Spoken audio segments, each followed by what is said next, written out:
Be right with you guys. 1 second.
Okay.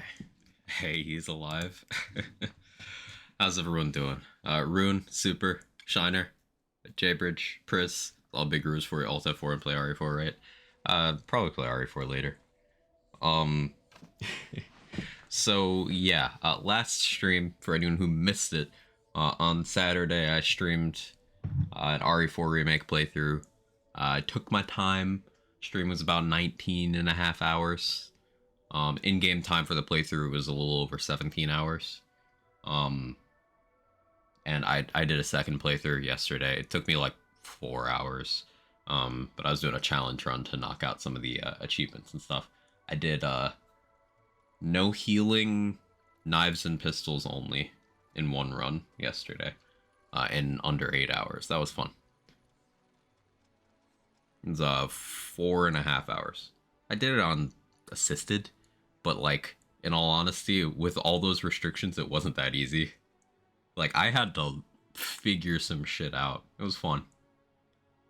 Dealing with that enemy that really wants you to use the rifle without a rifle, kinda hard.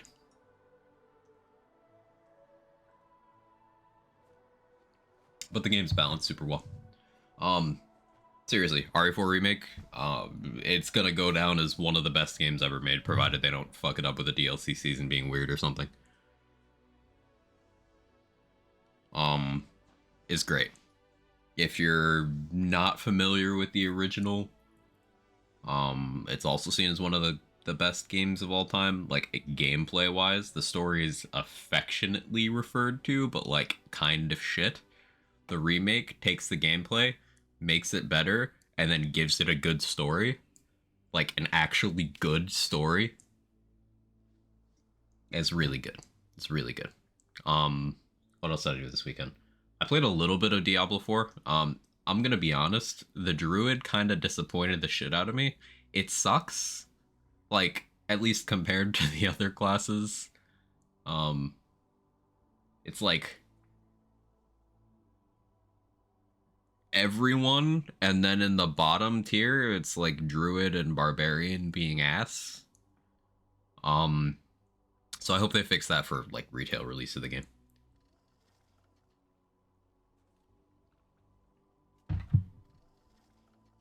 Really enjoyed Sork and Rogue. Bar was kind of meh, yeah. Rogue felt really good. Um, I've heard nothing but good things about Sork and Necro. Rogue, I played myself first beta weekend and it was really good. Rogue is probably what I'll play in retail with a side of Druid and hope they fix Druid. Hey McMillan, how you doing? It's so great. There's very little I feel wasn't changed for the better. Yeah, almost nothing was like left in a state where I could say, oh, that's a missed opportunity, or oh, that's worse. Like almost everything you could possibly think of is better.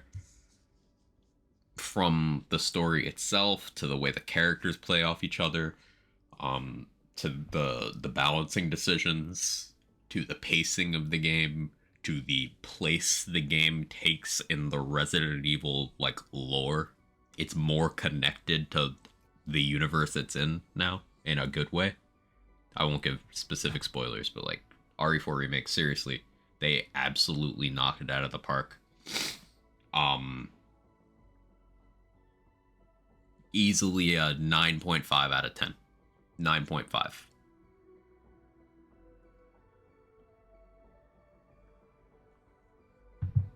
Hey, loading screen, how you doing? All right, so today, BL3. Let's do some warming up first.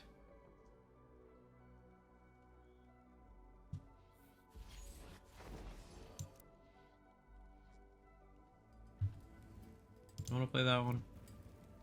No. I'll play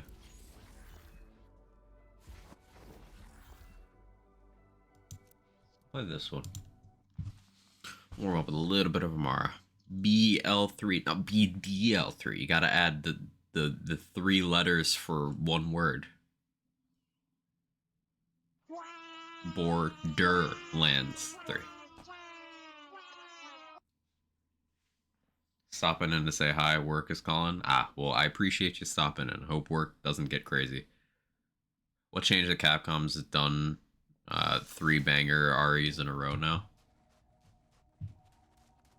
I think just 2, Frizz, because RE3 Remake was not well received. Mostly because it was just very half-assed compared to the other 2 remakes. Now, like, RE2 Remake, well received. People had some nitpicks, but overall well received. And then RE3 Remake was like, this feels like a DLC for 2 that they didn't care about. Which I get it. Like, I still enjoyed it. Excuse me, allergies are acting up this morning. I still enjoyed it, but like, it definitely feels like on a different tier of the A-team stuff they've done with remakes. And then Village was really good. And then RE4 Remake is possibly the best thing they've ever made.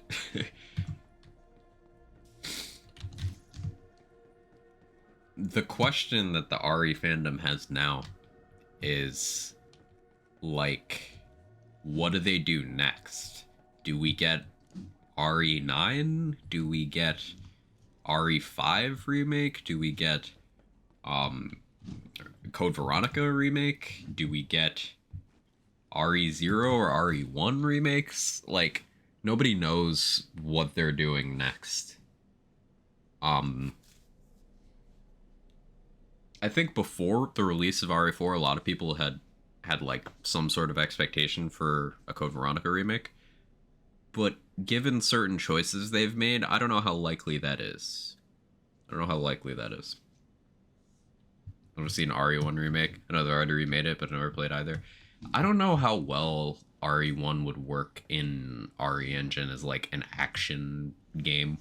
Like, they'd have to scale it back to kind of be more like RE7, where it's slower paced, extreme resource starvation, you know, none of the actionized features like Jill's dodge or Leon's knife skills, none of that. Hey Amber, how you doing? I got 6 hours of sleep, but feel like I got none. Ugh. Hey, Mr. David Bolin.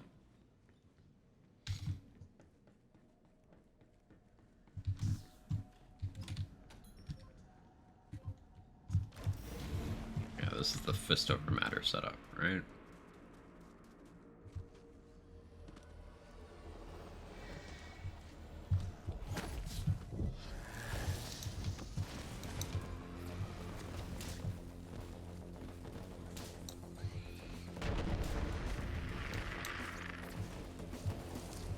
Oh yeah, I had this turned up a little bit for RE. I can turn this down just a little.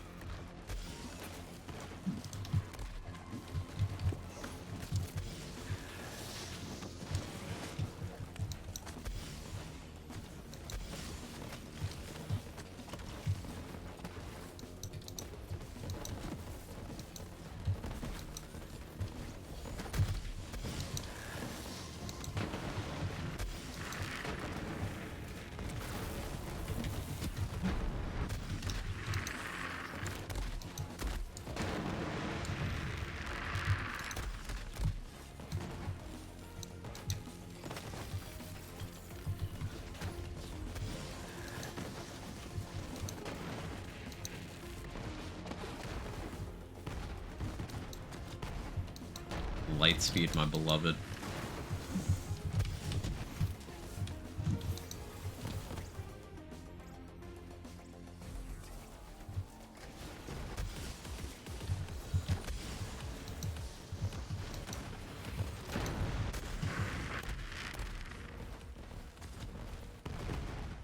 The RE2 remake, no, I get it. You don't want to seem like you're taking features away. Yeah.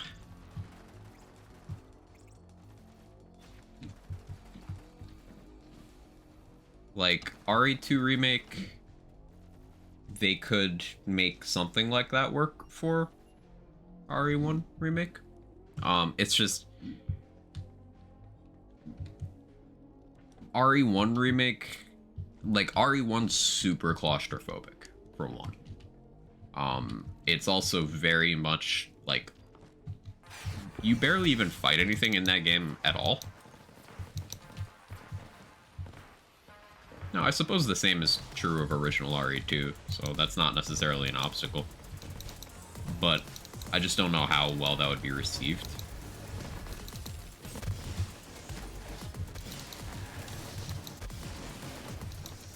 But I don't know, I'm open to it. RE5 remake is, I think, the safe bet, because it's the first of the more modern Resident Evils that people are like, what the fuck is this? It's the one where they introduced co-op, and it was very actionized off the back of RE4 original. Something worth noting is it sold incredibly well. 5 and 6, despite being some of the worst received by fans, sold incredibly well. So they made money, and remakes of them would make that money again, but more.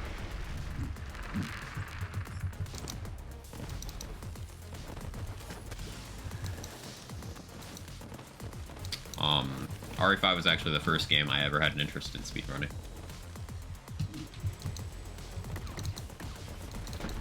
So I did some very casual speedruns. Didn't submit them or upload them anywhere, but Baby Quag, as a teenager, was like, yeah, I want to do this game fast. And it's a really fun co-op experience.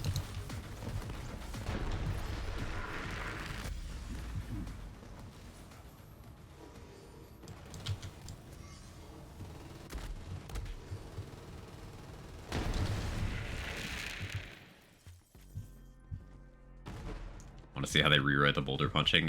They gotta include it as some sort of cheeky reference. I mean, they are very affectionate towards the fans. Modern RE, I gotta say, Capcom is.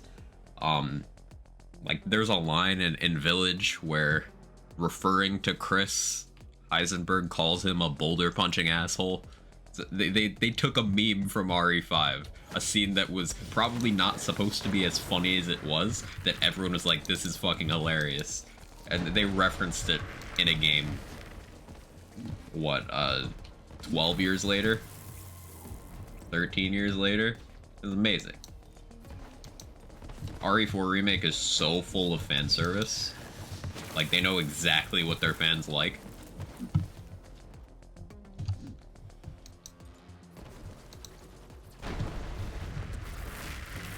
I know I've always harped on about how leaning too hard into nostalgia is like the death of creativity in the games industry. But as long as you do remember to innovate and improve, you can do it, and RE4 Remake proves that.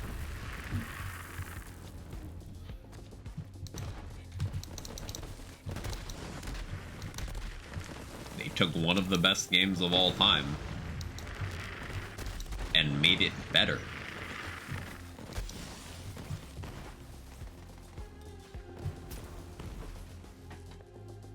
I just hope it's still a little campy and cheesy. It is. It absolutely is.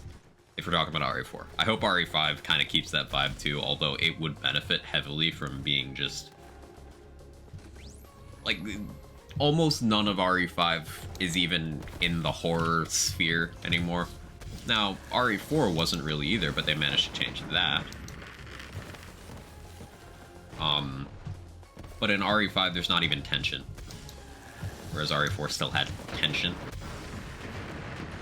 RE5's just like, hey, this is a Gears of War game. It's pretty much how it plays out.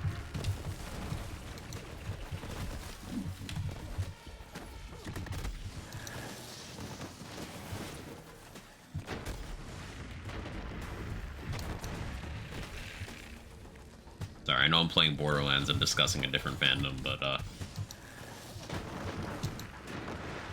new Resident Evil game coming out doesn't happen super often, and I'm a big fan.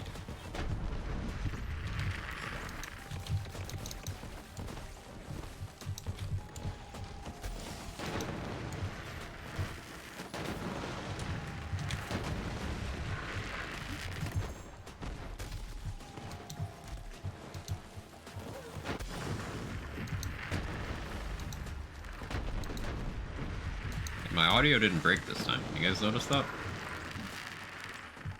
Hijacking Larry Talk is my revenge for when you go off on Pokemon tangents. You know, that's fair. Speaking of Pokemon tangent, the next raid is going to be Samurott. Terra-Bug Samurott. So yeah, they're just giving us all the starters over time. But anyway, Resident Evil. So I started a playthrough on a new game on Professional. Professional, definitely hard.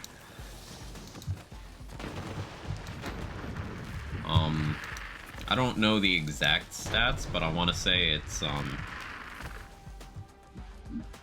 enemies are faster. I don't know by what percentage. They are more aggressive. I believe they do double damage. And they have more health. Like a lot more.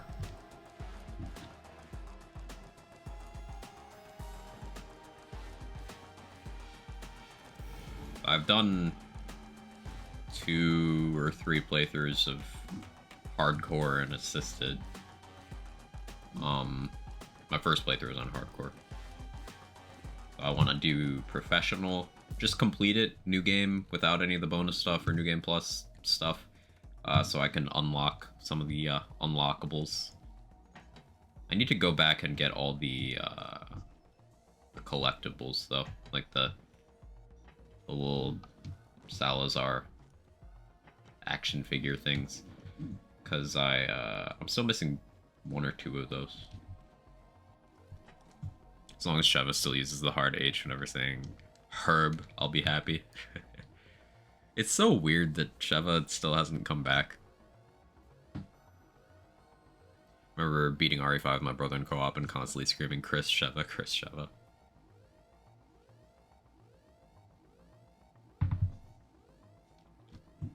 RE5 inhabits this weird place in discourse of inclusivity in gaming, I suppose. Because it came out in 2009, so social media wasn't, you know, really as much of a thing. So we didn't get the whole Twitterness we would get about it to the same extent, although it did happen. People brought up the point that, like, RE5 is the first time where you get a decent amount of people of color in the cast, and you just spend a lot of time killing them, and they're all primitive and shit. And I mean, well, I guess that's true. It's like you're going in to kill zombies. It's kind of like, it's not like you haven't been killing other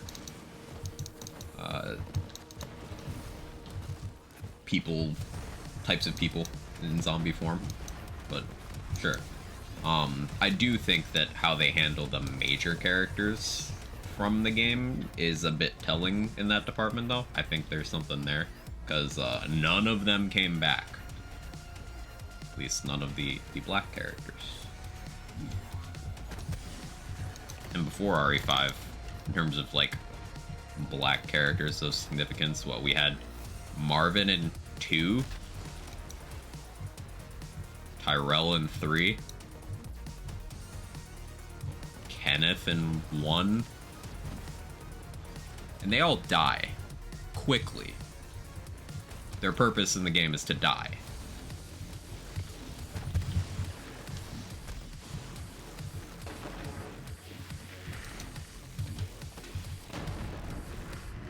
Ooh, good job, Fist over Matter. Holy shit. Giga chat action skill. That was sick.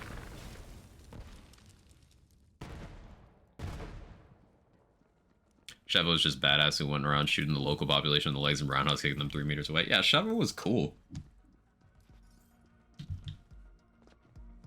Sheva was cool.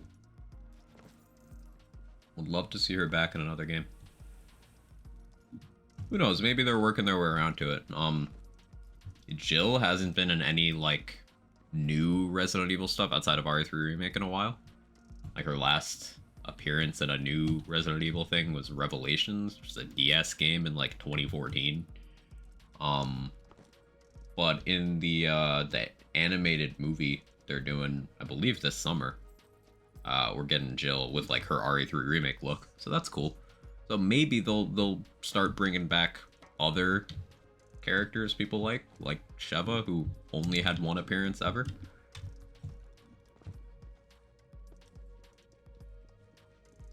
Like, Chris has gotten a lot. Leon's gotten a lot. Claire has gotten a lot.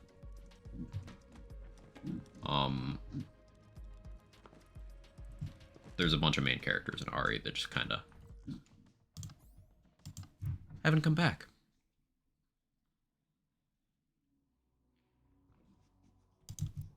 Basically, the formula for how they do characters is,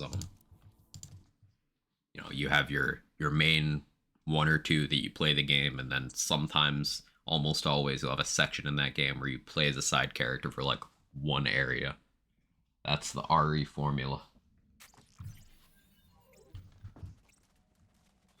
I really love Chris, but he's rarely interesting. Chris was outright obnoxious in 6, and that sucked. They were kind of reworking the character in 7 when they brought him in, so, like, that was an awkward phase. I think Chris was good in Village. But, like, he hasn't been the same character in any entries, if you notice. Like, in RE1, he's just some guy. In Code Veronica, I suppose he's still that guy. So, those two, he's the same. But then RE5, it's like, hey, Chris, did you just do steroids for, like, 10 years? And then RE6, it's like, hey, Chris, you're still keeping up with those roids through this alcoholism? Then RE7, it's like, hey, Chris, you stopped the roids and you have a completely different look. What happened? Then RE8, it's like, oh, okay. I can see it.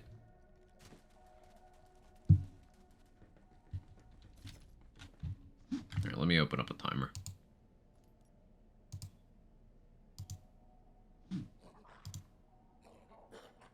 I don't know how much of it is all canon. That's a good question. That's a good question. Like, what is canon in the current RE timeline? Like, are they going to do RE6? Does that make sense without major rewrites in this more grounded telling they're doing through these remakes? Like, we know RE1 happened because of the presence of, well, the references to Raccoon City and all that. But, like, Jill explicitly mentions details, Brad mentions details, that's all in RE3. Wesker exists in the universe. So, like, RE1 happened. But, like, we didn't see it in this new continuity. We don't know if Code Veronica happens. We know that some events that happened in Dark Side Chronicles, which is a on-rails shooter for the Wii that had some side stories between games, that happened in the remake canon because Krauser and Leon talk about it in RE4 Remake. So, like, that's an off-the-wall thing to include, which does give me confidence that they're interested in including some of the side stuff, like from Code Veronica. But yeah, I want to know how much of it is canon to their new universe. It's kind of vaguely, it reminds me of, like, Star Wars, with once Disney acquired and they're like, okay, that stuff, we're replacing it, we're doing our own canon. But stuff that they've referenced from that old expanded universe but haven't fleshed out, like, how much of it is canon. Like, if you're a Star Wars nerd, Darth Revan is canon. because Darth Bane mentioned Revan, and Darth Bane is canon. But if Revan is canon, then how much of the Knights of the Old Republic game is canon, and how much of it isn't? And then are things referenced in that game also canon because of that? It's a whole mess. Code Veronica's their best name, just my 5 eggs. It's a cool game. It's known as being one of the more challenging ones because there's basically there's surprise character switching. You assume you're playing as the main character. You're not. But then your items don't carry over the way you'd expect them to. So like you get a surprise character switch and it's like, oh, I left all my fucking guns and now I'm walking into a boss fight. Little jank like that. Is Starkiller canon? Probably not. I don't think so. Because it's hard to create an interesting world where you have characters running around who are able to be that powerful. Also, there's the fact they repurposed his actor into he's Maul now. He's even the voice of Maul in live action. Not the face, but the voice.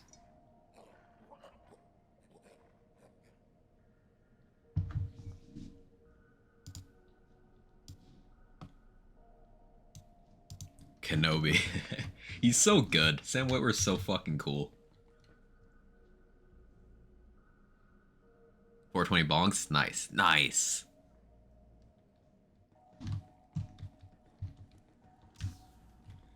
Alright. I suppose we can get the counter heading up so people know what I'm grinding for. I do need to continue practicing so we get the disruptor strats.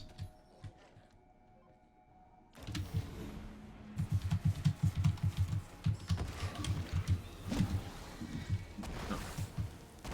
Bad movement.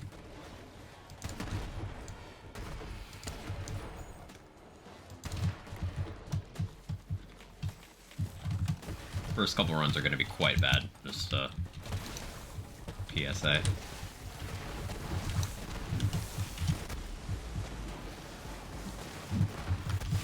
we got a bounce. That kind of worked out.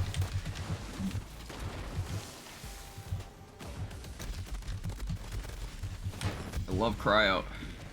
It's my favorite thing.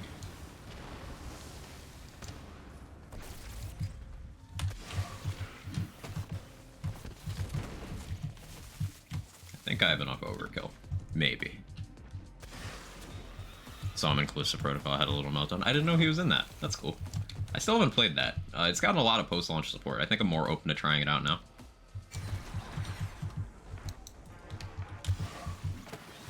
Like, they've smoothed out a lot of the control issues, optimization stuff. Added New Game Plus. I've been vaguely following the patch notes for that game.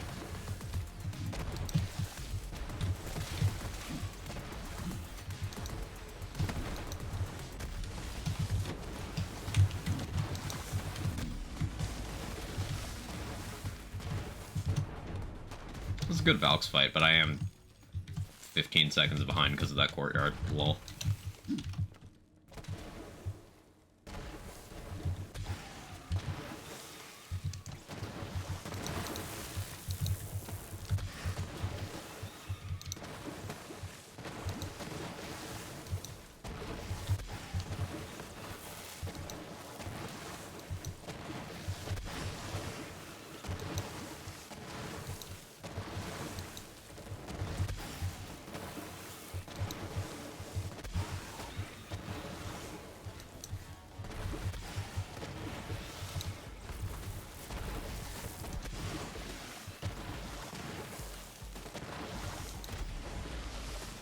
That's just unfortunate.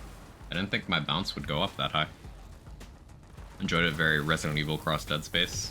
That sounds like a enjoyable experience. It's exactly what I think they were going for. It's just maybe maybe people were unreceptive.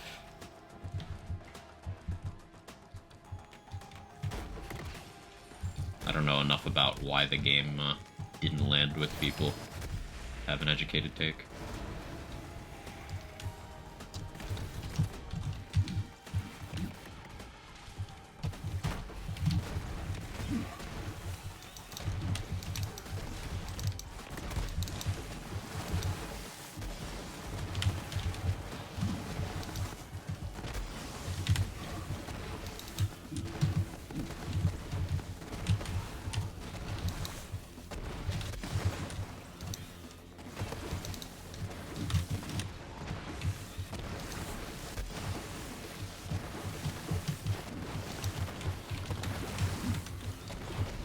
So yeah, bad boxes,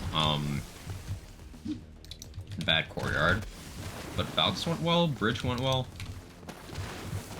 This is an acceptable warm-up run. Let's do a vote and kill. See if I can get a decent time on that.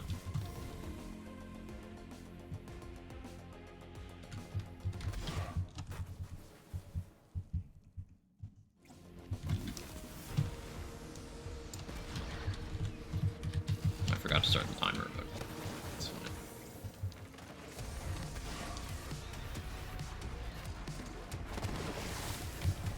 Went over there anyway. Yeah, I really need to have the boss not do that.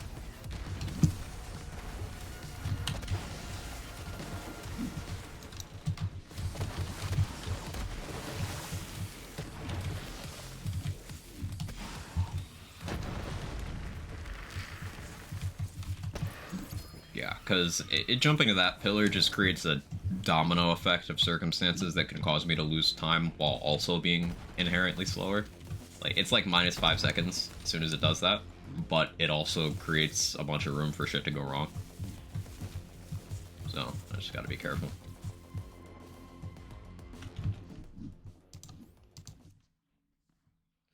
I have to admit to at least a minor interest in Crime Boss, so I feel it has potential to go very wrong, but given Rockstar seems to have little interest in making a new core GTA title that focuses on single player. GTA 6 is in development, right?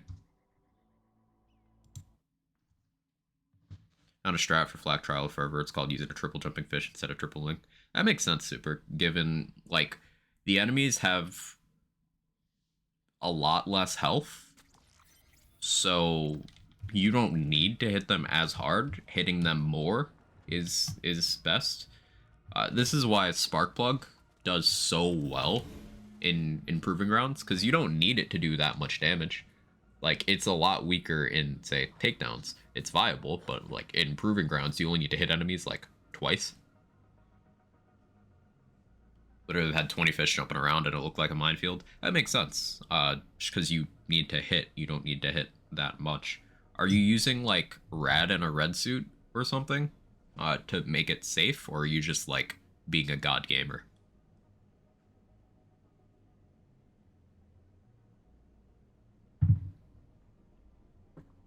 Frozen Heart and Firefish? Yeah, so just being a god gamer. Based.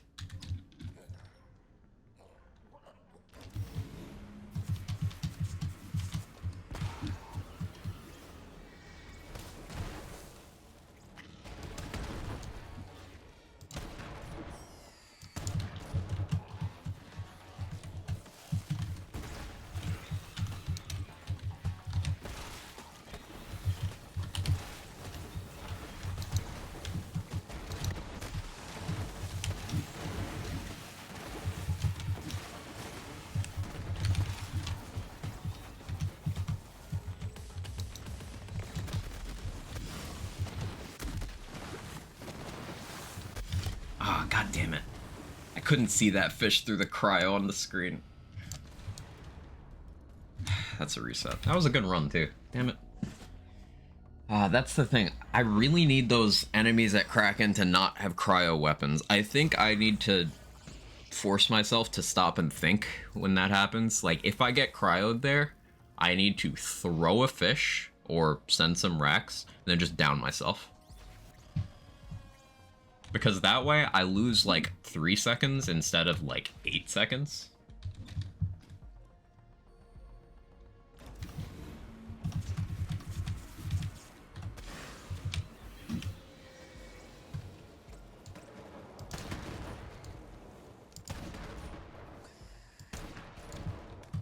build am I running? This is Rack Stab.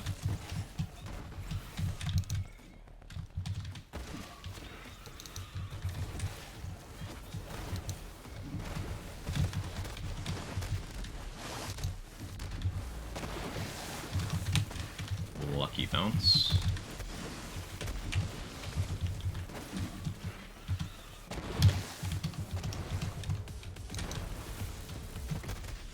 No cryo this time. Of course, on the slower pace, I get no cryo.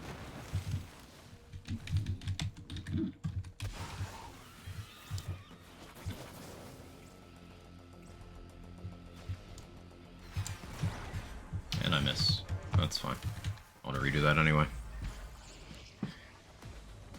Grenade damage is stable enough. You speedrunners can probably start doing proper breakpoint calcs. We have HP values, and you have the skill to ensure correct skills are active. That's true. And this would do a lot to differentiate fish performance across characters.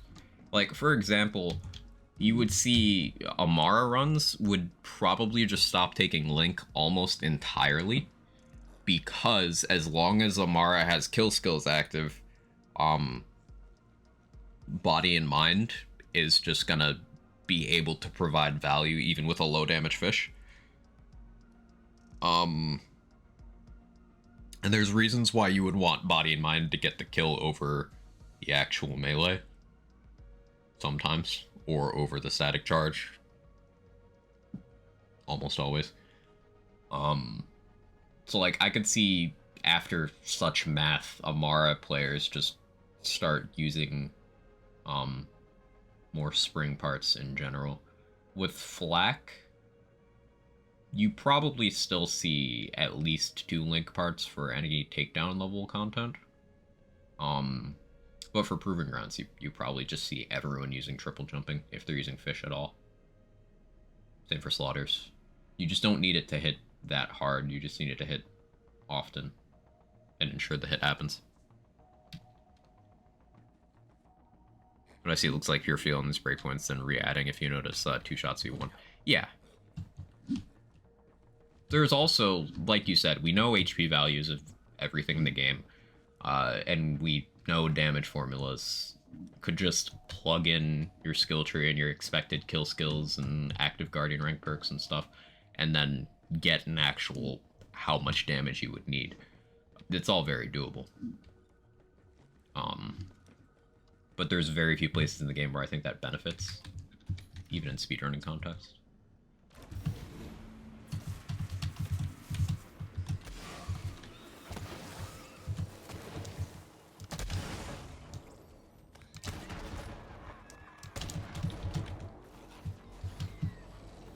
Bad movement.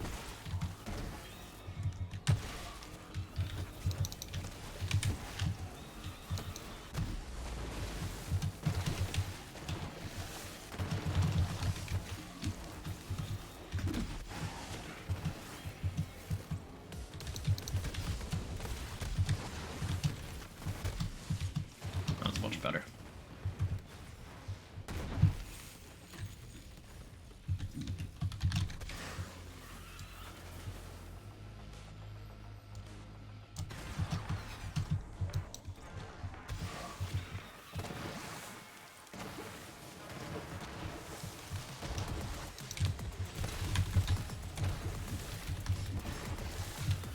That's unfortunate. That's an effect of the Rad Stinger.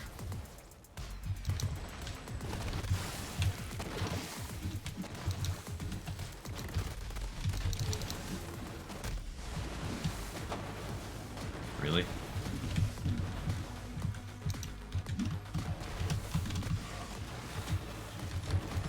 That's so awkward. And then you didn't even die? Alright, reset. We had a badass straggler there. I needed to be farther away. With the Rad Stinger, I can't hug enemies like that. Rad Stinger's still good here because it means no heavies will ever be immune, and I still get elemental bonuses. Maybe I solved that by using a Scorcher. Lose a little bit of movement speed, but damage consistency. Those mult numbers are a do once and all 4 characters can use. Yeah. With the exception, you would still need to do a separate calc for Amara. Because body and mind is really this centralizing thing with Amara Melee. Especially because you're likely to be using action skills for clear, so you already have the formula investment. Like, it's one of those things. Body and mind means more for fish usage and face puncher usage and Blade Fury usage than the actual thing does. I think the only part that would be, like, still focusing on the base damage source would be Stinger. Because it just hits less. Hey Amber, how is RE4R? I've been playing it myself, absolutely loving it. Fantastic. I think they managed to make it better than the original. Coming from someone who loves the original. This is really gonna be the wind in Capcom's sails for a while. This is an achievement, and I think this, between RE4 Remake and Dead Space Remake, 2023 has set a precedent for game remakes that, you know, we're going to be scrutinizing any further remakes of things that come out, to the point where I think a lot of them are going to be DOA, because we've seen how good they can be. Hey Don, how you doing?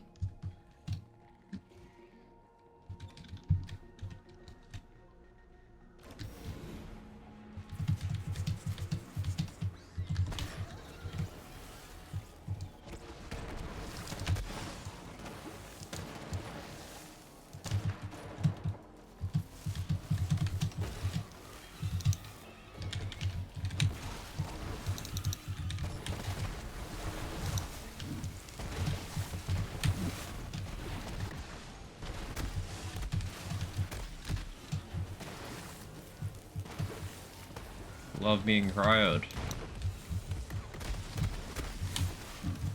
Fucking love being cryoed. Getting double bounced by my own fish because of cryo.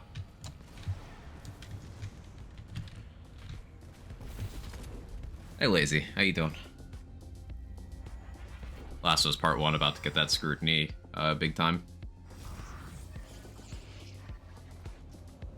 Last of Us Part 1 already came out. It's just, it's getting a PC port, right? So, I think it'll be immune to the dialogue, but, like, Silent Hill 2 is being remade. I think that's gonna draw some scrutiny. What else is getting remakes that's coming out, chat? Anything else noteworthy? Final Fantasy VII, still getting that released in parts. Hey Gage, thanks and good luck. I'm ill? Oh no. Stop being ill? I heard cries during the O. That's true. It's true. Hey Moo.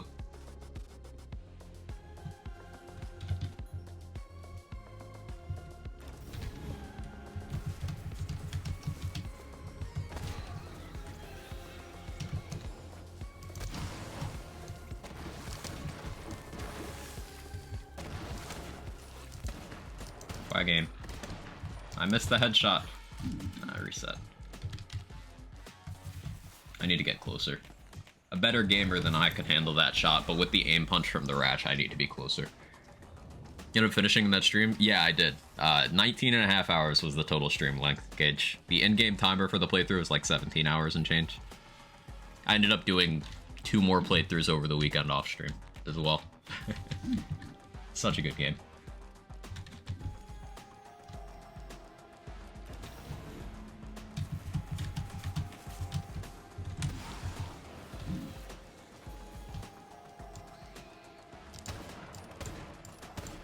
Apparently my Rax killed no one.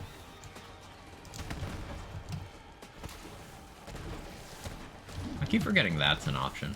So it seems like the Rax can actually somewhat consistently hit the second guy. So I could rack the second guy while I shoot the first guy and then shoot the third.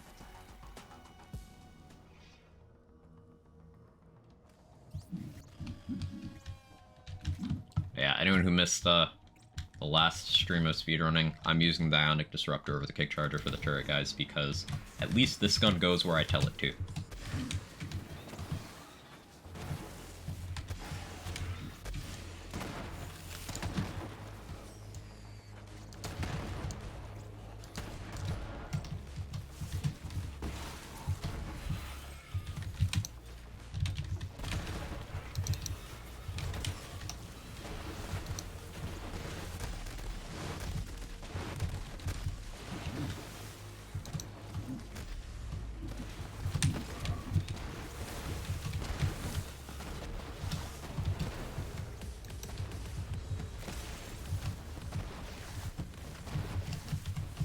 very mediocre courtyard, but I'll take it. I need to practice other stuff.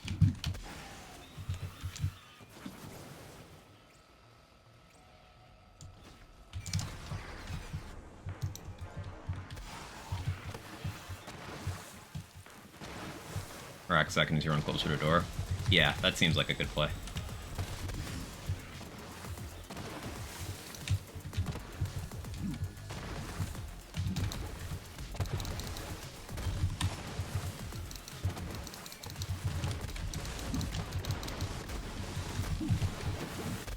And we got the straggler. Oh, no, it's okay. The racks went where they needed to. I'm still about 10 seconds behind, but...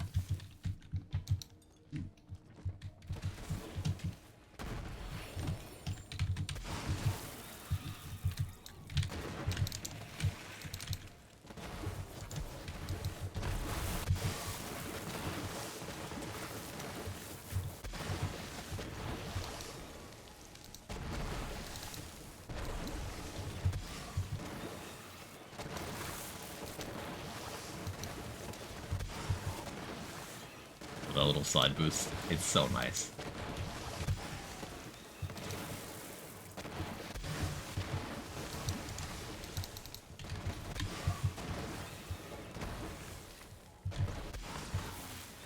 Not a fantastic box. If we get one more set, this is still like a decent practice run, but... I got the slow set. I've been waiting for enemies to spawn, and then it's a fire heavy. Ugh. That was yikes. Yeah, definitely not a competitive run on this one. But we get to practice.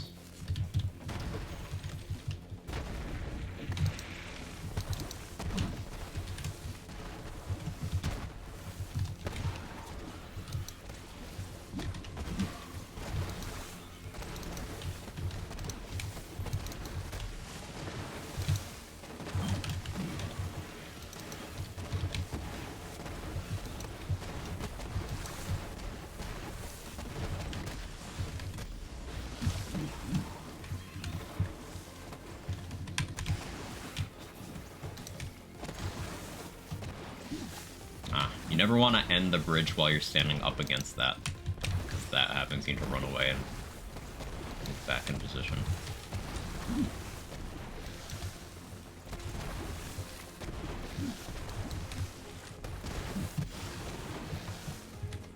Alright, we can time out the Woden fight this time. Like, they kept the Rax ability from BL2 to sometimes one-shot things. Kill the Malawan guys with Rax.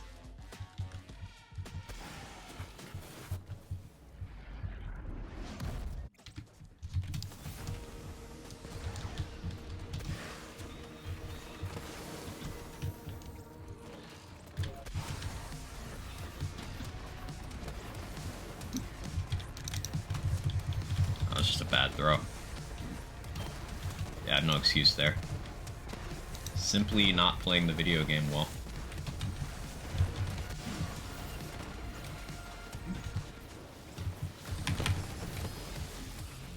It was like 28. Gross. Lost about 7 seconds to a single bad fish throw. So that's what I need to not happen on like a good run. I want to say I'll be focusing more on a good pace, but I probably won't be.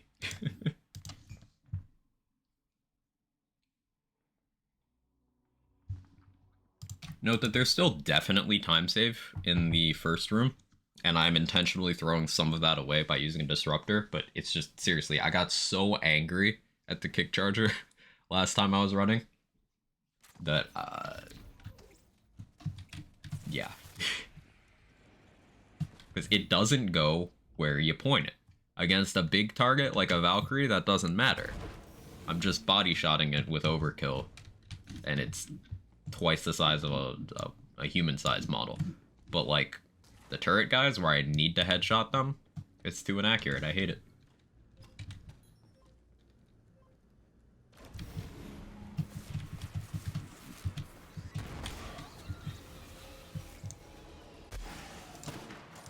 Of course.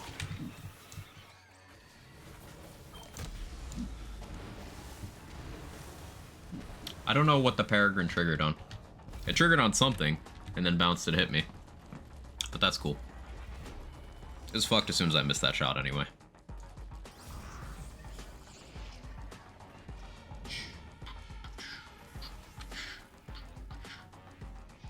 I don't plan on grinding out this category forever, or at least not on this character. I do have a Mara Malawan record, but there's still improvement there that could be done.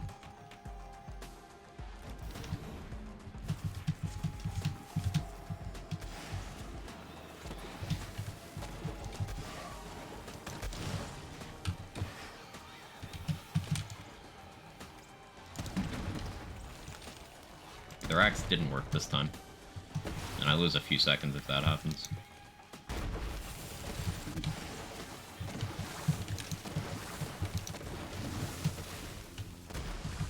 What a bounce.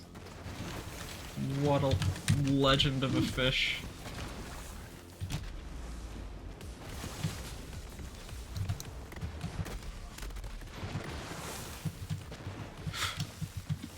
That was all sorts of scuffed. Whatever. Continue for practice, because we do that. Beatboxer team.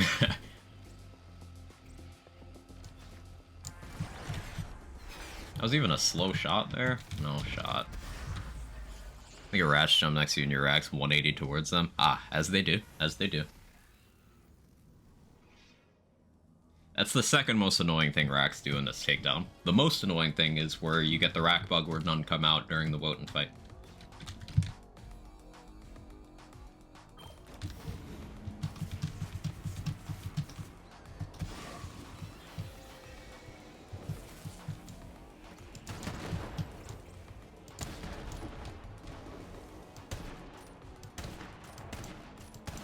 Hit the chest, apparently. Not the head.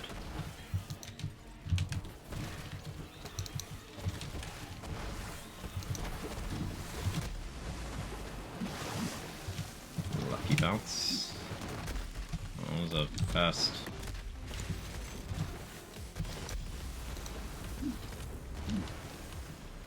I guess the barrel got me.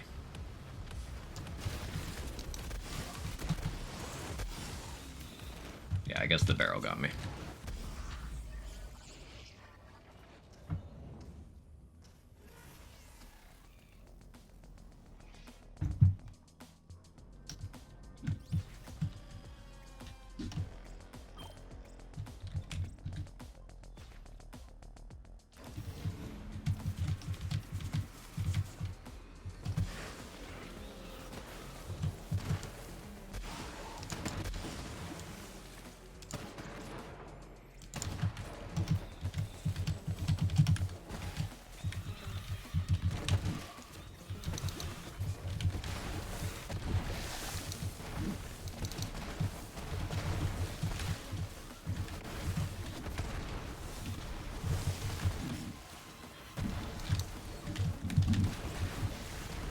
Straggler.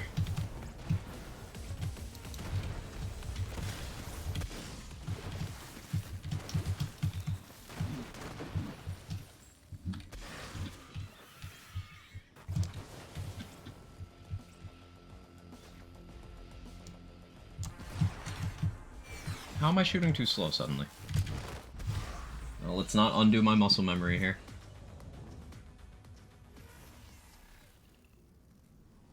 Out of like the last 100 runs, I've only missed like 5, and 3 of those are today. Let's not get into bad habits.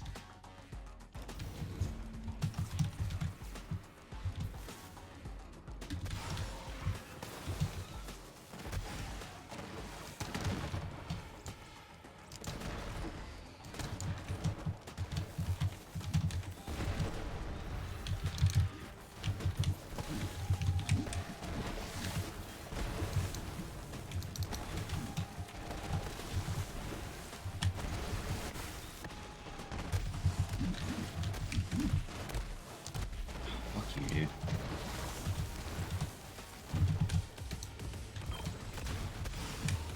And you're not dead. Why? It's just odd. Kraken tanking a fish. Hey, Kitty. I'm doing okay. How are you?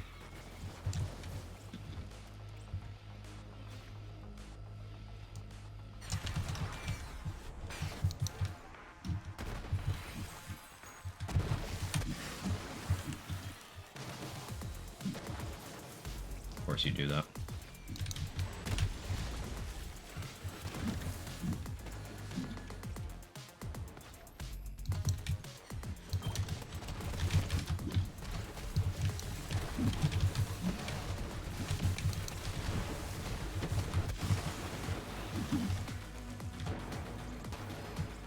That was an okay Valk's clear. It's just the courtyard was bad.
Slow set.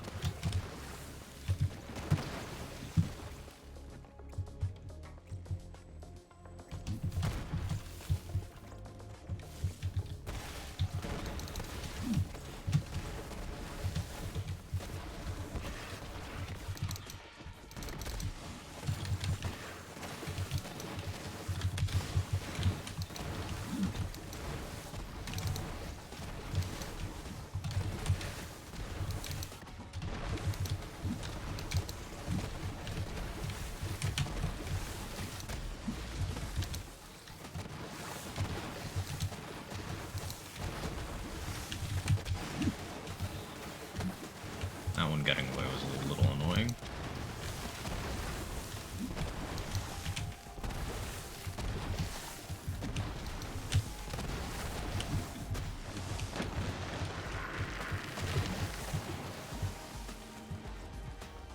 Every time a Wotan kill. Not sure if I'm committed to this idea yet. If one wanted to give the Ari series another shot, where should one begin? Just the original Ari HD? Is there a current canon I should consider? So, what didn't land for you, Jester? Is it the gameplay? And which ones have you tried? Because that'll affect the answer.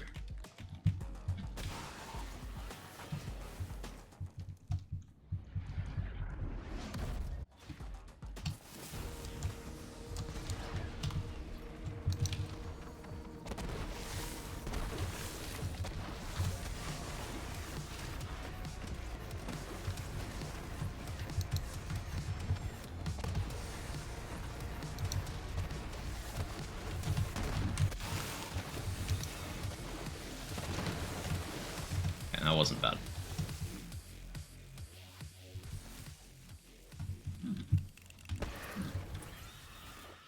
want to try the very first one. It was sort of tactical resource starvation. I tried to, when the original came out on PlayStation like 20 years ago. My tastes and patience have changed greatly over the years. Okay, so the remake of the first game is just better in every possible way. So if you're looking at having that experience again, but like better, yeah, the remake of that game. Zero is a prequel to that one in like the same gameplay style, but it's just not as good, and like it's one of the more disliked titles. So you can skip Zero. Most of the stuff in there doesn't even really matter anyway. And then you could go to, so in terms of major like canon entries, all of them have been remade at some point except for Code Veronica. Code Veronica takes place between Resident Evil 3 and 4, and it sets up some things that get referenced in 4, and 5. But currently in like Resident Evil, it hasn't been remade yet, so we don't know if it's canon to the current storyline. But basically, after 1 remake, you can go to 2 remake, 3 remake, 4 remake, and then 5 and 6 with a grain of salt. Get a partner if you can for 5 and 6, especially 6. 6 is just kind of a shit game, but it's fun with friends. 5 is like fine on your own, but it's definitely more enjoyable in co-op. And then 7, then Village, then Village DLC. 5 and 7 have story DLCs, I suppose I should mention.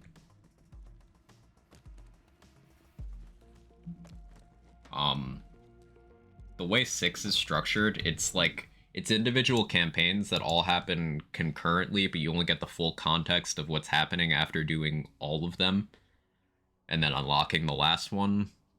It's a mishmash of stories. It's like a cool concept, but it's also just a Michael Bay movie. Basically, the core Resident Evil experience you're gonna get from 1 through 4, and then 7 and 8.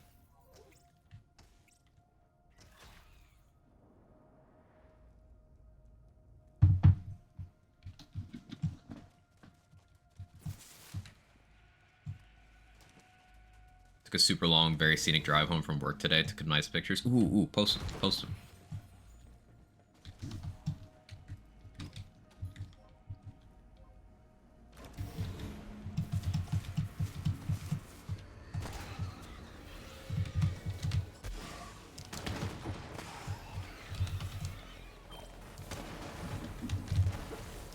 The racks didn't work that time.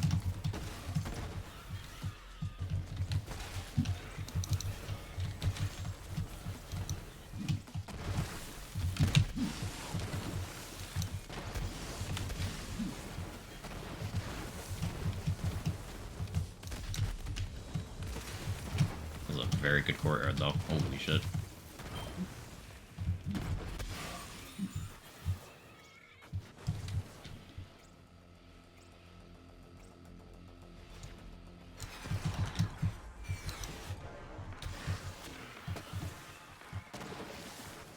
General? Cool. I'll check out this run.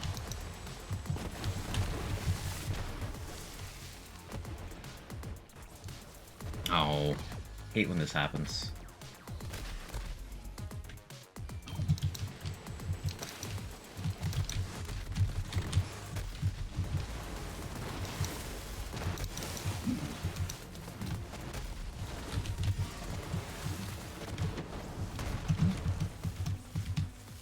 That's an okay pace. I hadn't got that slowdown at the start of the fight. Would have been better.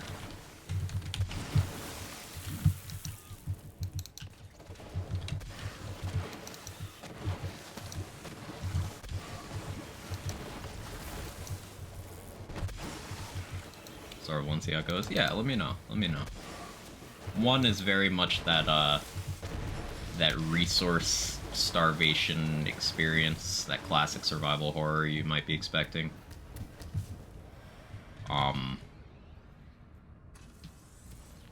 2 is a more modern spin on that.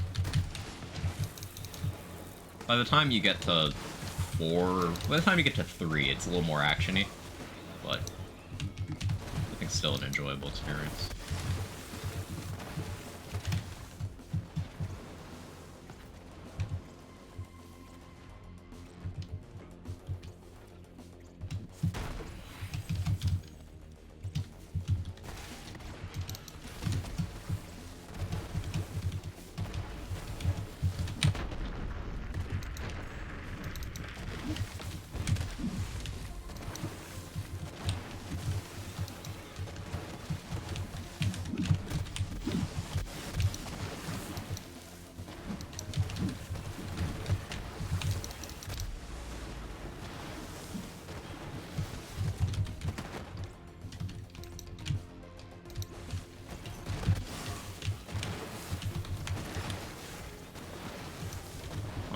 unfortunate handling of the Death Sphere there.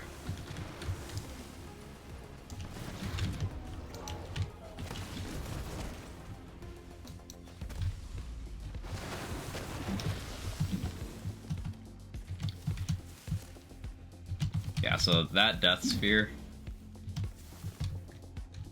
did cost me record.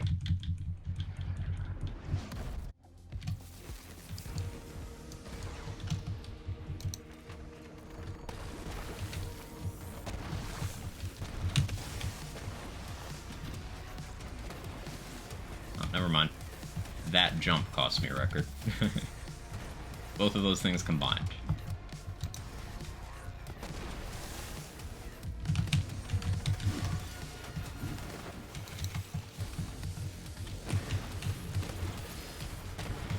About a 402.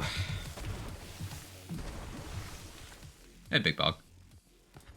Welcome back, Mugro. Any add-on mod you can use to see what items are superior to one another in-game?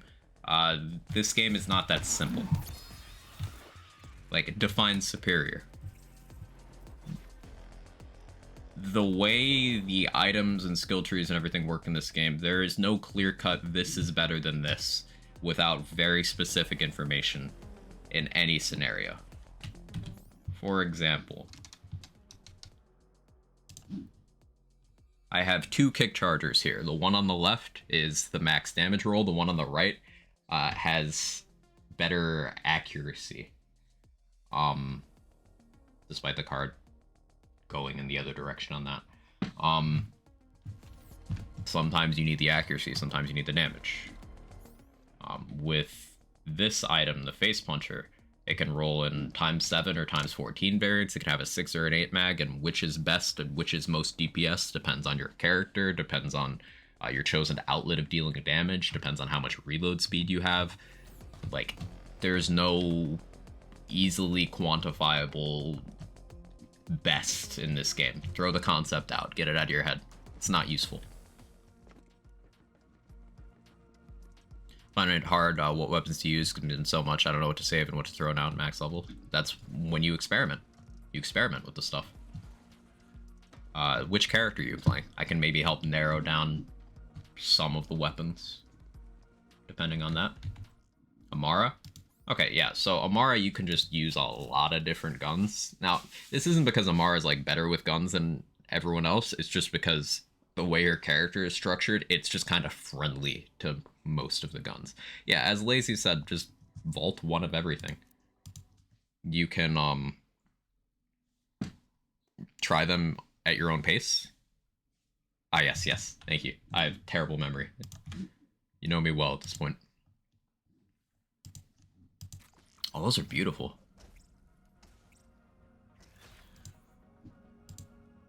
Lazy, I didn't know you lived in Limgrave.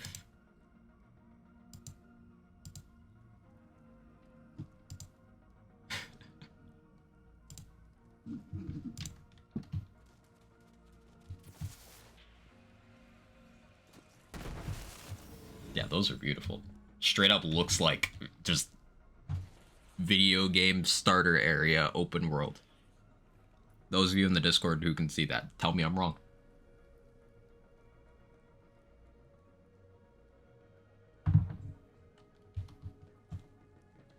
And following up from that conversation, Salissa, if you'd like some recommendations for items for various types of builds, those links there's one Google Doc for each character, very comprehensive with the math and stuff behind them. There's builds you can work towards, all sorts of different play styles, and each of them has weapon recommendations in them. Some of them will require one weapon over another, but Hellzerker is like the generalist Amara gun build there, and you can reference that, just kind of plug and play any weapons.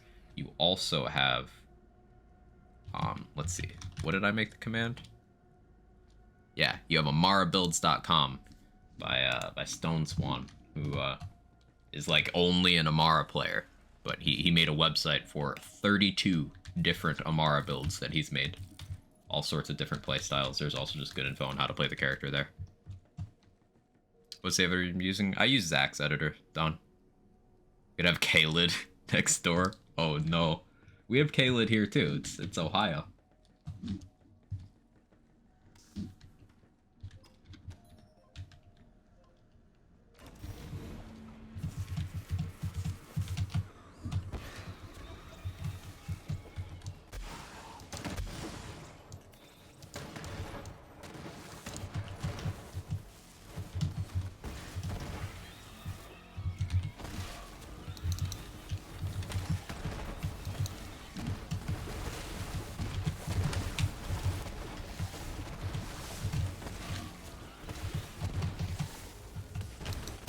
Killed more enemies than I needed to there, but red dot, don't kill me. I believe flak HP regen is so clutch.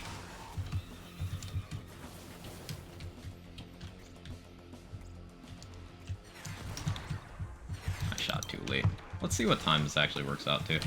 I was fiddling with my quest log instead of lining up that shot properly.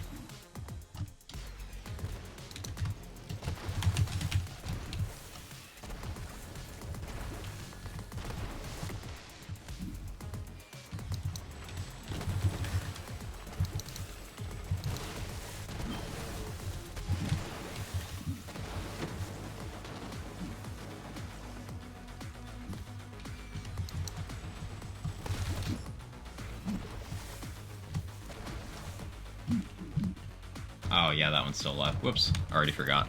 Already forgot how to do the fight with single instead of double. I just find it hard when I have like two similar weapons. Feel like I'm just looting a store with no intention whatsoever. That's one of the things that is, as you get comfortable, will end up being something you see as a strength of this game, where you just have so many options, and there's so many things that play differently and complement different playstyles, different builds, different situations, different equipment. But getting into that can feel overwhelming. That's also something that is due to the game getting a lot of content over its life. Like all the DLCs, the post-launch editions, such as this takedown you're seeing, such as the event areas, all that came out later, and we got to kind of experience those and internalize those as they happened. So people who played the game as the stuff was coming out, we could get used to this stuff. So it's not super overwhelming. We didn't cram the entirety of the information into our heads all at once. So my advice is just compartmentalize. Experiment a little bit with like a few things at a time. See if you like this, see if you like that, and then just use what you like for a bit. And then later on you can try out more things. But experimentation is always something you do in this game. And just as a rule of thumb, there are more things that are useful and usable in this game than things that aren't. Oh, I missed that shot. A majority of items in this game are like viable or desirable at some point in the game. Very few are actually duds. There are some that are more suited to one character than another, but very few are actually duds.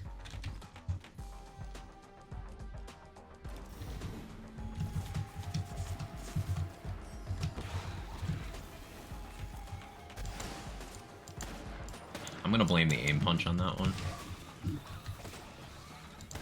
Just revenge kill him before I reset again. Pain.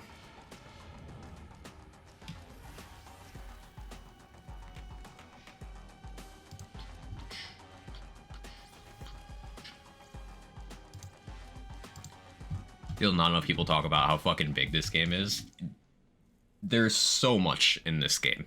Like, it launched with more stuff at launch than we had in any of the previous Borderlands titles. You got to keep that in mind. It launched with the 3 repeatable slaughters, the 6 proving grounds, and that was more endgame we had at launch than any of the other ones. Remember, BL2 at launch in terms of endgame had 1 raid boss on a 24-hour cooldown, and then 1 oversized regular enemy with invincible on the name that had like a 2% spawn chance that nobody knew how to spawn for the first couple months. So that was BL2's endgame. No repeatable slaughters, no digipeak, no UVHM, no other raid bosses. None of that was there. That was Hyperius, G, and Pete special. So 24 hours was for DLC 1. Thank you. So Terra didn't have a lockout. You could do Terra till your eyeballs fell out. Wasn't fun, but you could. And then TPS just kind of didn't really ever get much. It got an arena eventually. That was really good. Sentinels just is what it is type deal. BL1 didn't have endgame at all until Craw came out. So, yeah.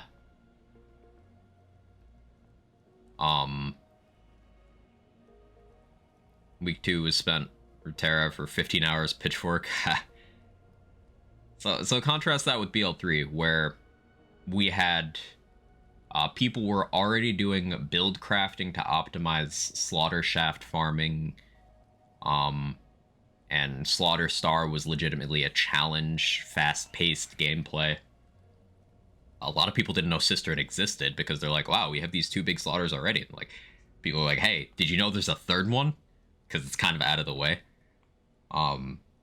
Proving Grounds were really cool. I remember the first Borderlands 3 content on Twitch I consumed was that guy Lazy doing Proving Grounds on Amara with a Devil's Foursome, and I remember being wowed because like he had all this anointed gear, and I only had one anointed item at the time. So yeah, early BL3 days, there was a lot to do, and then they just kept adding more. 2 months in, they added this takedown, which is some of the most replayable content they've ever made. A month before that takedown, they added Bloody Harvest as an event, which is huge, like DLC sized. Then a month following this takedown, they did their first DLC. And then they did Bloody Harvest event, then they did DLC 2. Then Mayhem 2.0 and Cartels, then DLC 3, DLC 4, then they did a straight up second season. They added a lot to this game over time. A lot. TPS Arena deserves more credit than it gets. I do think TPS Arena is like the best of its format they've done. It's just, it's kind of like the Chaos Chamber thing, where it's good, but it doesn't get credit because it's the majority of what's in that game. And even if people don't use options, they want the options. Like, case in point, a lot of the people who say they like BL3 better for its content variety are right that BL3 has more content variety, and that's something I like too. But they don't use the content variety. That's the thing. They don't use it. And I fall in this category too, because I talk about how much content variety BL3 has. The vast majority of my time in this game is in the 2 takedowns, which is not exactly a diverse slice of the game. They're my favorite slices of the game, but so sometimes it's not even about using the options, it's just having them. So if TPS Arena was 1-for-1 in this game, it would get so much praise, just because it's in a different game. They cared and loved this game? Yeah, until they started patching in bugs in 2021. And then just kind of didn't keep up with some promises they made. But other than that, yeah.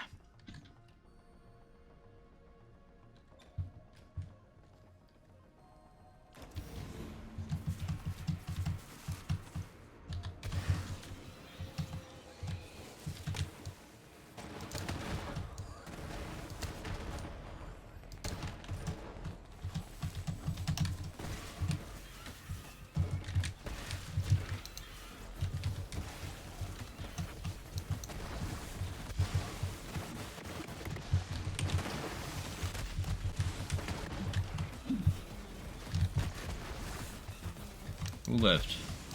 It's that guy. Yeah, I'll take the reset. Getting cryo there sucked anyway. Networker build one. I want to ignore variety, but I need variety to ignore it. That's a good way of putting it.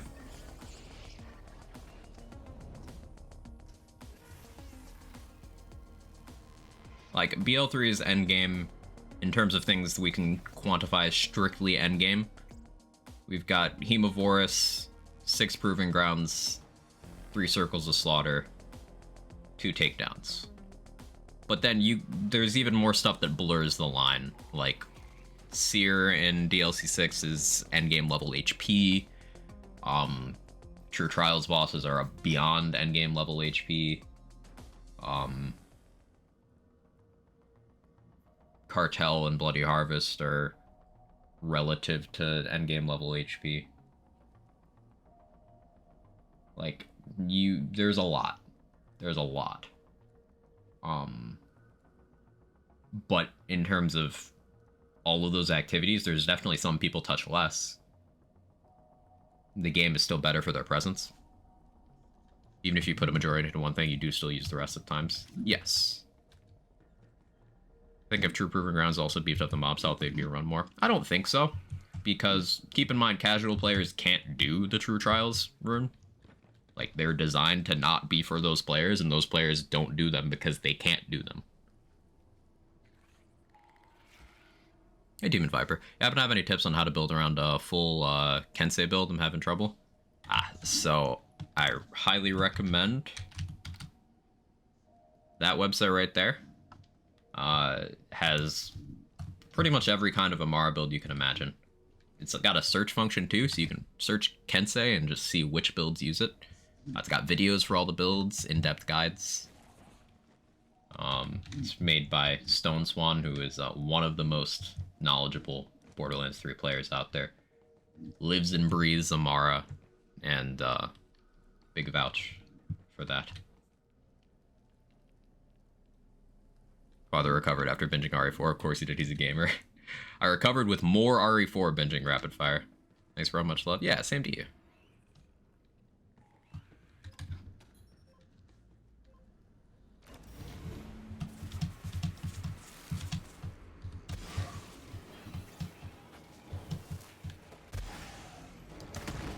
I was worried for a second that Rax wouldn't get the kill.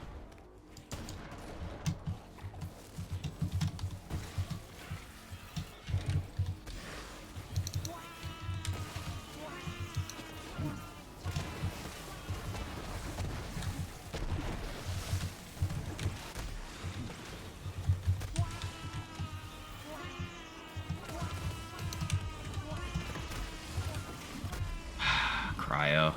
Reset. It's too late to react there. Only way to recover from gaming is more gaming. Hey, Control.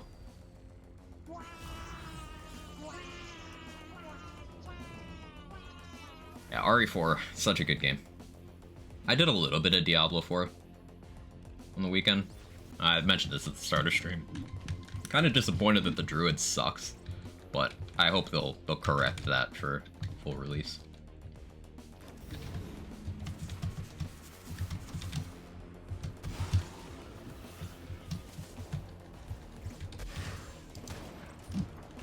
Bad aim.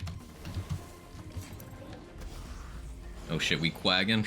Rogue supremacy? Yeah, Rogue just felt the most fully realized out of the classes I played. I've heard nothing but good things about Rogue, Sorceress, and Necromancer, but then Barbarian and Druid just kind of suck.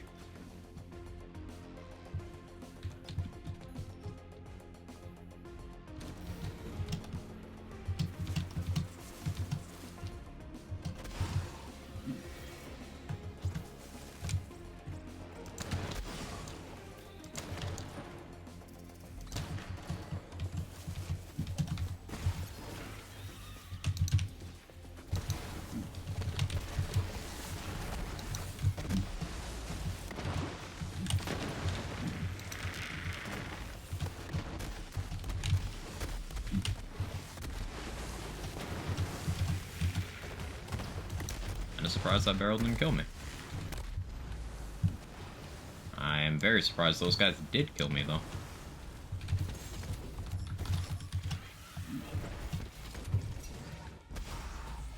Hey, when I yawn and a quag comes out, that made me want to yawn. I don't know why. D4 Rogue is everything I ever wanted from WoW Rogue.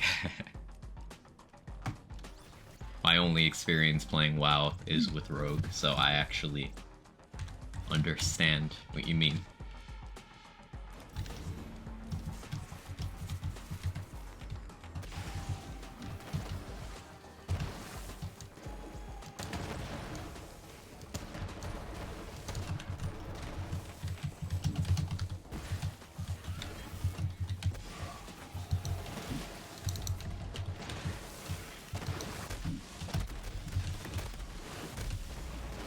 Oh, you see no racks come out from that cast?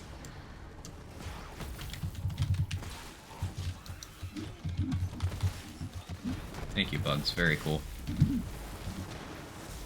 Amazing. Mr. Sean, how you doing? Yo, it's the one Amara guy.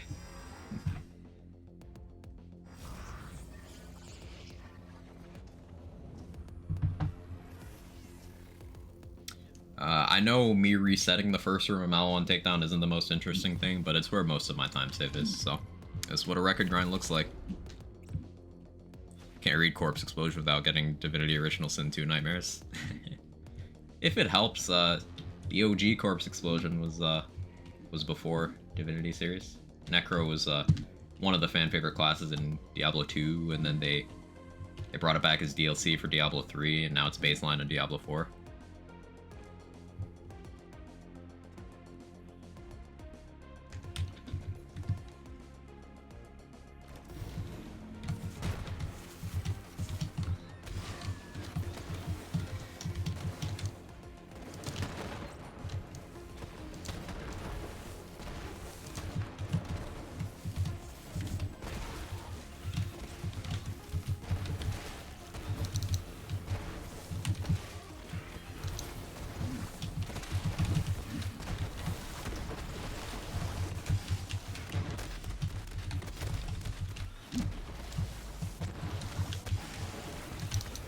Where's the straggler?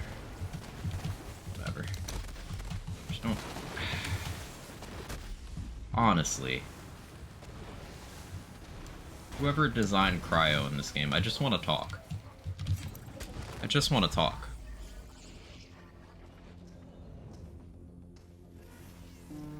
DOS 2 played it true homage and made it entirely disgusting. Yeah, that makes sense. Hot Trader Popular believes the first 30 seconds of MPD are the most action-packed. It's between the first 30 seconds and the bridge.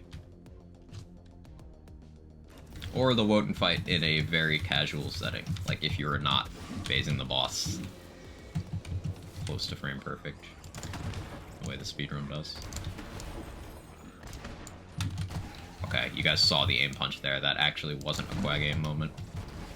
That was a Ratch.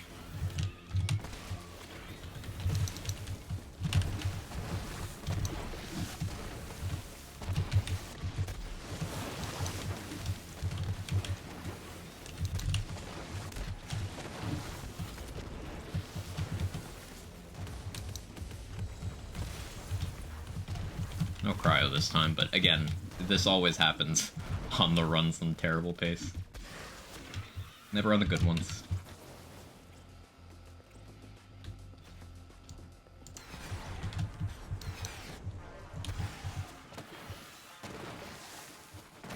I want to take down a super long bridge with that mobbing keeps going and going and never ends. Yeah. Totally down for that.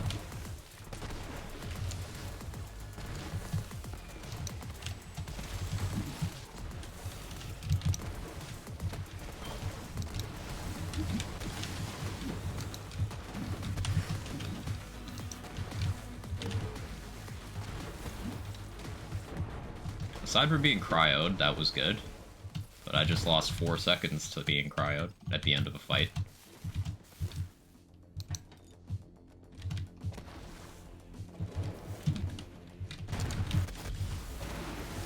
I was too close to that barrel.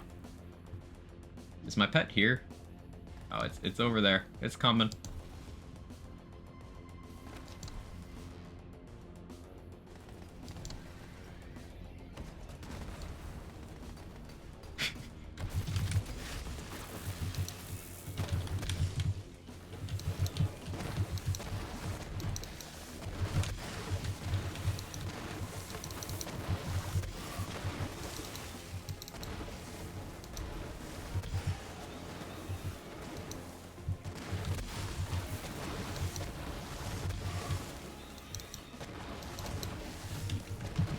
boxes.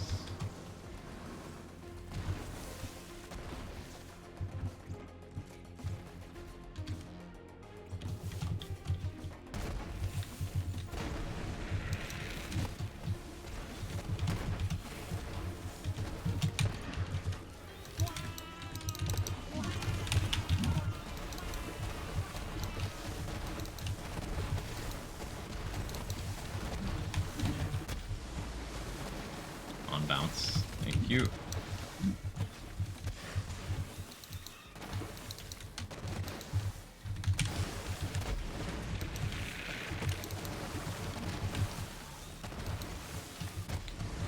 This is extra spawns.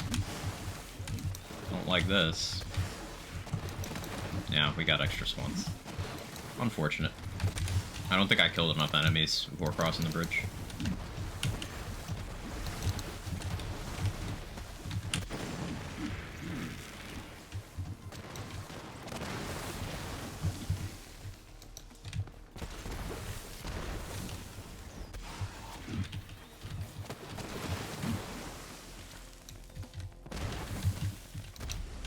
Really?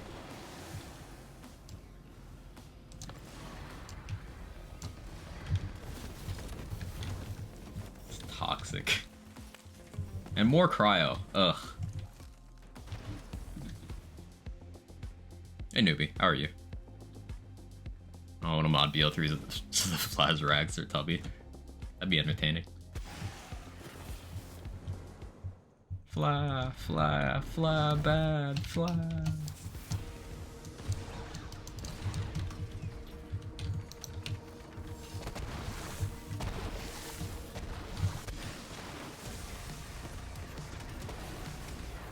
Stop going over there, holy shit.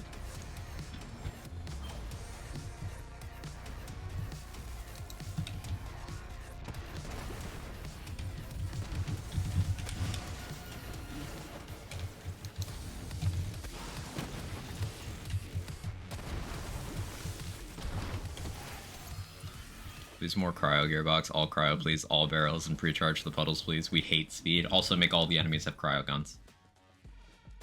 Very little in this run could have gone wrong, but didn't. Ouch. Yeah.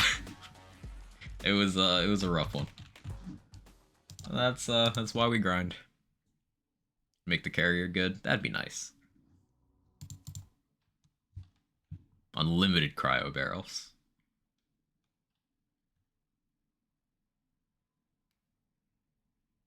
Yeah, I really hope we get yet another iteration of cryo in the next Lands game. It's been different the 3 times they've done it.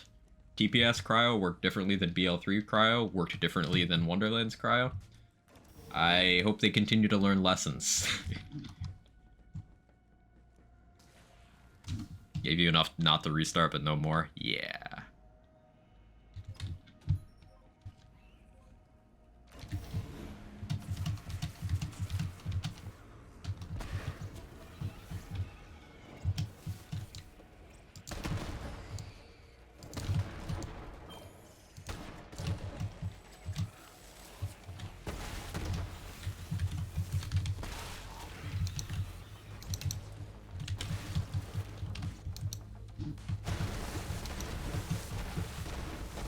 I love being cryoed.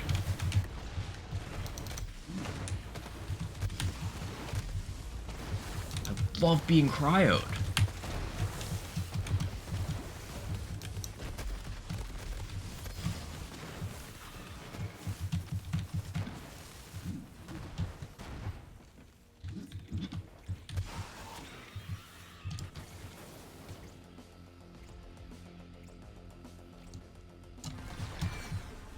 And I shot slow. Yeah, sounds right. Skeep, but it cryos you at a heal. God damn it. Breaking news, local streamer loves being cryoed. Permanent Frost Buddies modifier, it's not even a modifier, it's just the game. Yeah, they make a map where it's just a snowy map and you're cryoed the whole time. Just for being in the map.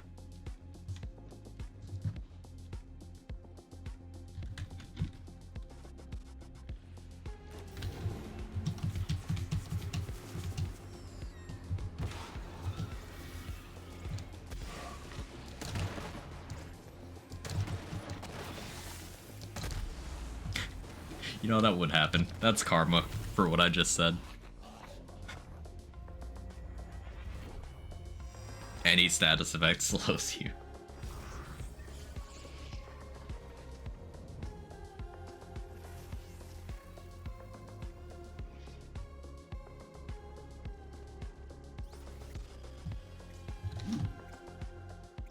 You guys think their next game will have the barrel problem again?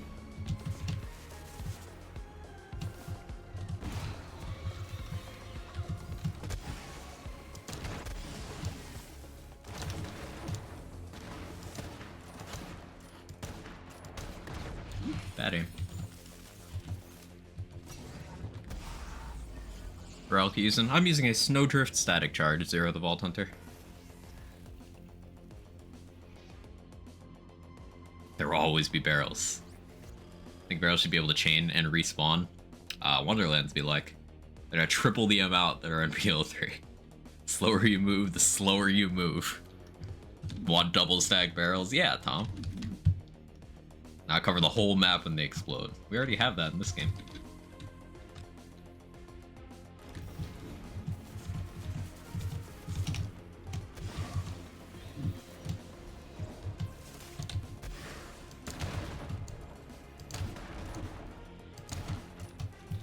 Really? That's why I don't use the fucking kick charger. Oh, I take it out for one shot, and it does the thing that I don't like. Shield regen's insane. I don't have anything that's regenerating shields. That's just my normal regen rate after I kill an enemy. Shields aren't really used for tanking in the majority of situations in this game. They're just kind of there.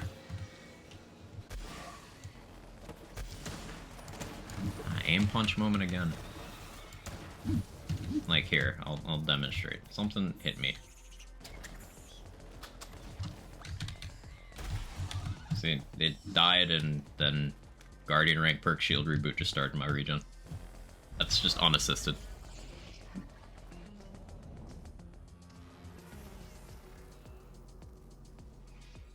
Actually, just thinking about that, counting barrels is going to be the inevitable anxiety of watching the next Lands trailer. I mean, I did it for the Wonderlands gameplay, the IGN, like the 23 minutes or whatever, and it got closer to 100 barrels than I was okay with.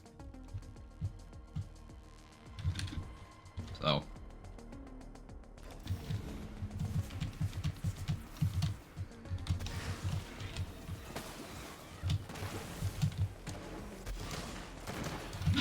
I need to wait before doing that shot because the aim punch keeps getting me. I'm trying to go fast. Like, ideally, I get the gate open at the 10-second mark. Which is something I've done with the Disruptor. I got it open at the 9-second once, but I have to rush to a point where my aim gets inconsistent. Gust of wind would break the most powerful shield, to be honest. That's not quite true. Like, but the thing is, with shield tanking in this game, it's never the shield capacity that's the reason for you tanking. For example, the Mana Well shield from the third vault card. It is,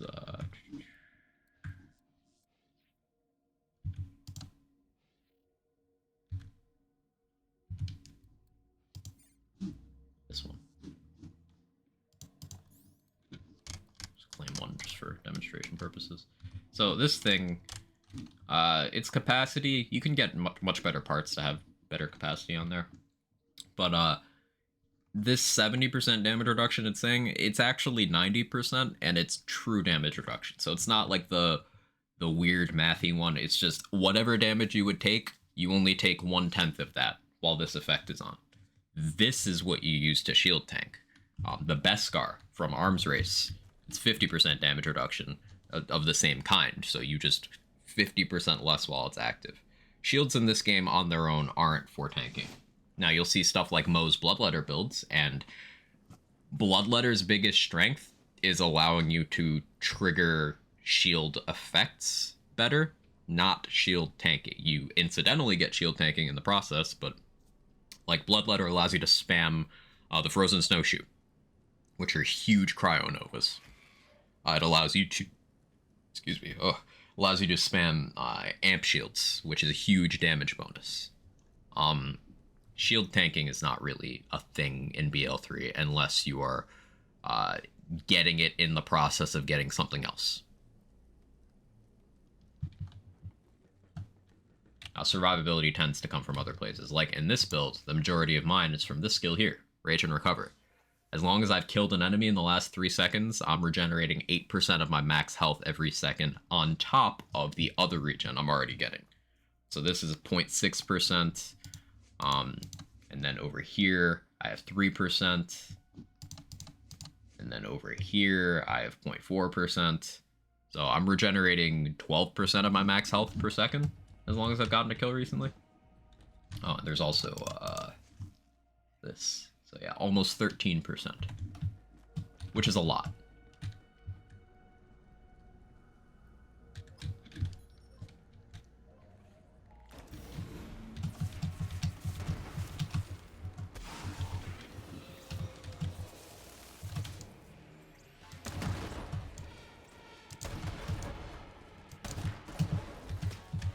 I got that done at the 12-second mark. I'd like to do that 2 seconds faster.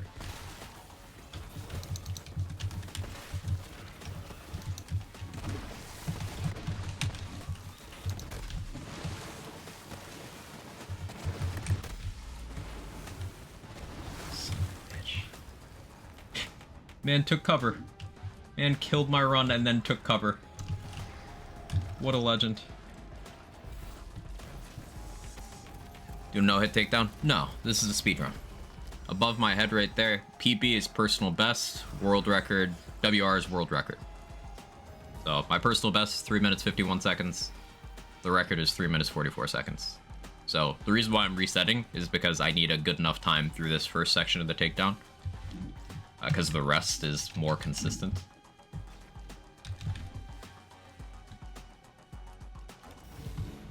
If you want to see the boards with all the times, exclamation point trials will link you to that.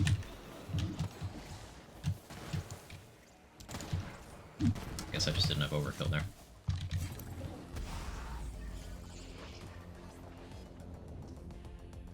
Not no hit, he just knows when going down or missing a shot goes too much time. Right.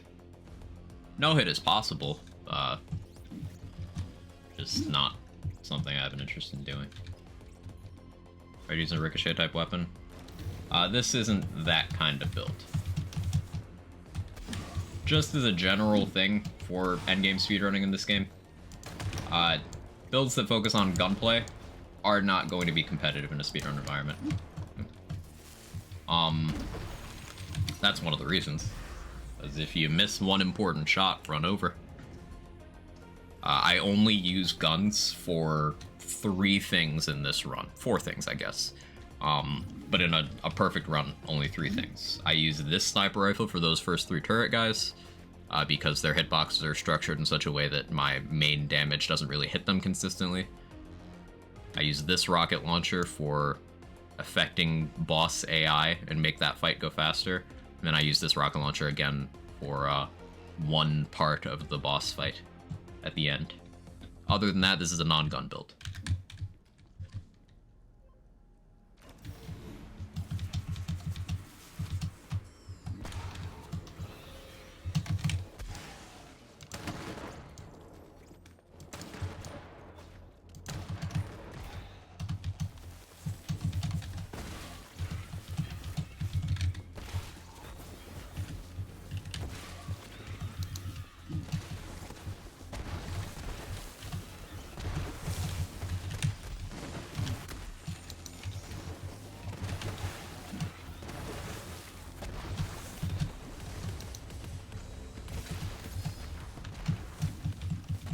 Okay.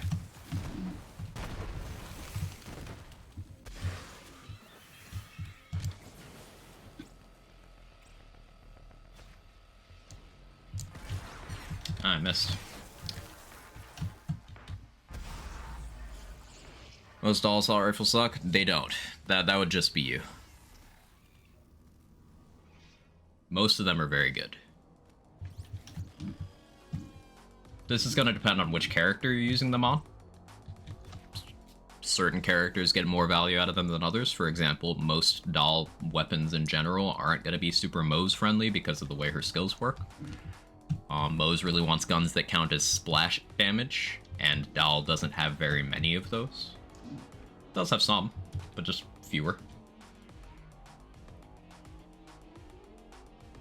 And then there's some doll weapons that are strictly for multi-target, strictly for single target. It's going to depend on the situation.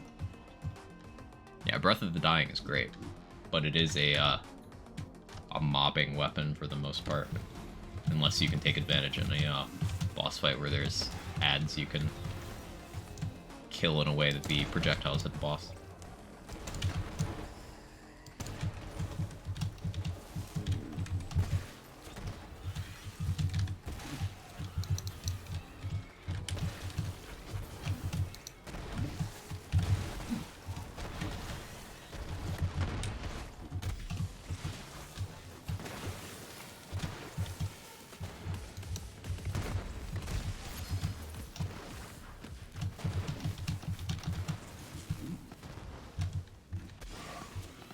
Ruin the Ogre in BL3. It's better than it was in BL2. It's also actually easily obtainable in this game, so I don't think that's true at all.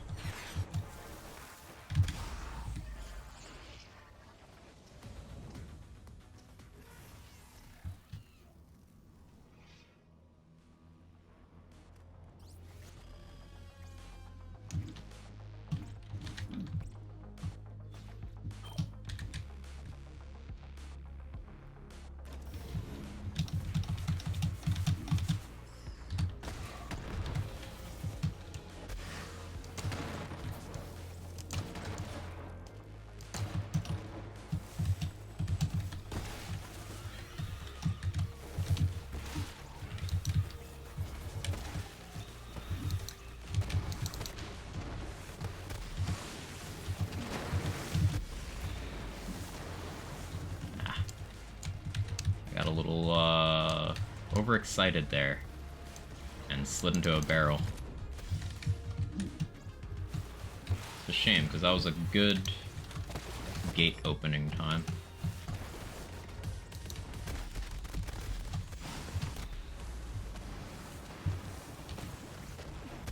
Why are we spamming Pingus?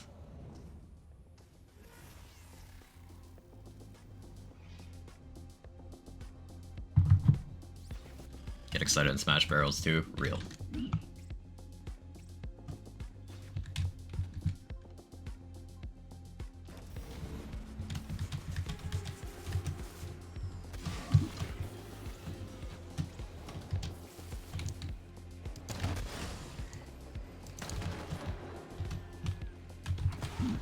Body block by Ratch. Amazing.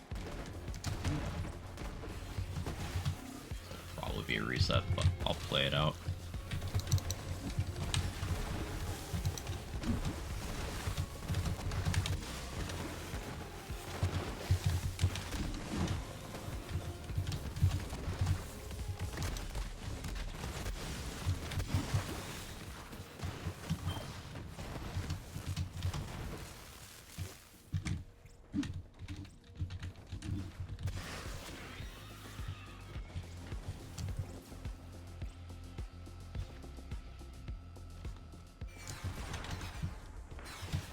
Reset.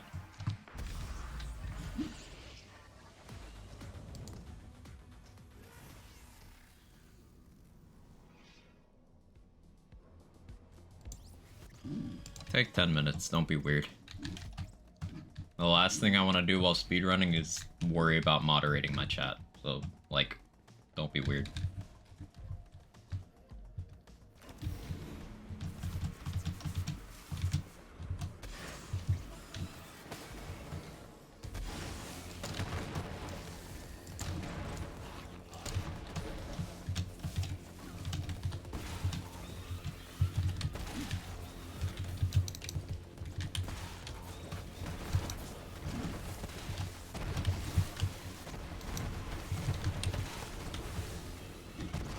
Lift.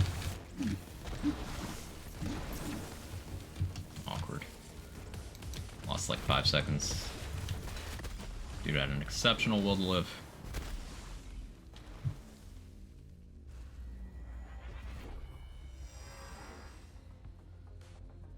Black out those magnetic shoes. It feels like that sometimes, doesn't it, Tom?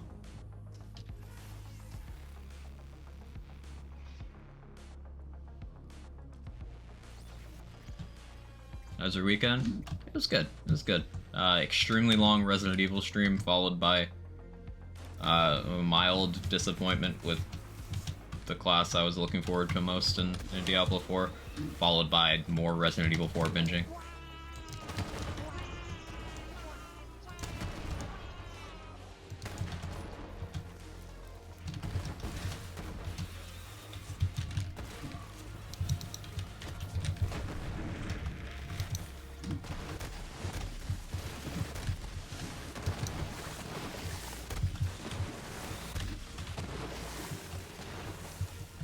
Cryo.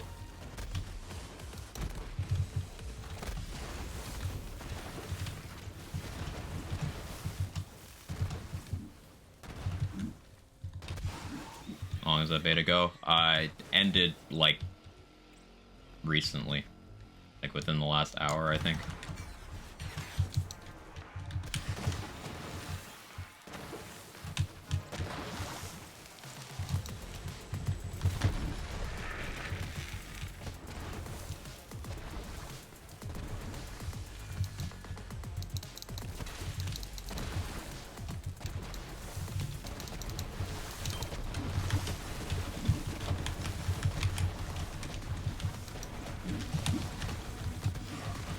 Rex went for the wrong Valk.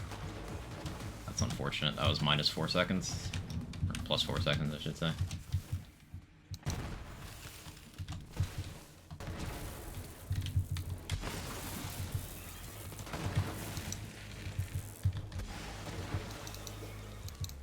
I just had Ari stream an hour before I got up the next morning.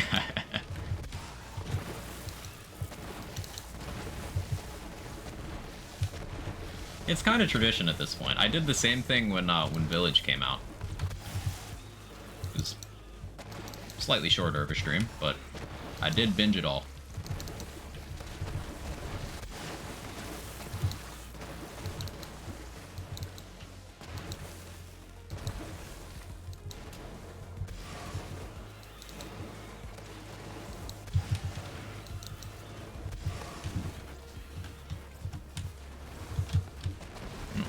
Terrible movement. It's fine, those are really good boxes, so that only put me back, like, on pace. I was ahead. Now I'm not.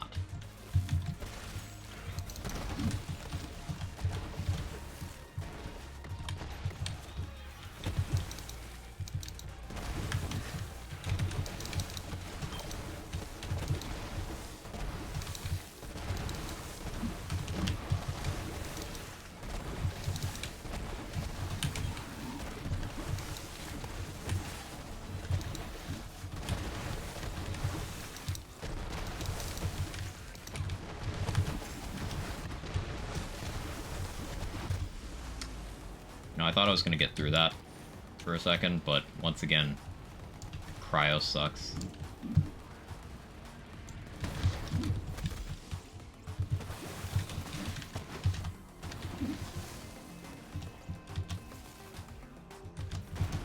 This could have been the run.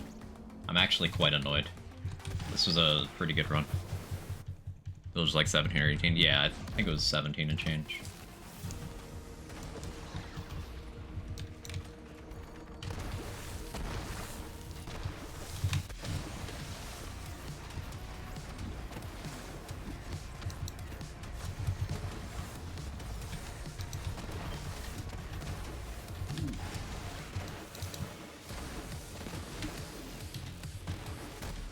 This is a decent run. It could have been so much better. I lost so much time to unfortunate things. Like, that courtyard could have been 5 seconds faster. Valkyries could have been 8 seconds faster. And then if I hadn't bounced myself on the end of the bridge, that could have been 2 seconds faster. My movement going out of boxes could have been 4 to 5 seconds faster. Like, that would have been the run. But frankly, I just didn't play well. I just did not play very well.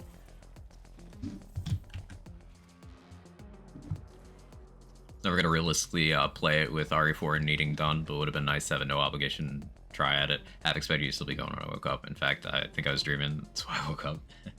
yeah, I would have logged more time on D4 beta for the second weekend if it hadn't coincided with RE4, but it did, so.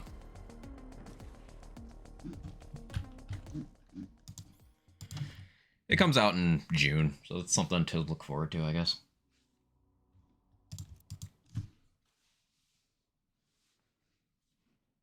Now the question is with RE4, how the speedrun ends up looking, because it is a long game.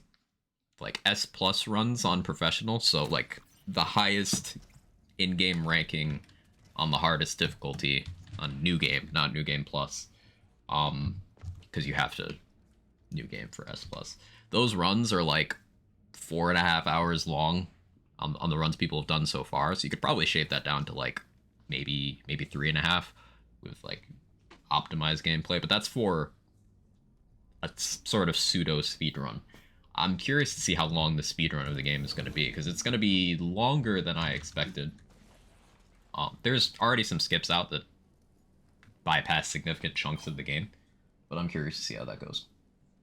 And then there's a bunch of stuff in RE4 that, like RE4 Original had the Mercenaries game mode, which we're hoping to get as DLC for the remake. It had 2 other side modes that we're hoping for as DLC. They make a whole DLC season for RE4, that'd be pretty cool.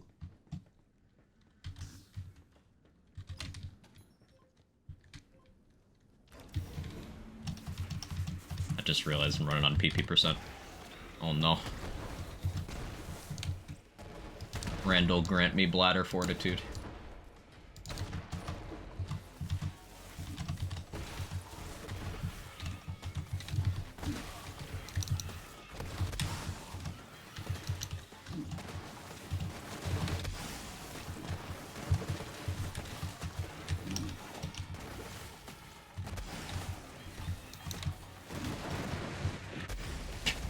Instead, I get multiple barrels blowing up in my face. Yeah, that seems correct.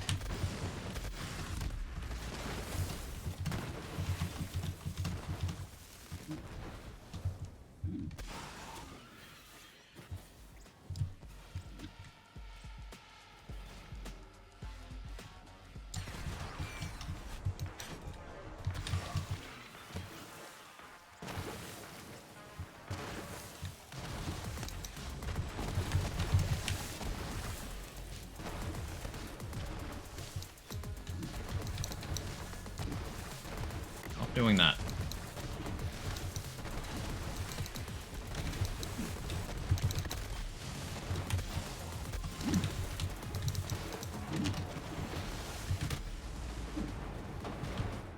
It's unfortunate.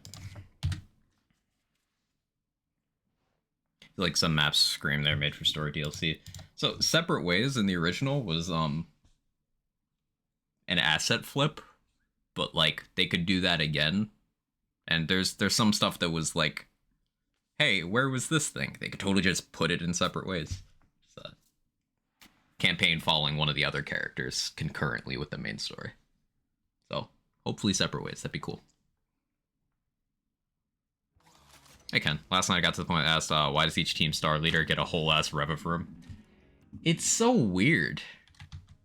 And like, it kind of almost feels like with those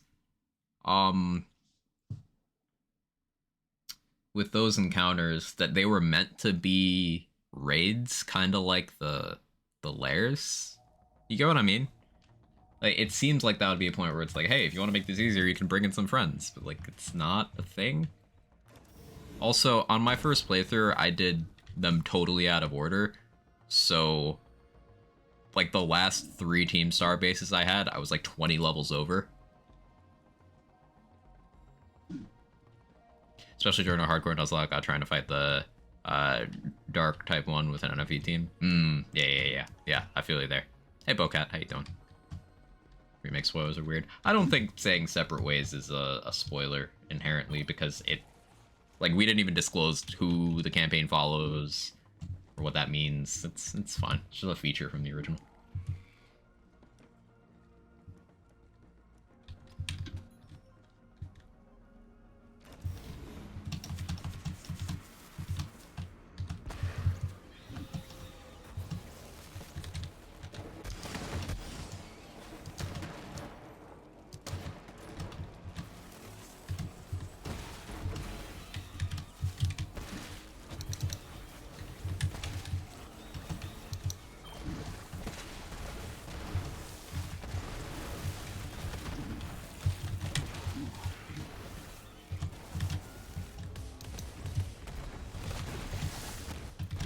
No cryo this time? Amazing. My movement sucked. But the enemies are behaving.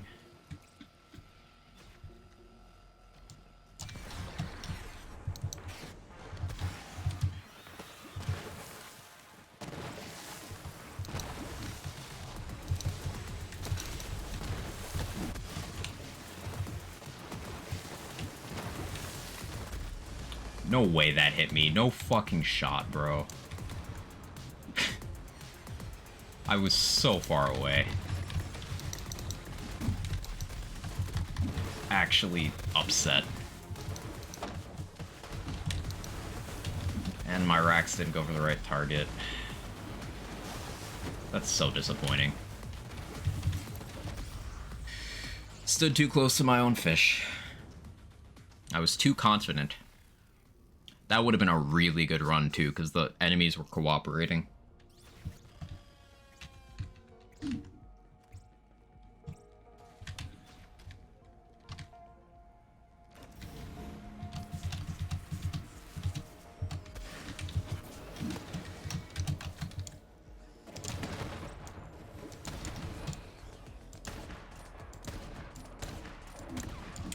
Bad aim.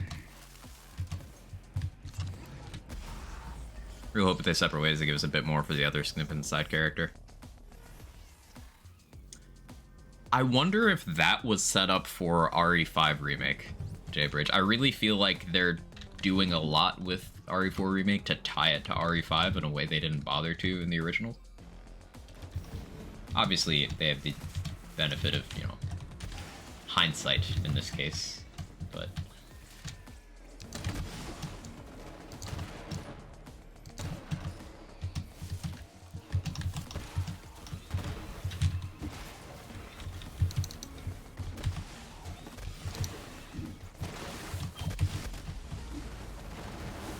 That's just unfortunate.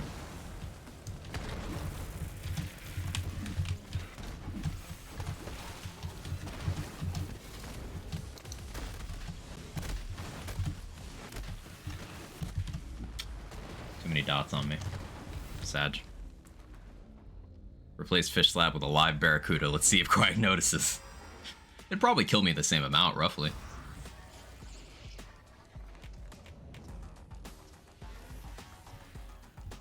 It's still endlessly amusing to me that the most dangerous thing in the entire Borderlands universe is a fish.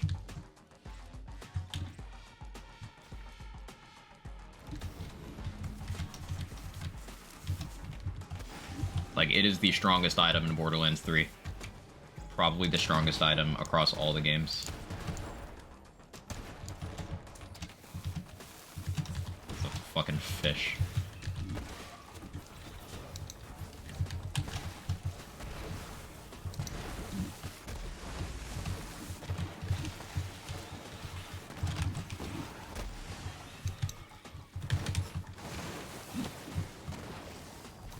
Why? Okay, who lived?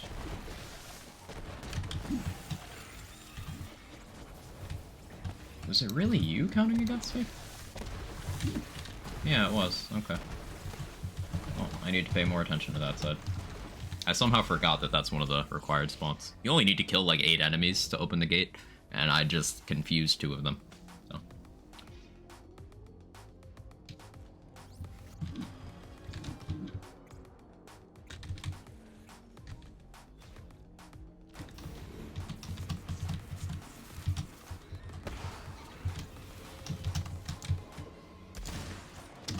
Aim punch.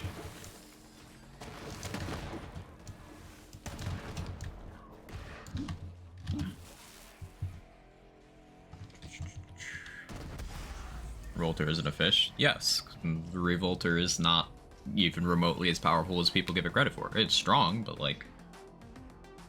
I wouldn't even consider it the quote-unquote best shield in this game. Whereas Fish Slap is a franchise-wide nightmare. They're not even remotely in the same league.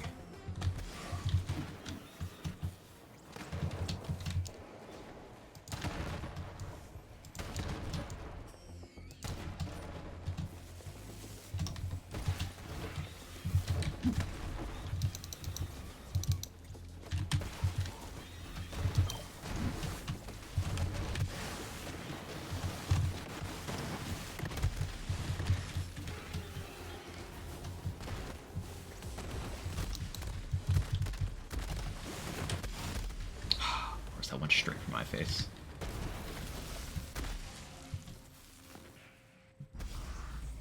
Revolter ain't no stinger. It's also not an Infernal Wish. It's also not a Super Soldier. It's not a Red Suit. It's not a Frozen Heart. BL3 shield slot is competitive. Nothing competes with Fish in Fish's role. Because you can get grenades that can deal comparable damage with very specific character interactions, such as triple sticky grenades thrown by Loader, or that double pull the holy pin crit on Moe's. You know, that's a thing. But Fish Slap can static charge, Fish Slap can unleash the dragon, and it can one-hit every enemy in the game on every character without skill points.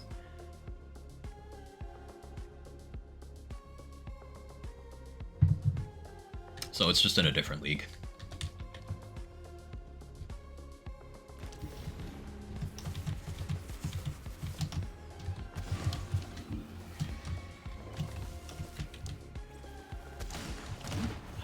Every time.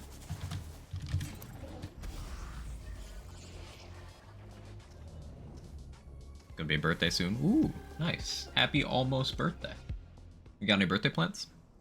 Fish can unleash a dragon. Someone called Darwin. We have an evolution breakthrough. Yeah, you can use a fish to unleash a dragon to kill a giant bug by hitting your own feet. Borderlands.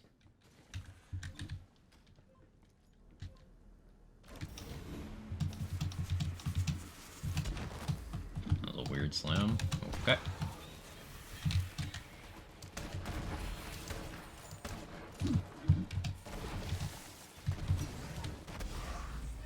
Ain't no rest for the wicked.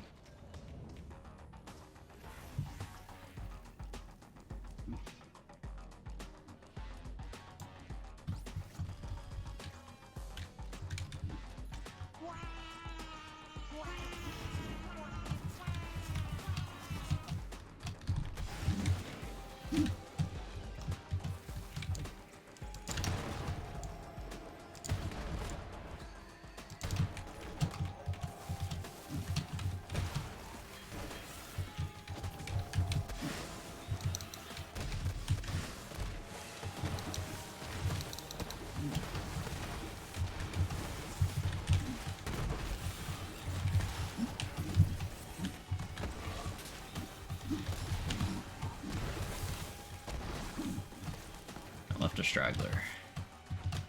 This is good practice.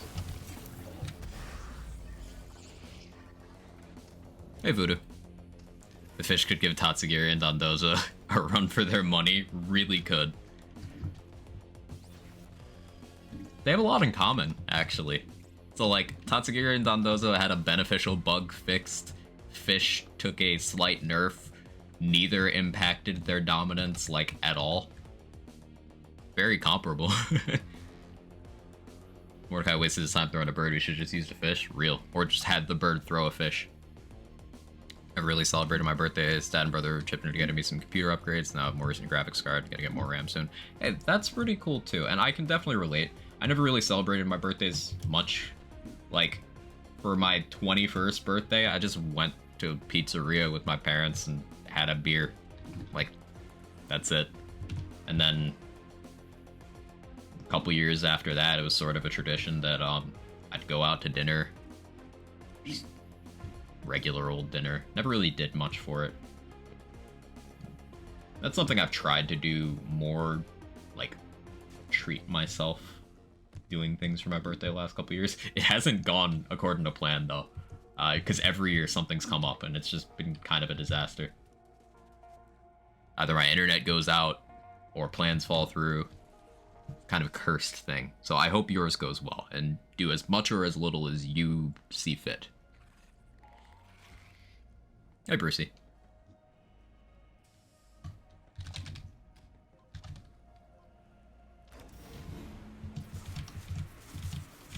Yeah, I'll probably try to do something notable for my 30th. But other than that, it's just a day.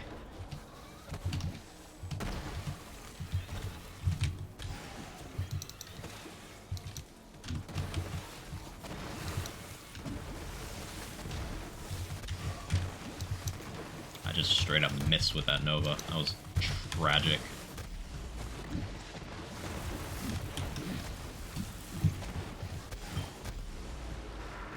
Yeah, reset that. Don't remember what I did my 21st. Not for that reason, you alcoholics. The last time I had any sort of celebration for my birthday, a surprise party a few friends threw for me. One of the nicest things anyone's done for me in recent memory. Yeah, that's a super cool thing for them to do, and I'm glad you have that kind of support system. That's awesome. Yeah, the last time I did something big for my birthday, was like I had just recently moved. So my roommate from college, who's still like one of my closest friends, over a decade later, it's just like, hey, we're going bar crawling, and we did, and I really needed it. I was going through some shit at the time, and it was pretty nice.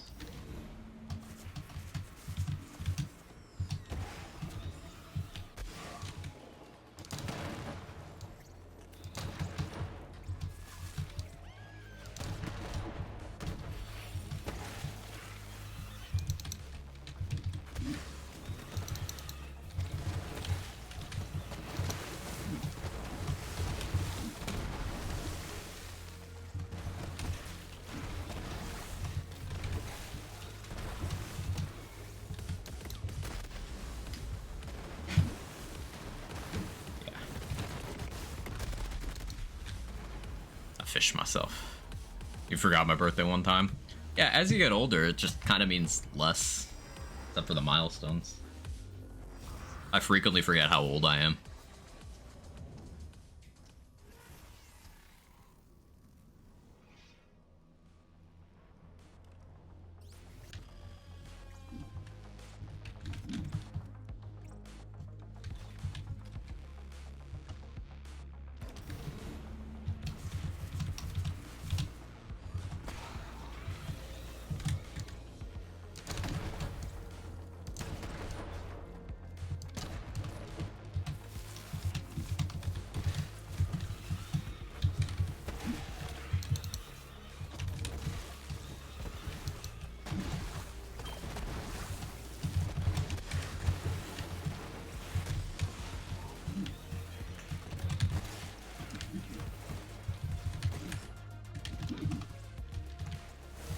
They were hiding a lot in this one.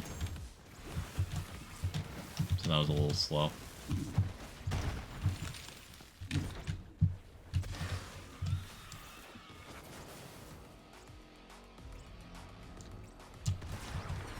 Why are there still ads? You know, I'm just gonna reset.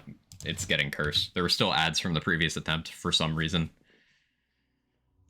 That's not supposed to happen. I was making a big deal about not making it a big deal.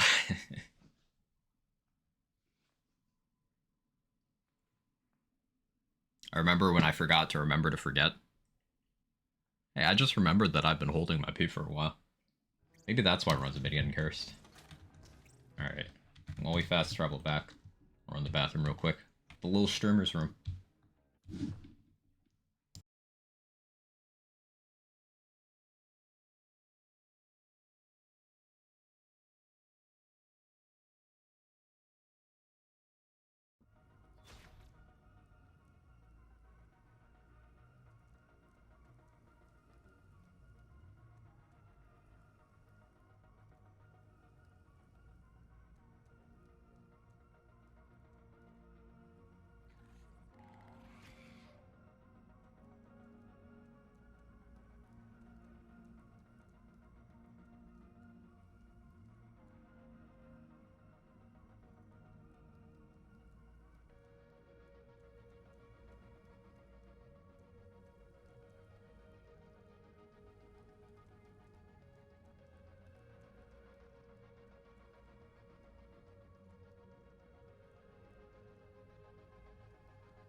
Alright, me back.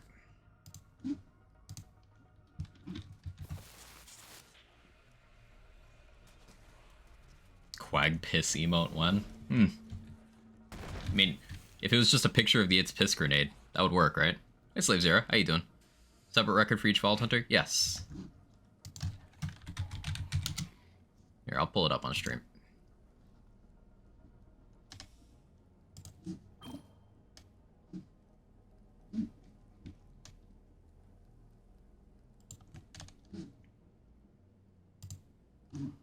So, currently, I'm running for this category here. True Malo on Takedown. You've got Super with a 344. You got Cheerio with a 348, me with a 351 for True Malo on Flak. But you can see it's separated out by character. So for Amara, I have the record with 401. Super has a record over on Mose with Lucky 7, and on Zane with Creamer. So 3 for 4 on Super's part. Could probably take Amara as well if he had a mind to. For True Guardian, I have Flak and Amara. I'm 3rd place for Mose. I haven't bothered to ever submit a run for Zane, but I could submit a 4th place run.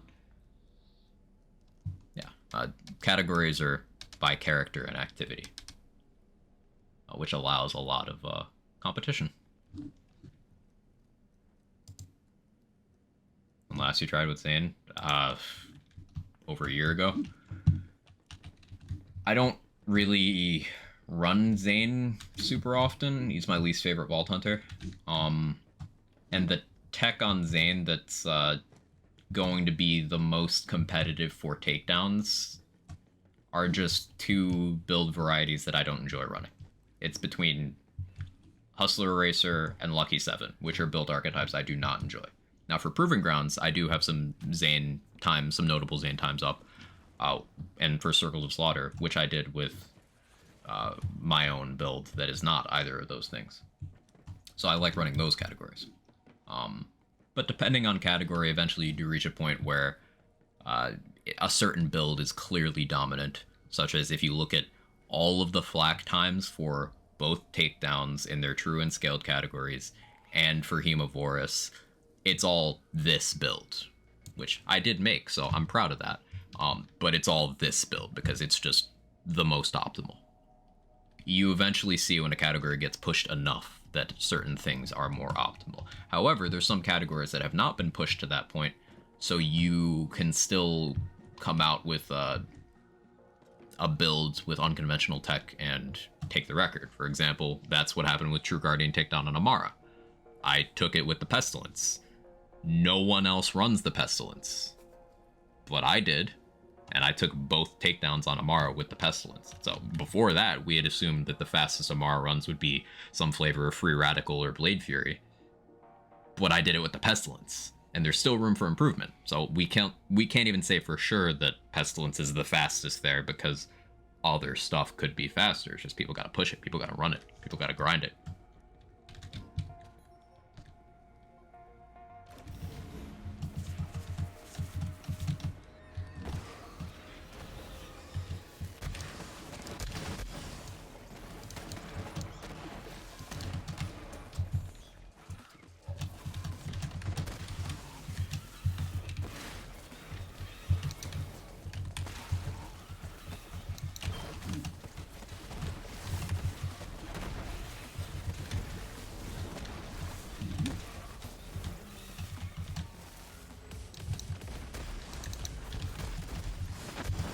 Tried something risky there with that fish, and it ended up working out.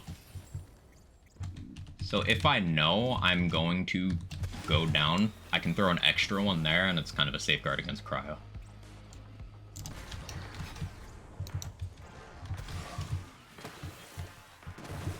Well, I missed that throw completely, but that's why we throw and rack.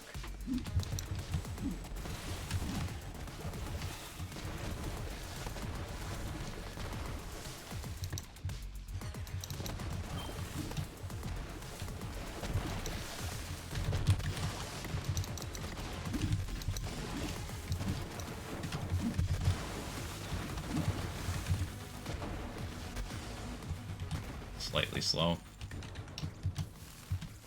But it's a run.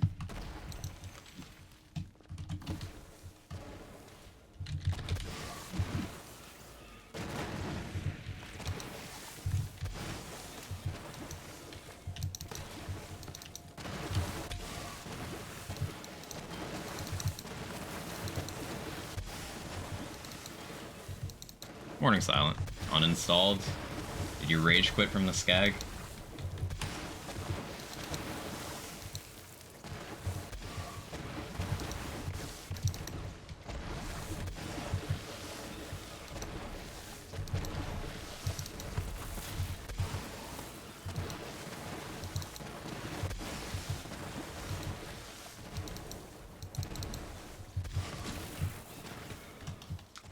Faster than I was expecting. Good spawns there.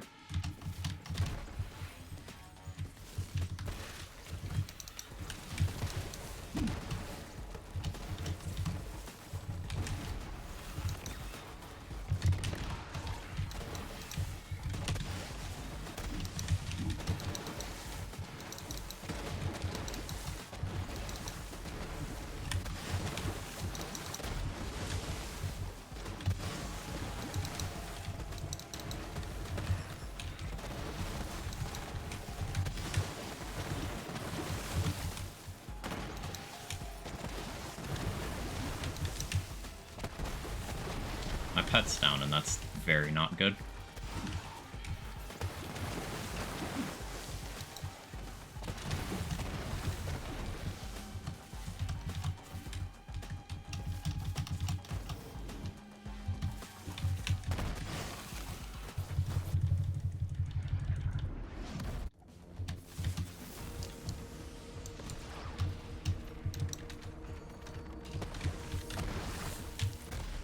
That's why it's not good. Such a choke. The one run where my pet isn't alive to bail me out there. It's the one run where I need it to. This guy can suck my dick. Well, it's a problem only you are having, so it's something you are doing. And also, there's a bunch of other categories, and that's why other time trials runners run other things. So, is what it is. So that was exactly the pace I need to be on, by the way. That could have been record run if my pet hadn't been dead. But I know why my pet died. It's because I didn't pop those barrels.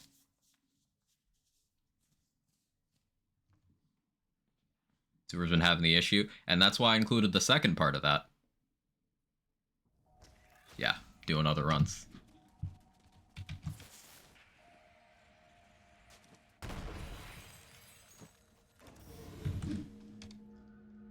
Blade Fury really is under the impression you're generally better off the Face Puncher, or is it indiscriminate that makes it the better option?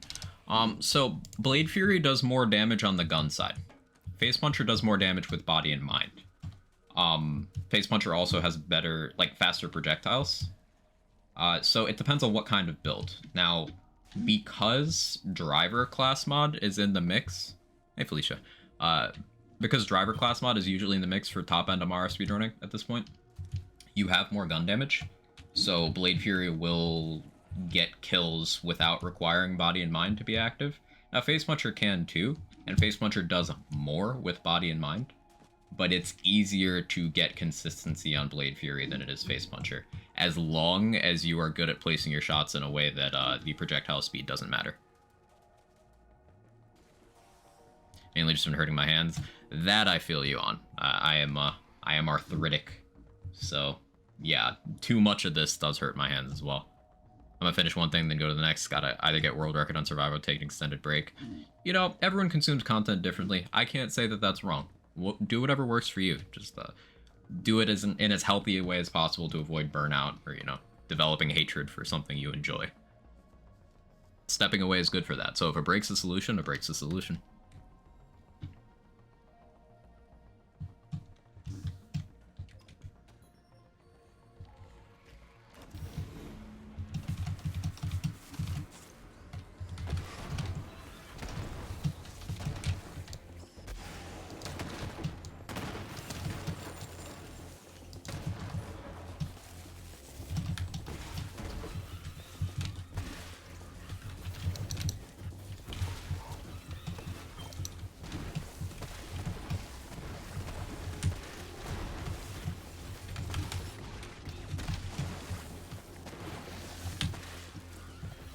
love cryo. It's my favorite.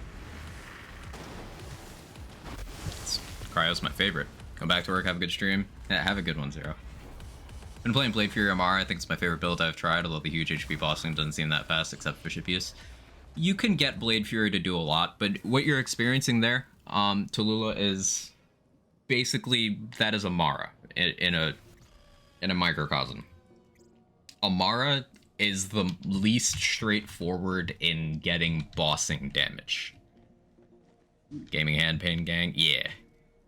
Like, Amara, in a general sense, will have the most trouble getting single target damage going relative to how easily other characters can do it. Now, that is not always true, and once you play to her strengths, you can sometimes outstrip, like, you can outpace whatever other characters are doing versus certain enemies, depending on how you build and what you're using. It depends on the methodology, but yeah, it's less straightforward than people make it out to be. Like, you probably hear a lot of hype about how crazy Amara Blade Fury is, and it's the most OP build in the game, etc. It's not, and it's far less straightforward than people think it is. And even at peak, it is still only comparable to what other characters are capable of doing, and it's not even the peak of Amara herself. So all that to take with a grain of salt, but it is a good build archetype. About 20 or 30 good runs into survival and world record pace, get fucked by Skag, and realize my hand's actually screaming in pain. Yeah. Buddha's probably the best Blade Fury player in BL3, Bro Crushers with that build. Yeah. It's definitely something that takes more aptitude than people realize. Especially because of that projectile speed I mentioned. This is one of the reasons I prefer Face Puncher, despite it in a lot of situations being an inferior option. Not all, but a lot. Because Face Puncher will hit very quickly where you point, whereas Blade Fury, it's not only got projectile drop, but it's got travel time. There's some stuff you need to keep in mind when using it.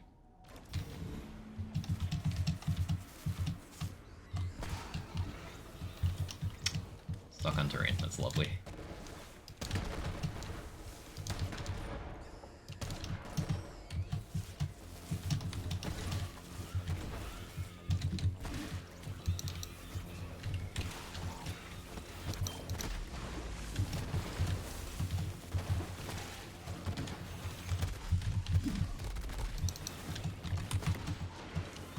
Jetpack guys want my ass.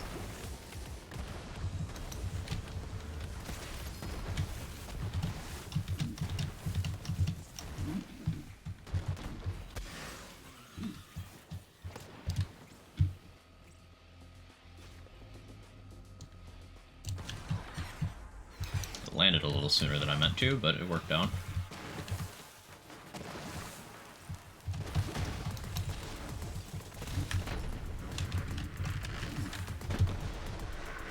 So awkward.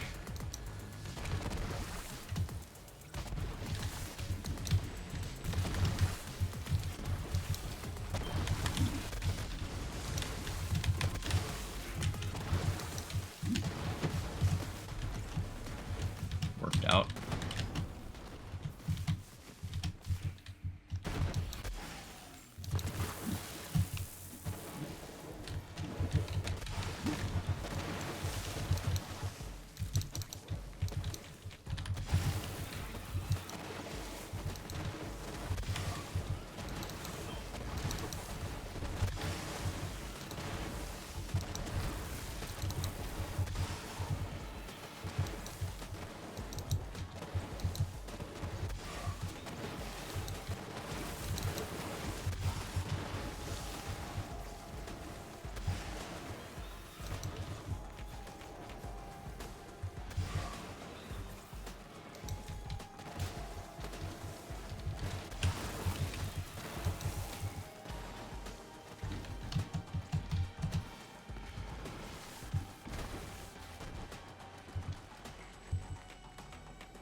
Now I gotta hope my pet doesn't die to that barrel that I once again forgot to pop.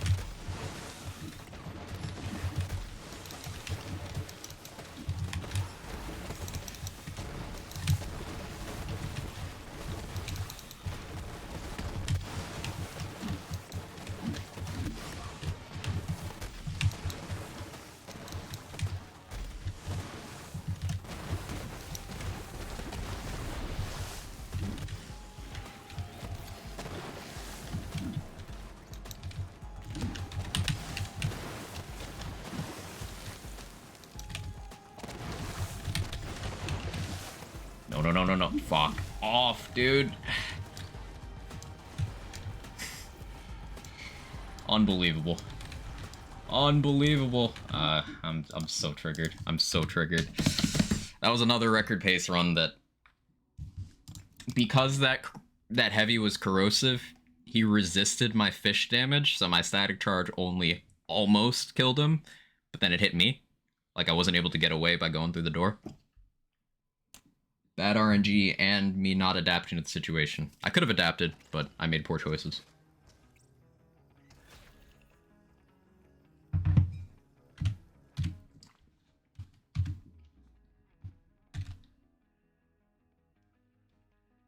Come to the realization I might just not have the mechanics I used to. Lucky 7's an abandoned gun. It is. Truth is for Amara, Driver, Revolter, Blade Fury, Heavy Rain, it's fantastic, but Fish is a must. Yeah, like, for single target damage, it's just Fish is going to do better. Like, you're boosting a lot of the same things, especially Driver, Projector is really helping, and then if you're using a melee artifact, Fish is getting that, melee damage bonuses, Fish is getting that. Like, Fish is always going to do more. Always. Any level of investment. So it just is what it is. But you can get Blade Fury to be quite good.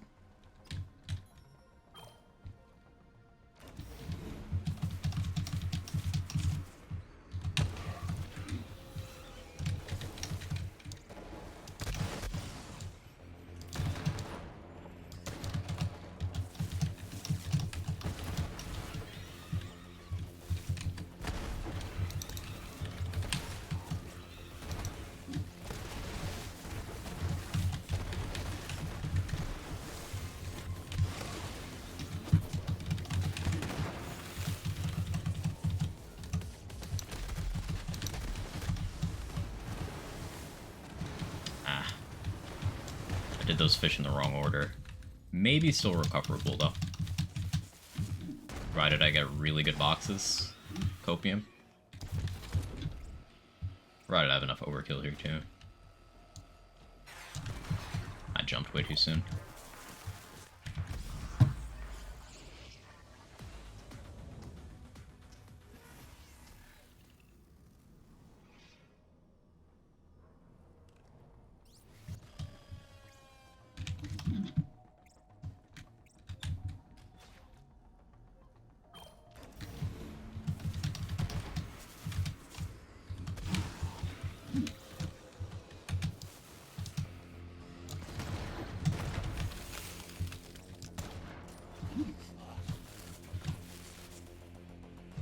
Want to use the disruptor, but alright, I'll do a couple with kick charger, see how that works out, see what happens. Working zone of the VH using non-lucky 7 is admirable, without a doubt the best proven ground player right now. I'd say that's competitive.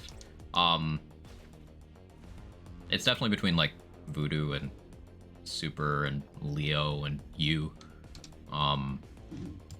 There's some categories where I think we do have clear front runners. Like, that's me for Guardian takedown. Yeah, I would say that's Butter for Slaughters.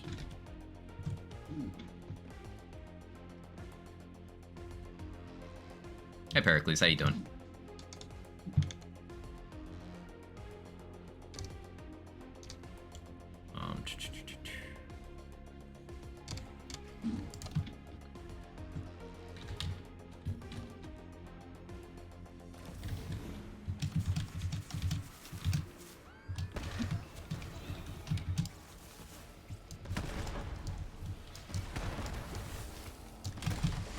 That right there. That's why I hate that fucking gun. Why didn't it get the kill there? Nobody knows. I do know. It's because I somehow didn't have enough overkill, but that doesn't make sense.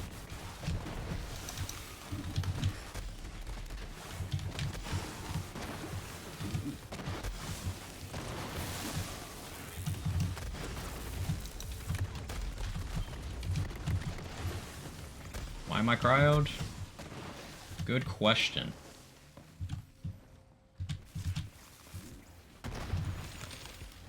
didn't keck enough. That's probably it.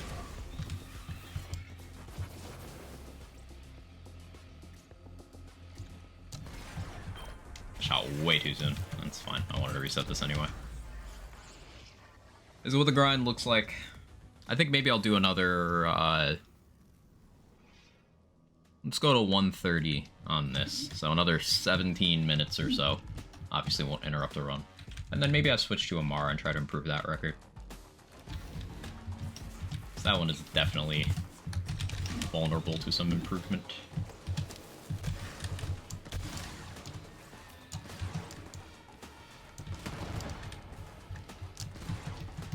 I just didn't charge that enough.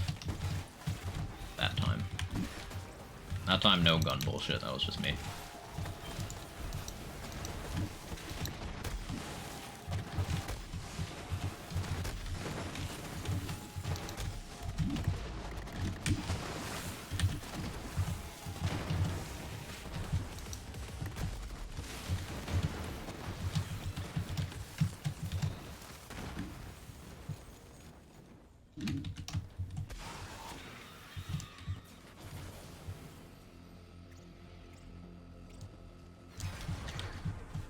Shot too slow. Bad muscle memory. Morning, Urban Mech. How you doing?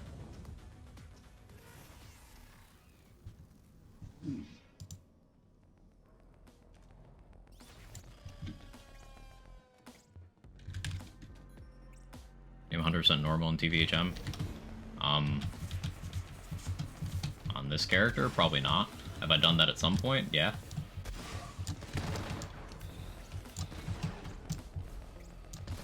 It's not really anything anyone measures, Alejandro.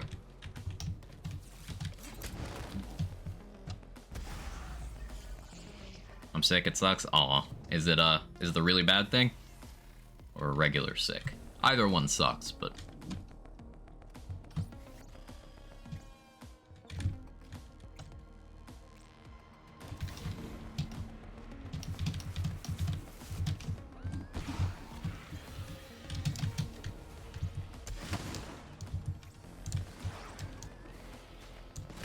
I guess I need to stand still for the gun damage from Turntail.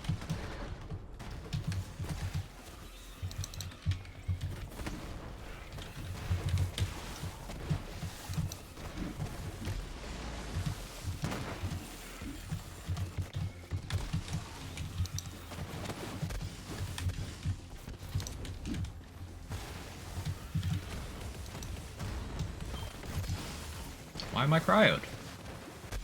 How does this always happen?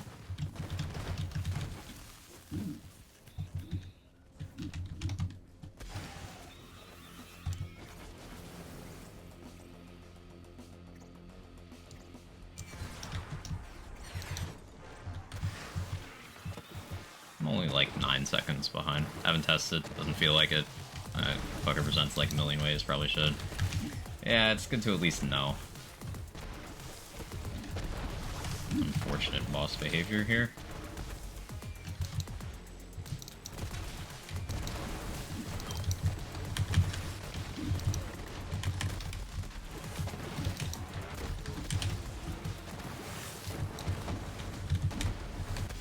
Really unfortunate stragglers there.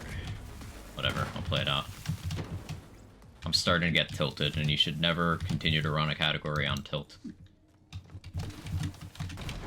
Cryo is exceptionally obnoxious, and I'm letting that get to me in ways that I shouldn't. Maybe I'll run Amara after this run.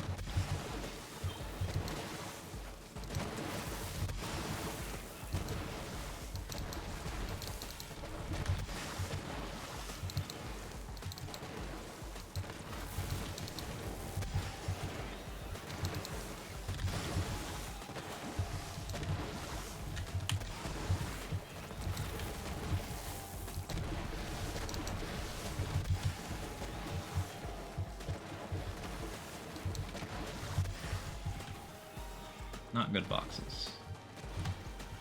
Mediocre boxes.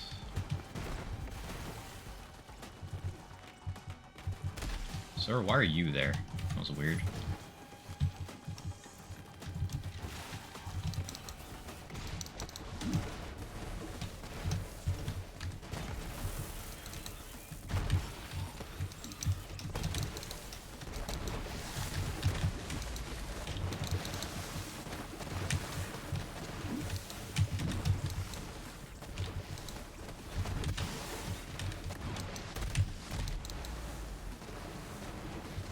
a good bounce in there somewhere? Oh, something bounced. They do be bouncing, though.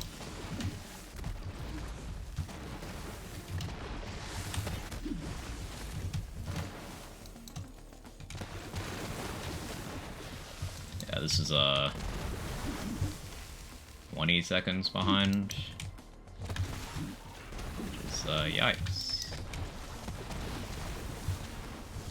You can go for a loading time.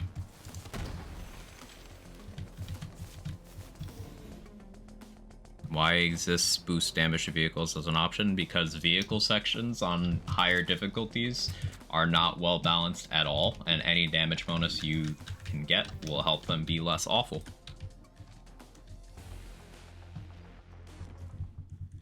They're not hard, they're just annoying, because the balance is awful.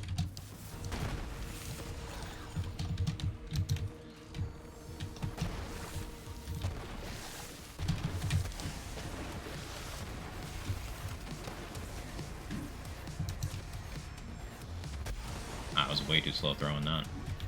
Skill issue.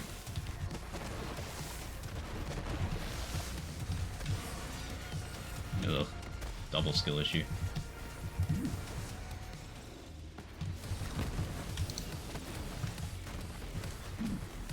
Higher difficulties? Yes, higher mayhems.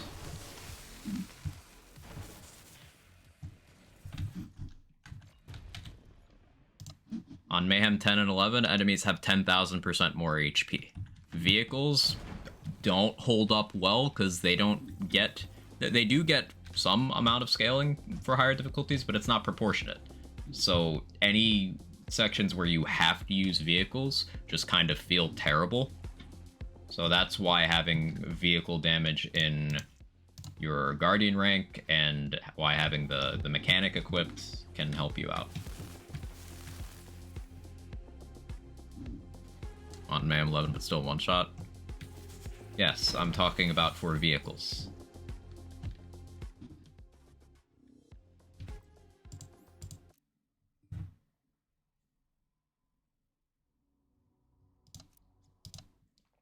Do one more on Flak.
Why do I have strikers?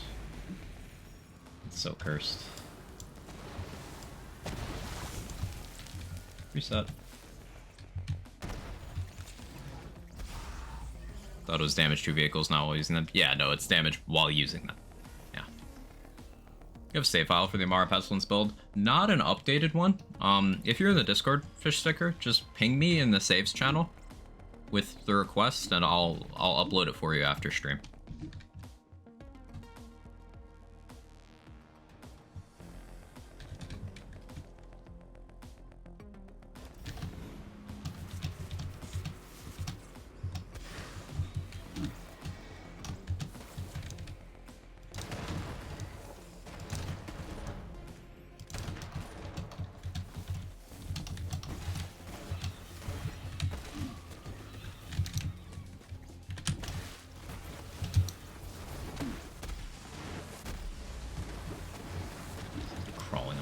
Neck. It's happened twice in here in the last couple days.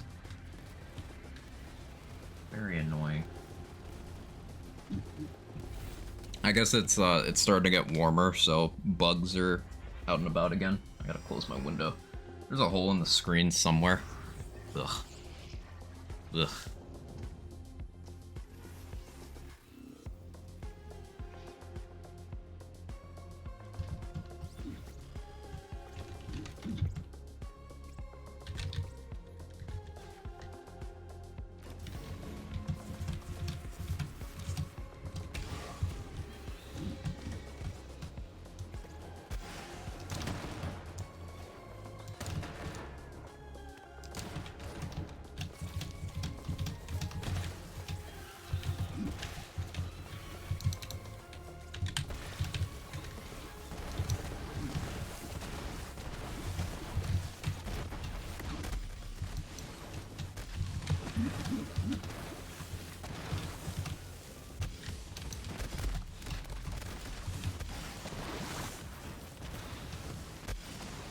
many dots.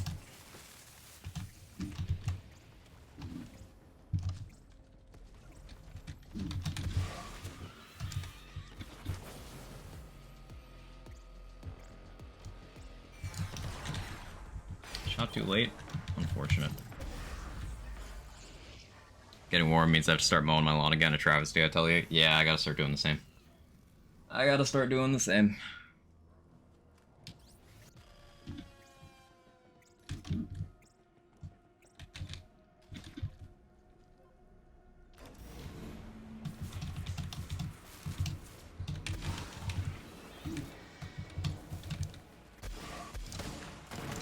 Aim punch.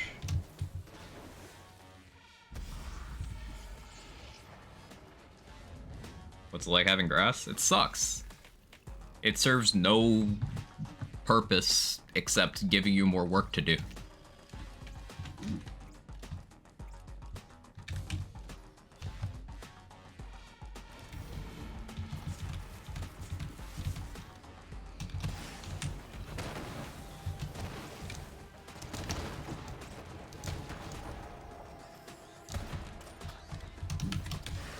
Fuck me, dude. Whatever.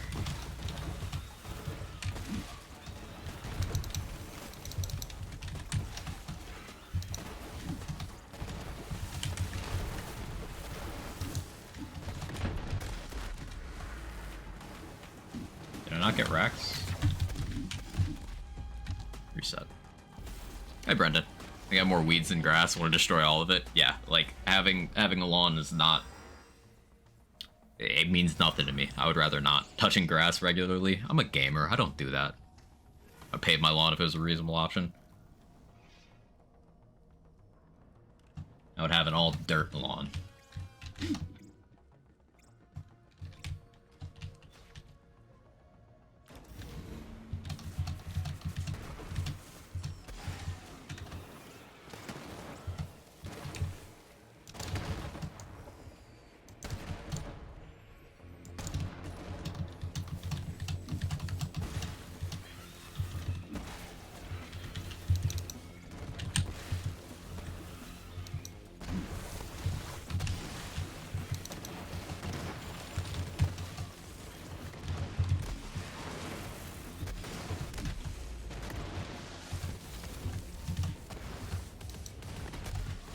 Fish bounced in a favorable way to let me recover there, and then as I said that, fish caused me more problems. Ugh.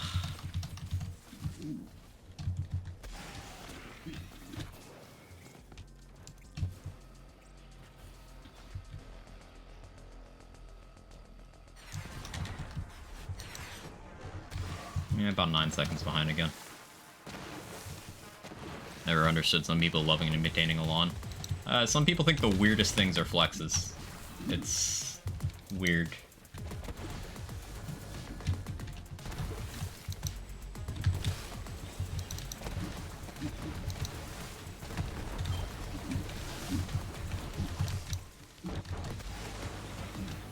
I panicked a little bit there. Didn't play well. 10 seconds behind.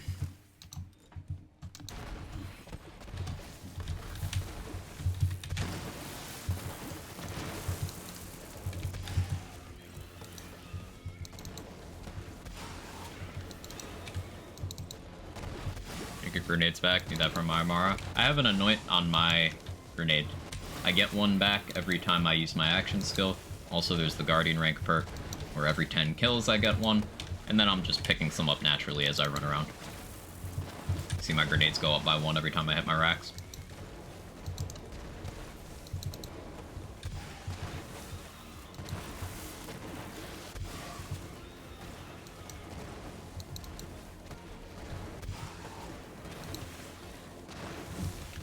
Good boxes.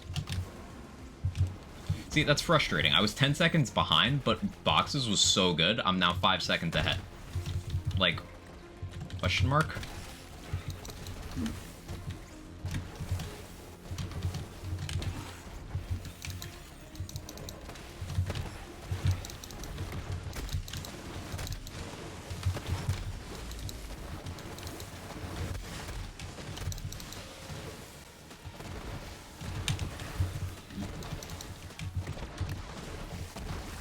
bad choice there on my part.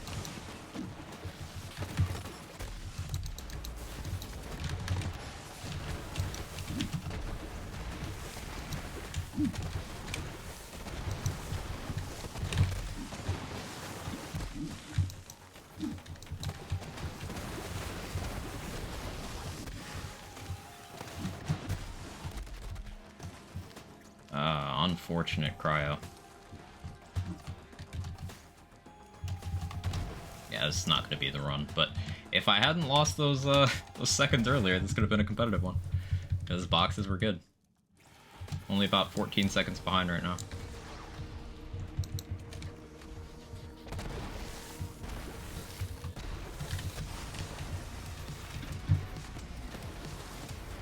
Ah, but then he went to that pillar. That's always a run killer. Although, alright, I have an idea now for that.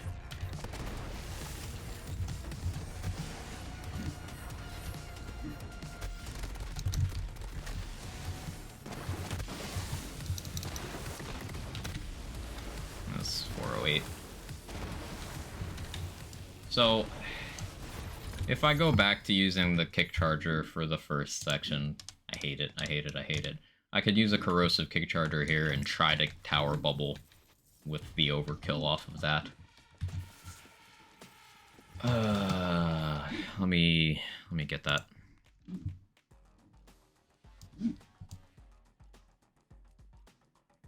I'm not gonna run that right now, but I'm gonna put it in my inventory so I can do that.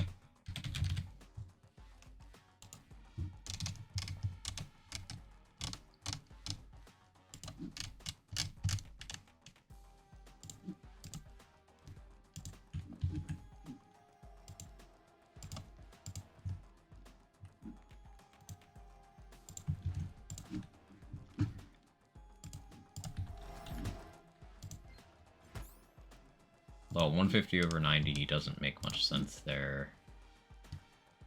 Should I use AC Splash there? That makes more sense. Hang on.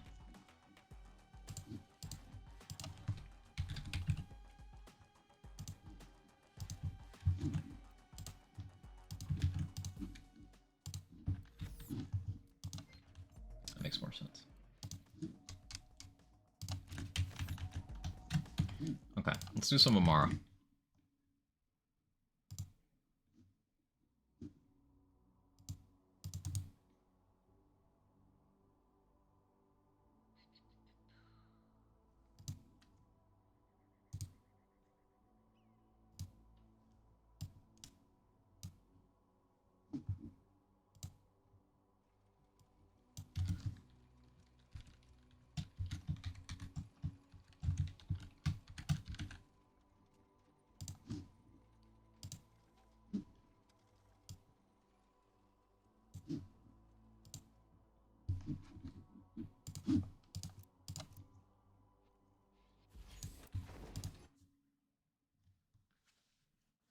Here in Vegas, everyone has water smart landscaping. What is that? What am I trying to do? It's in the title, Alejandro. And also the words above my head. Speedruns. RNG God's so cruel sometimes. Yeah, Demon Viper, for sure. Gonna pursue another activity after you secure Flak and Amara World Record Malone Takedown. I already have Amara Malone Takedown. This is just an improvement. I have the records for both Flak Guardian. I have the records for Flak Guardian, Amara Guardian, Amara Malawan. And I'm trying to take the Flak Malawan record. But all three of the ones I listed that I hold, they have room for improvement. So sometimes I like running against myself to improve it.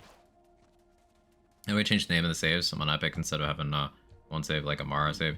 You're gonna have to use numbers, and it's hexadecimal. So you can use numbers, and then you can use letters through the letter F in your file names. So if you want them to appear in a certain order in your saves list, you need to name them accordingly. Note that, like, ones sort together, so you'll see a save that says 1, and then the next one will be your save that says 11.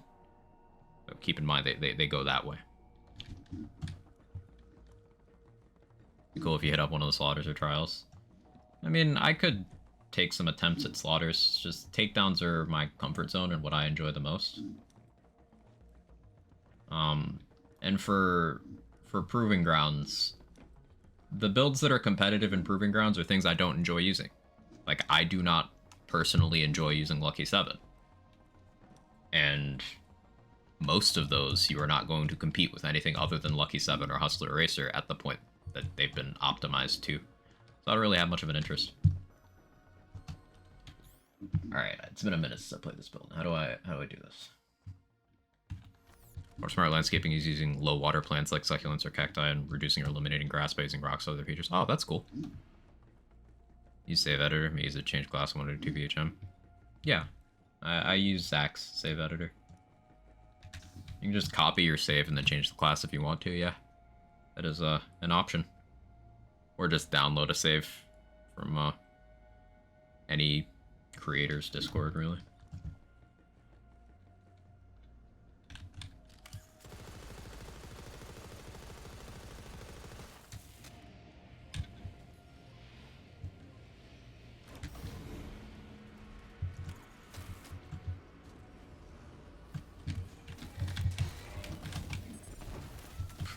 Kind of forgot how to play this build.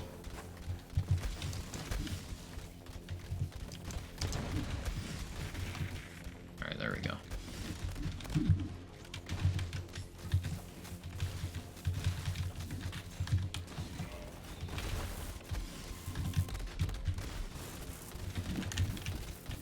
Left a straggler. Left a couple.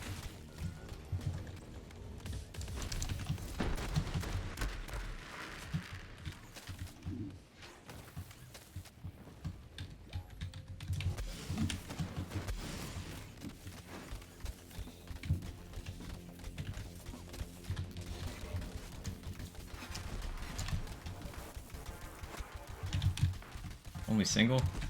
Pain. Yeah, I'm gonna need some D-Rust here.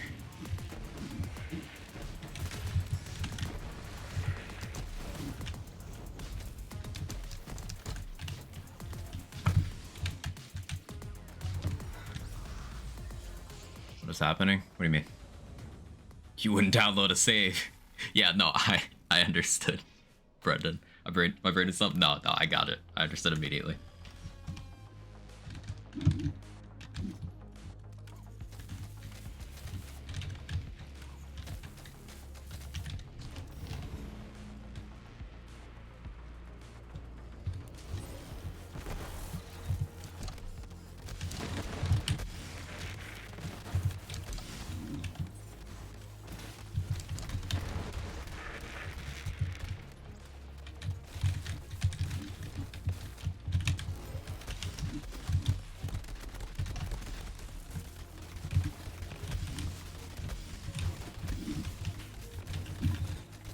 How did I still leave a straggler? Is it really just that jetpack guy? It was.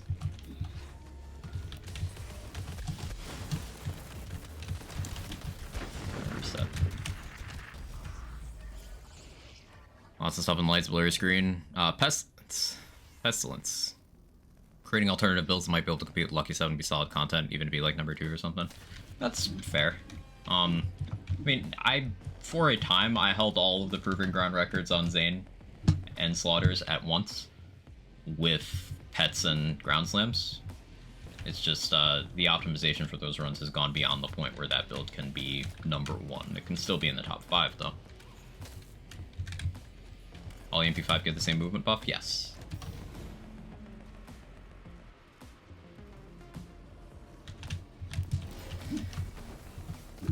Bad movement.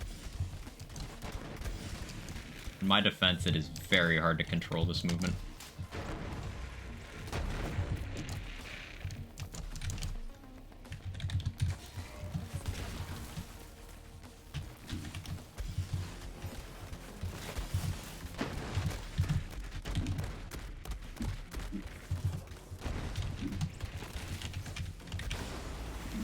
Very hard.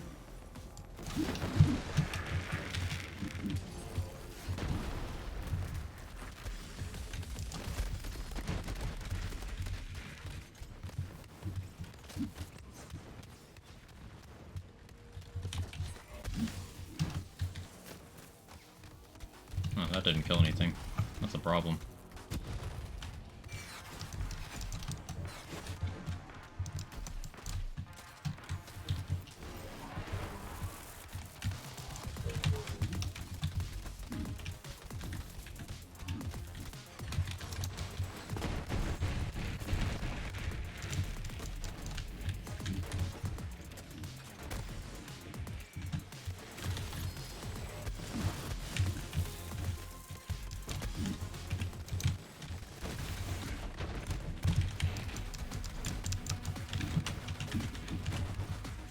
Very bad on my part. Yeah, let's reset this. It's too slow. Not COVID, that's good. Explosions. Like a flag gets cried all the time in Amara, not once yet. Because I'm physically moving too fast for the enemies to hit me. Like, all the damage you're seeing me take, 90% of it is me doing it to myself.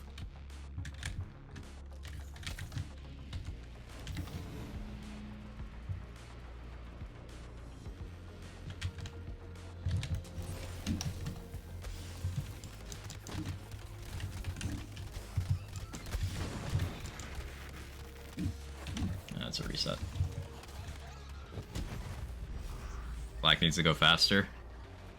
The thing with adding more movement speed with Rackstab, as it currently stands, is it starts to chip away at consistency. Like, I need to be able to kill those turret guys.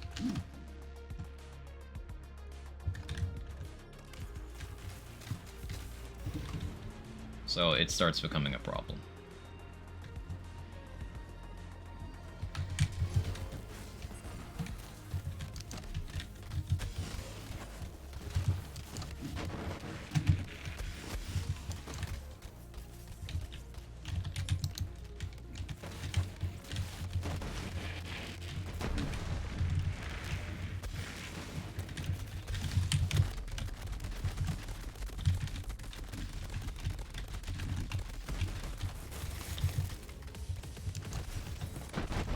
Yeah, I got cryoed there, but like I'm moving so fast that it doesn't matter.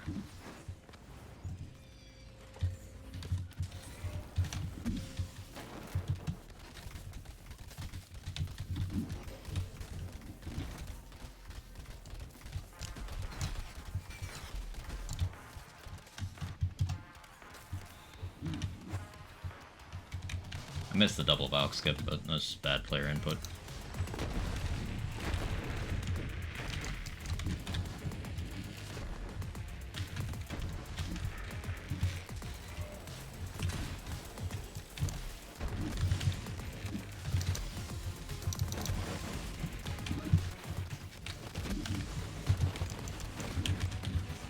More bad player input costing me time.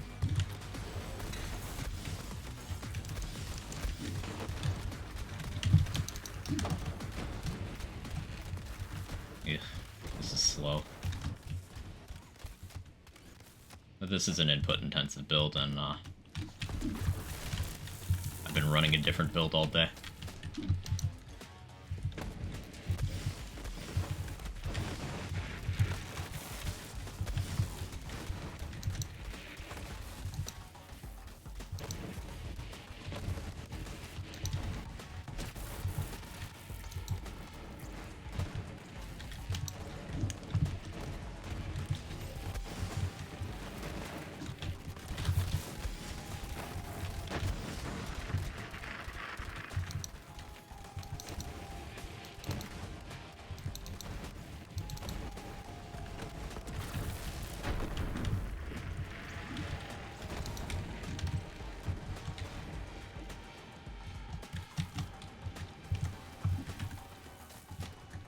I'm out of fish. I don't think that's a problem.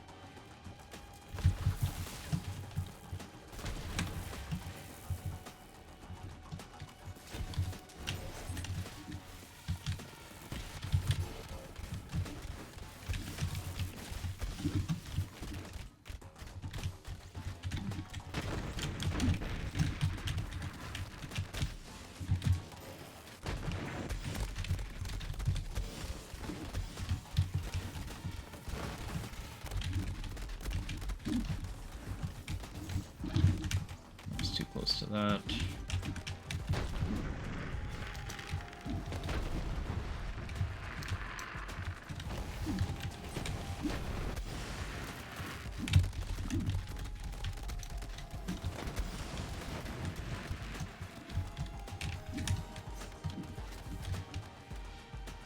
moving a little too fast to control myself properly.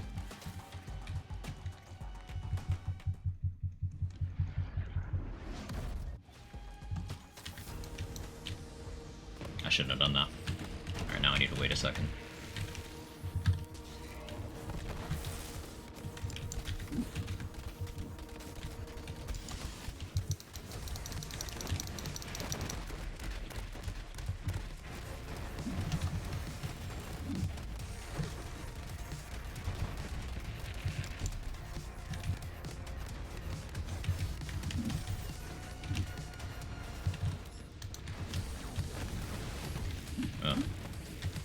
I didn't have my action skill available, and I very much needed my action skill available.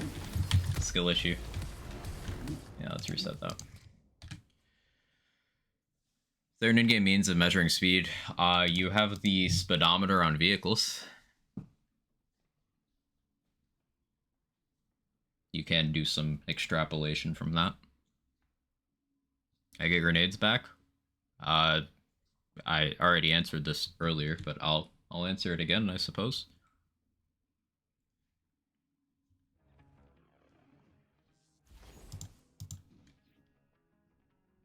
This Guardian rank perk, Tag and Frag, you get 1 back every 10 kills. I'm getting my other grenades back by picking them up from killing enemies. On the other build, I had the Anointment on this slot to get grenades back every time I use an action skill, but on this build, it's just through those two means. I pick them up from kills, and I get 1 for free every 10 kills. That's it.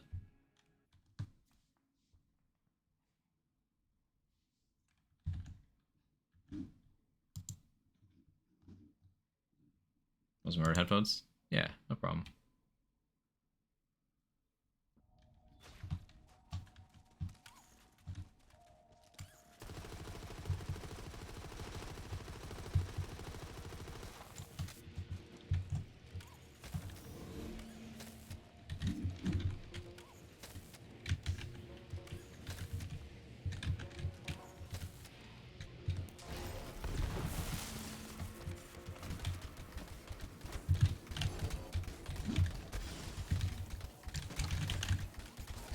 That's an unfortunate phase cast bug.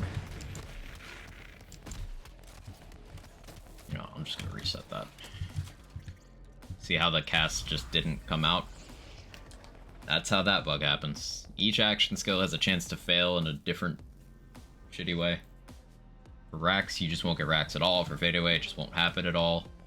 For Gamma Burst, it'll go permanently on cooldown or fail to activate. For Clone, it'll fail to activate. For Mantis, it'll fail to activate and be broken until you use photo mode.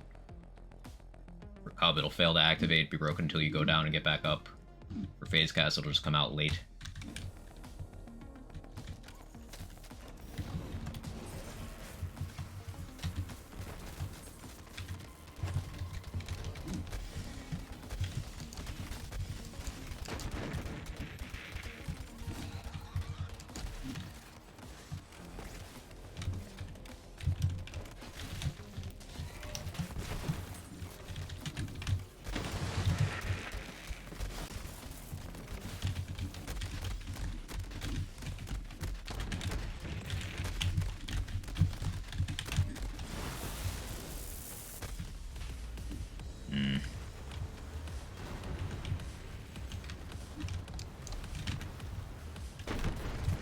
That's a reset.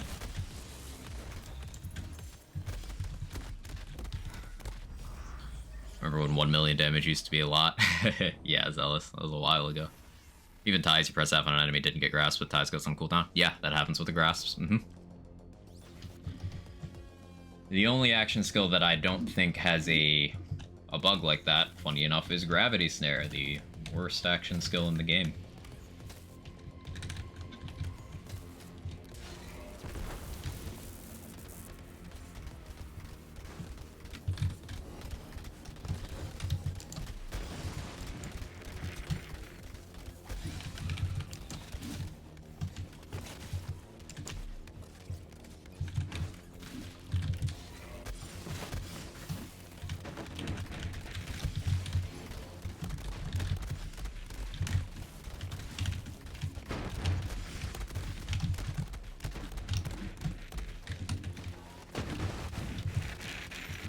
barrel fog.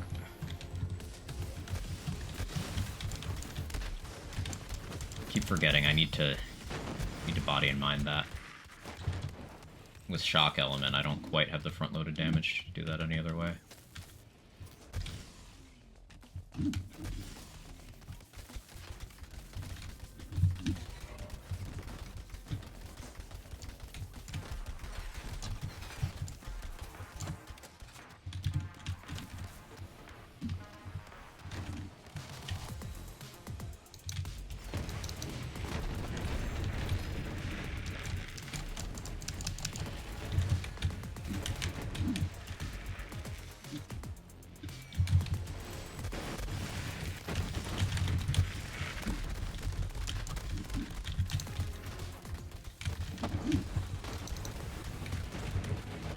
Really?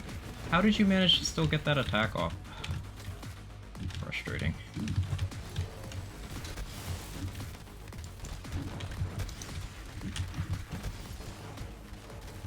Slow.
Ooh, puddle on the ground got me. That's super awkward.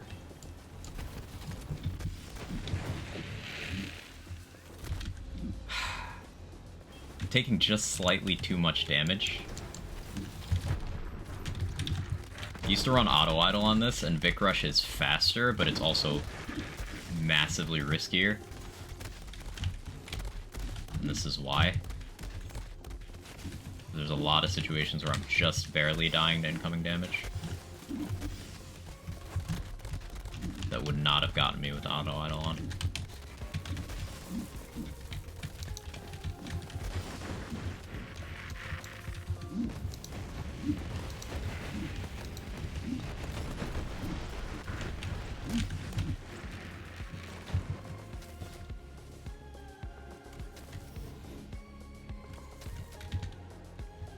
Wait for ads this time. Hey, thank you so much for the prime. Ajada? Let me know if I butchered your name. Resolution on my right monitor is terrible, but I really appreciate it. Thank you.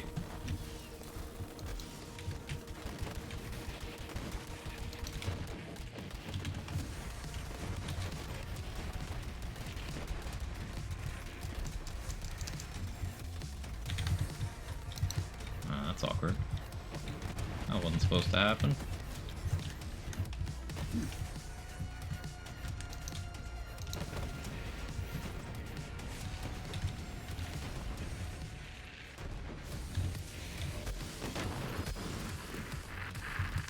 That was terrible.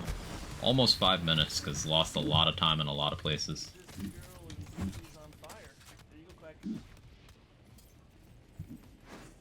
But this is where, derusting comes in. This can go sub 4 on this run. It's just, I gotta remember how exactly to play this. And I gotta hit double Valks and not get bad boxes and all that stuff. Just go faster. Just one cast? Yeah. The way the bottom half of Wotan works is... Hey Frosty, how you doing? The way the bottom half of Wotan works is the brain case, the glass surrounding it is its own enemy. So if you can kill that with something that spawns remnant, the remnant orb will spawn inside of the boss's hitbox and one-shot it. Also, the legs are each their own hitbox, so you can get an instance of damage off of each of those. Reverb can take advantage of the legs things, but I'm using Tendava. Because it hits all the legs, and any remnant spawned off of Tendava will double dip splash for even more ludicrous damage.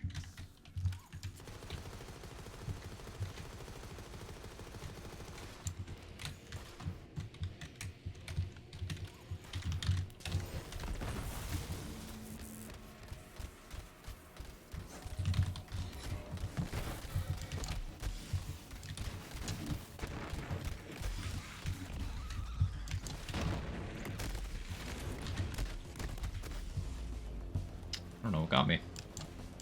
Oh, yeah, actually, I do know what got me. It was my dot.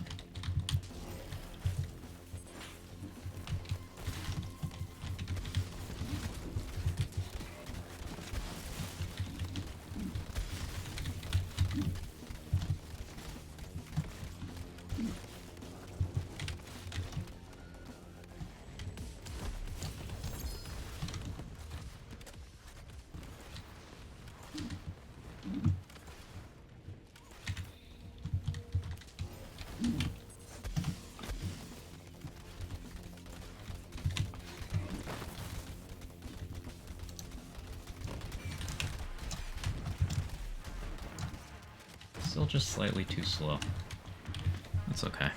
Easy solution, go faster. True.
Unfortunate straggler. Also, I have to pee. Alright, hang on. We'll go for a Wotan time, but I gotta pee real quick. Run was dead anyway.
Okay, it's me. I'm back. Where's Mr. Kitty? One is right there. You can kind of see him. He's on my pillow. Other one is... I don't know where he is. He's somewhere doing cat things. Matching grip ricochet fish. Hey Raid, how you doing? Why not melee cancel the pestilence? I do sometimes. Swapping is faster if I have trust in yourself at 2 stacks. So 2 stacks of trust in yourself along with fast hands is 196% swap speed.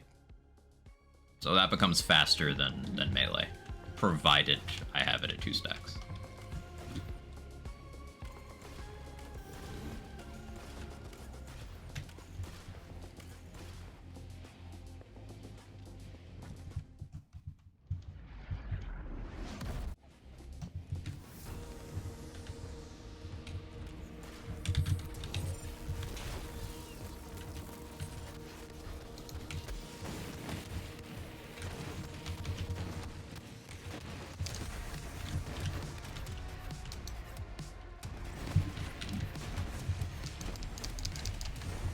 Too slow there.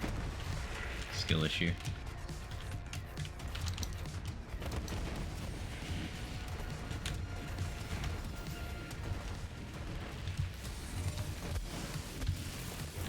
Oh, I timed that horribly. See, if you time that correctly, then you get both halves in one cast, but I did not. Hey CZ, how you doing?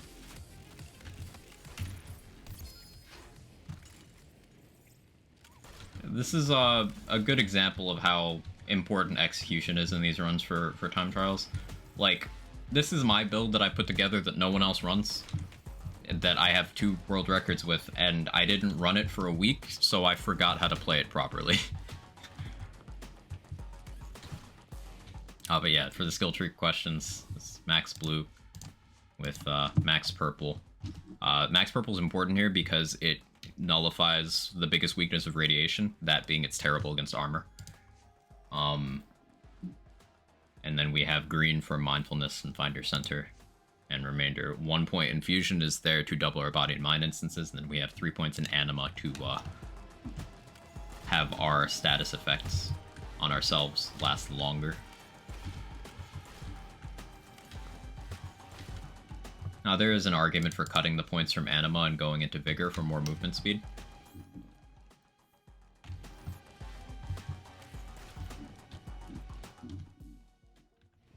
Something I'm forgetting to do that I think is costing me the Valk skip is I need to remember to throw a fish when I'm going to shoot them.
I think that straggler's gonna come to bite me in the ass.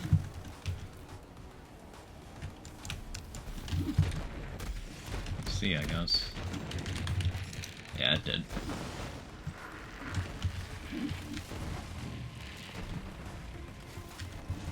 Yeah, it was that big guy. Bad RNG, but also I didn't adapt well.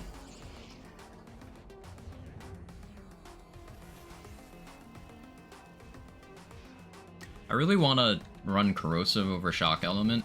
It's just I don't know how well Valk skip will go that way. Here, let me just try it, because it'll be so much better in damage output in like every area.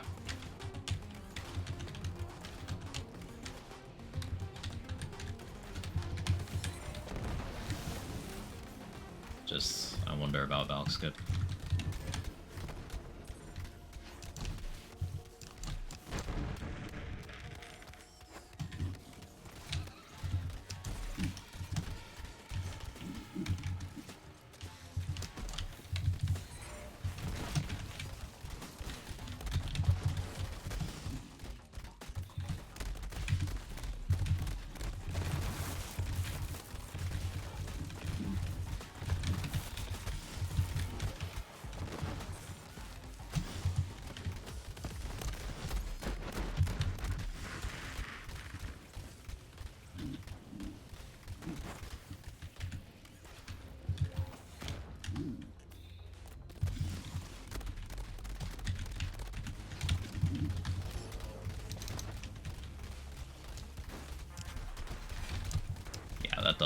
That just doesn't do it.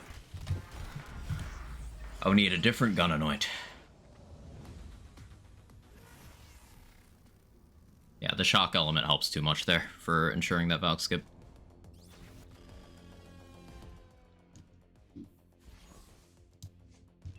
That's why we do that. And that's why Anima's important, because shock dot has a very short duration.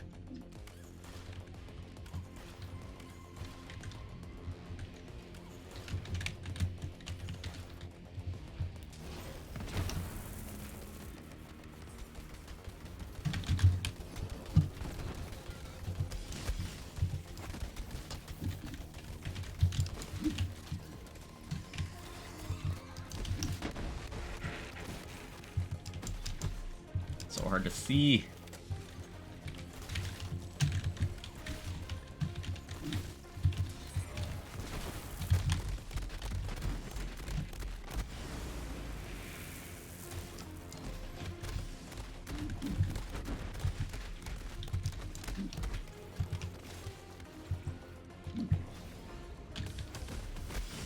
Oh, I just didn't have any groundbreaker. Yeah, that's a reset.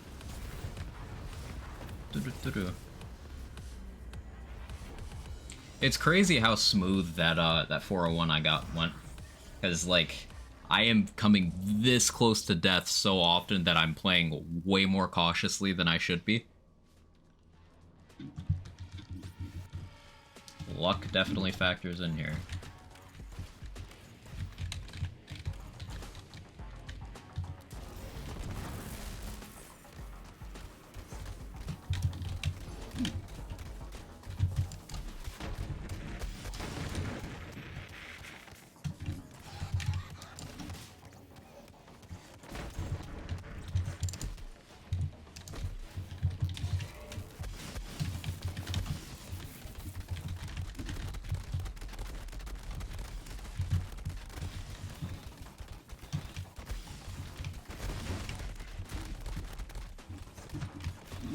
Really left that one. Rookie mistake.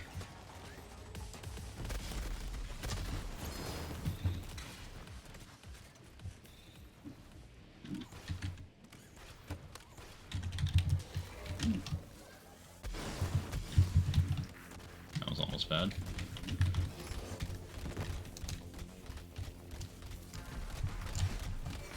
Still just like a couple frames too slow. I need to shoot higher. That's my issue right now.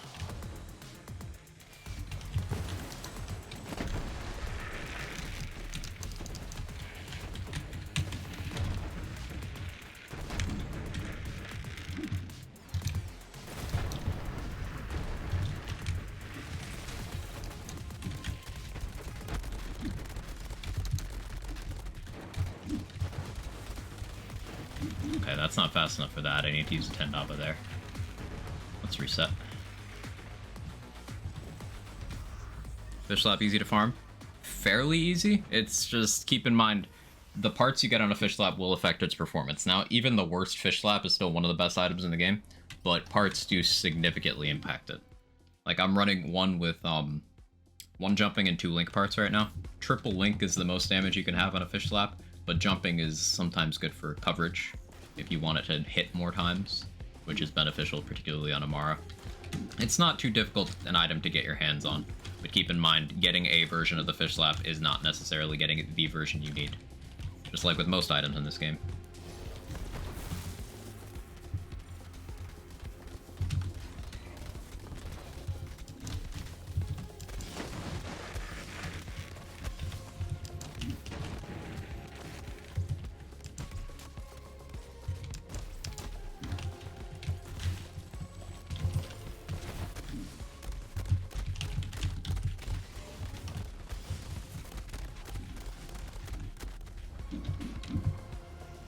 Really had no remnant orbs out? That's tragic.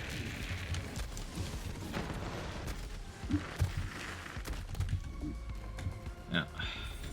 Unlucky.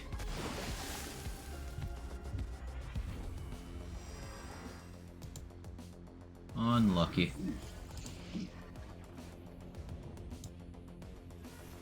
What does Link even mean on a grenade? So Link means that the grenade will do increased damage for each enemy it hits, and that damage functions as an increase to the base damage. This includes the first enemy you hit as well, which is why Link does more damage than Royd, even against one enemy.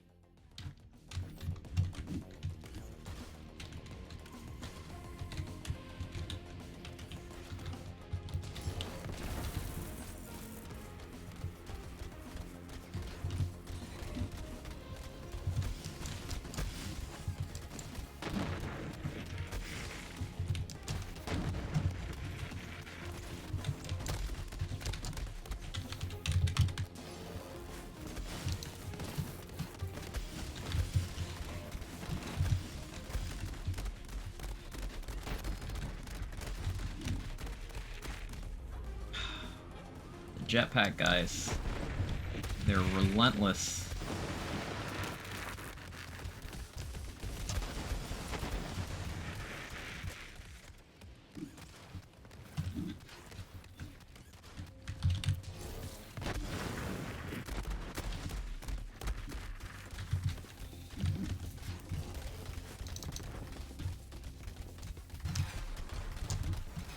I missed. Still consistent singles, something.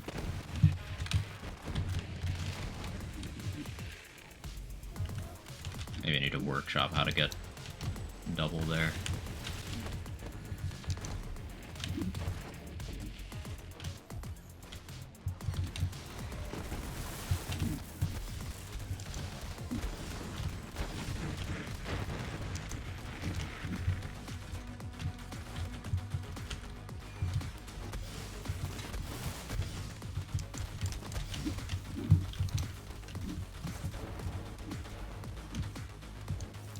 Yo, fish bounce, you wanna... No, you're not gonna go where I wanted you to go? That's cool. Selling saves legal? No. It's... Not only is it fucking stupid, but it's incredibly shady. Against terms of service as well. I don't know if illegal is the right word, but it's against some rules, and it is unethical. And also it's fucking stupid, because anything, you can have any of it for free in 5 minutes in a save editor. It's stupid.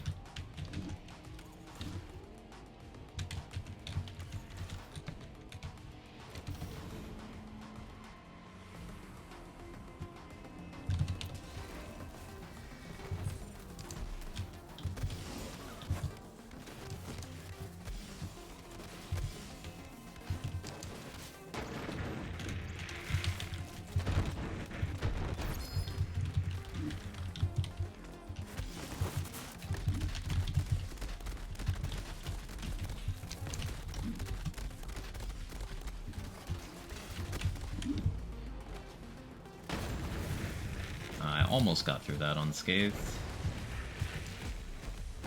Would have been nice.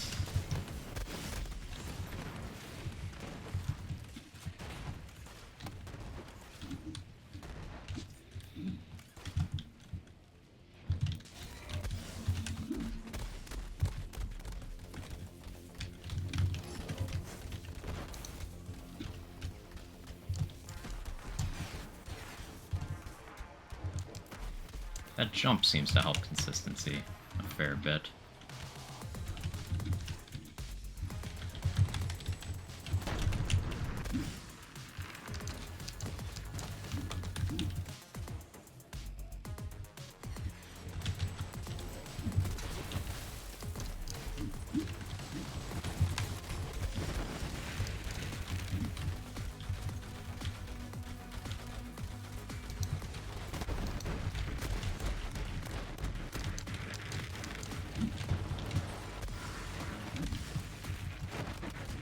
Yeah, I'm still not quite satisfied with that, but we'll work on it.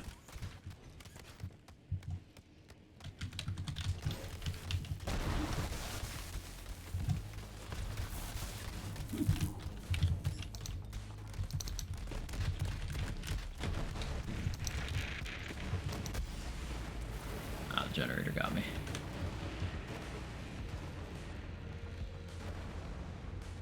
Spawn one down here, thank you.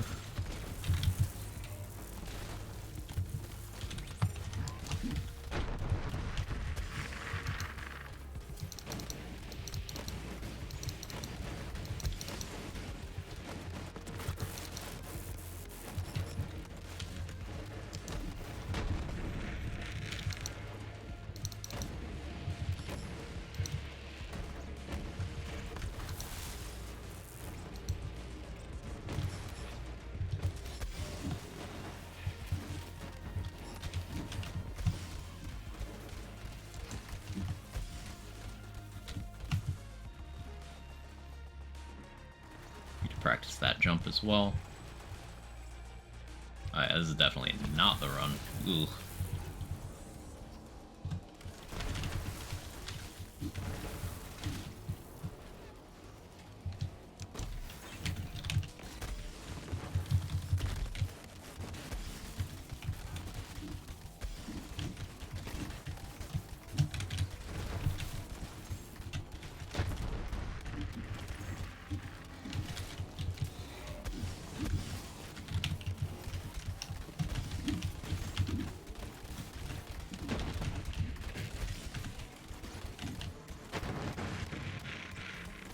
Is this extra spawns?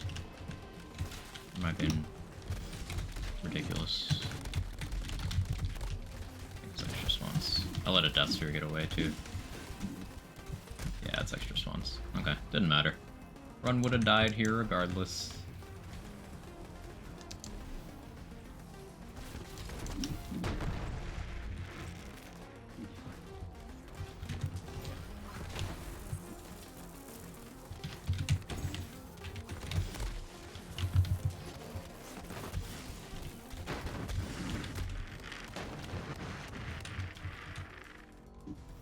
That was all of them? Cool.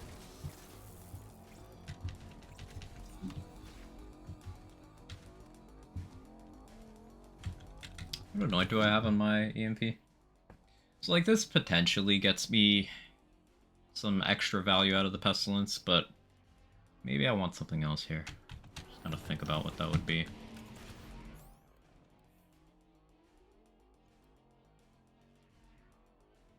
I could put ASE movement speed here, and then ASE rad there. Just be a little bit faster.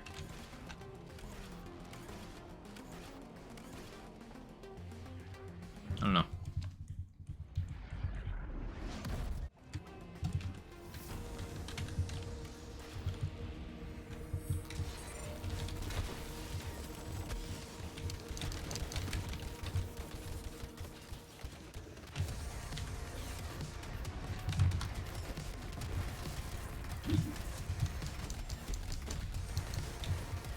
I forgot to fish.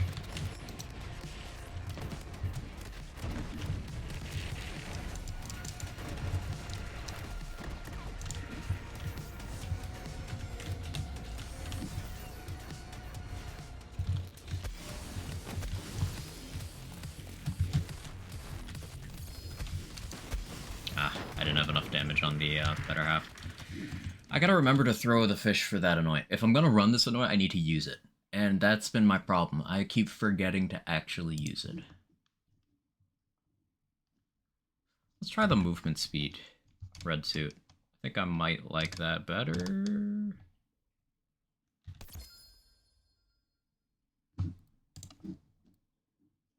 Have one with rad. That's 4 jumping.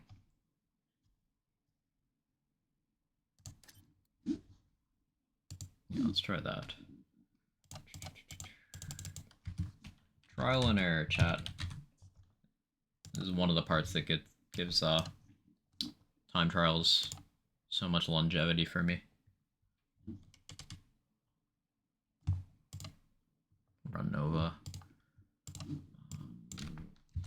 60.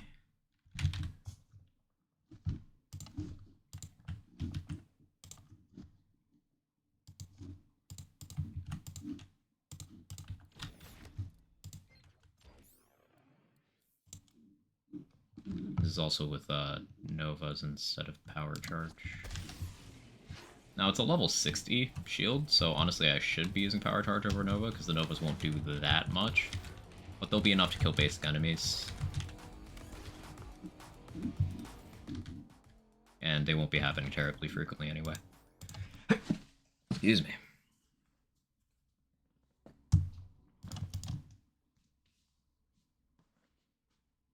Just a little bit longer.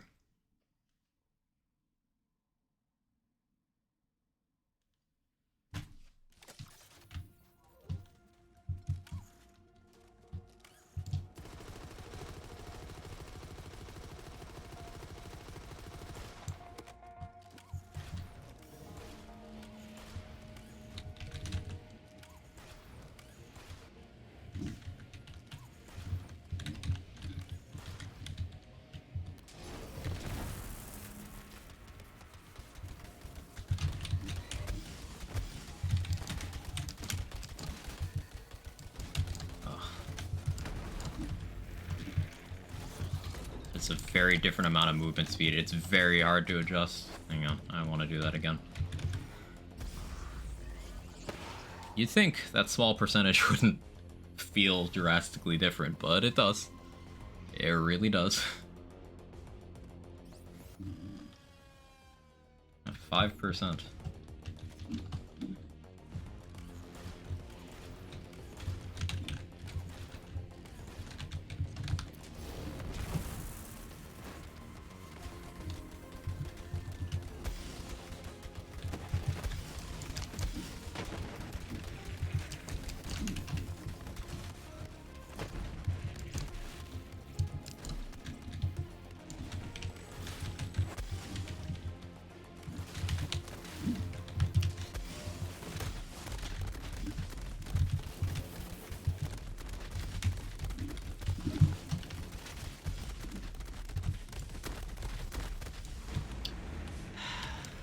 That soldier Mr. Presidented for the Kraken and ate the groundbreaker hit.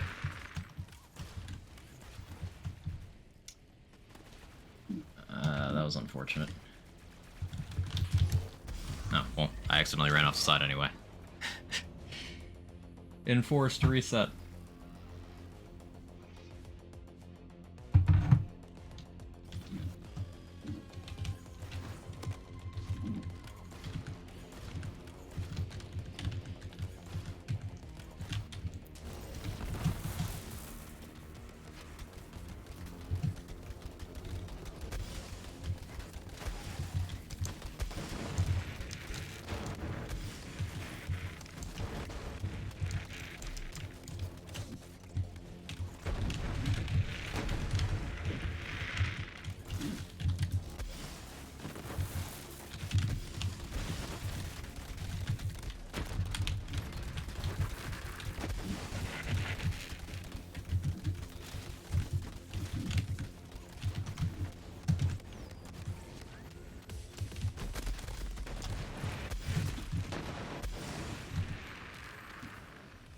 Oh, well, that's not valid. That elevator's not supposed to be down there.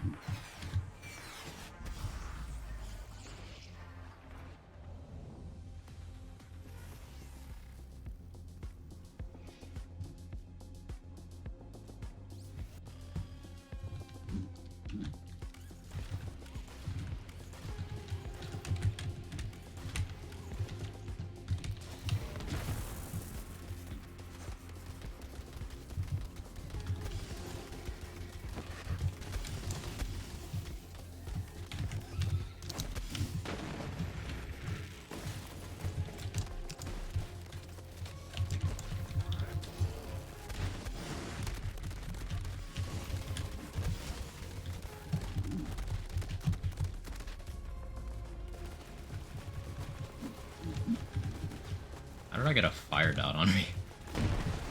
That's my question. What hit me?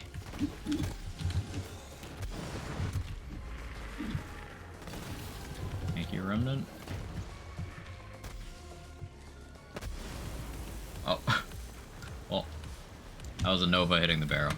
Maybe Nova part not the play because of the barrels. Alright, that's good info. Back to power charge.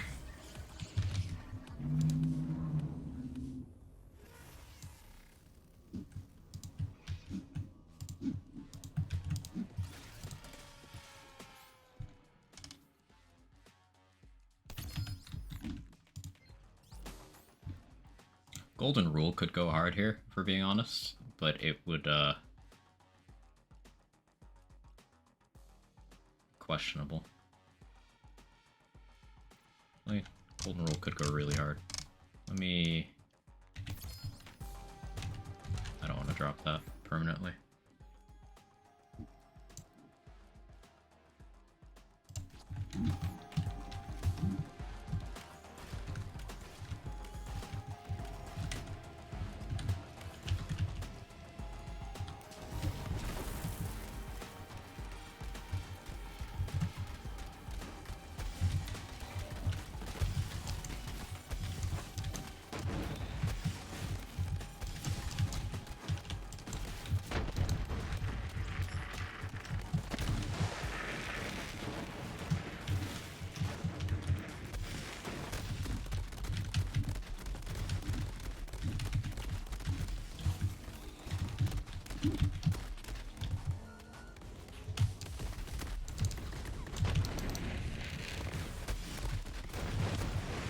That was... I don't know why I didn't have Groundbreaker.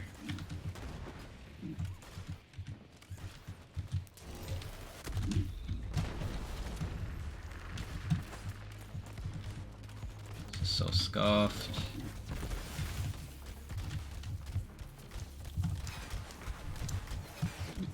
Where's my damage? Oh, I don't want to clear the mine because I died. Right.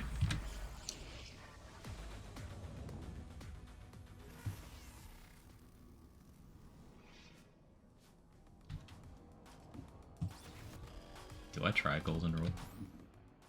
I'm kind of curious.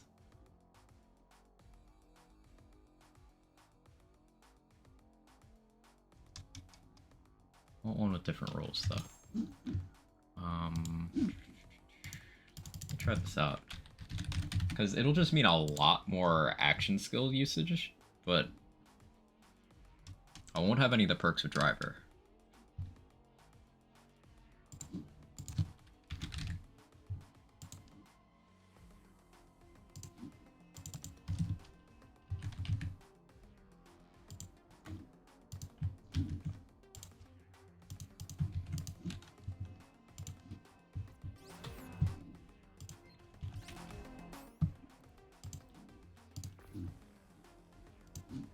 Yeah, let's test that.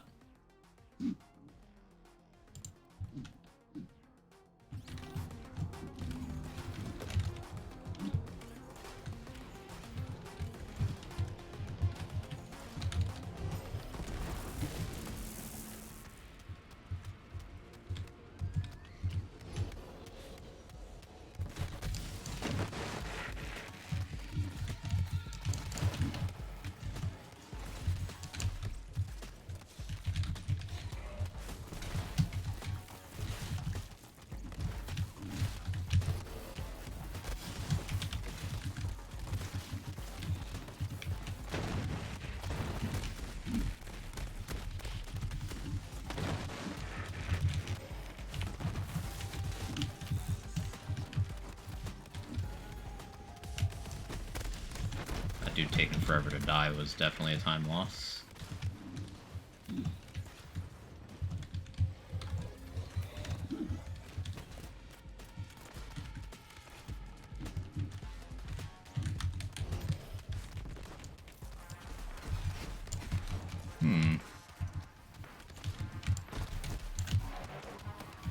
The extra points in Laid Bare are one of the reasons why I was curious about this.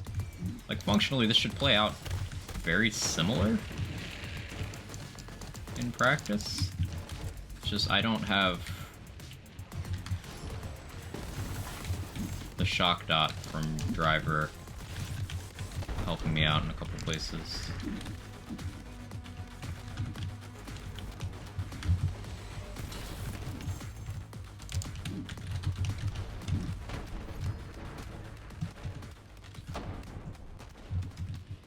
But my cooldown's going to be much better through the run. Hey, son.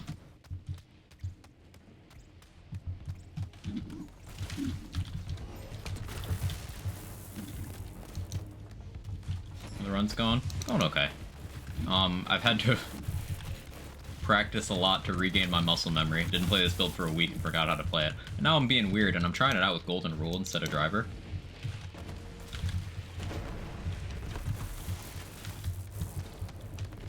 Because extra points in Laid Bare is nice, and also just the better cooldown in general. My Pestilence Novas are going to be weaker on the first one, but because of Laid Bare, it should still work out to be stronger.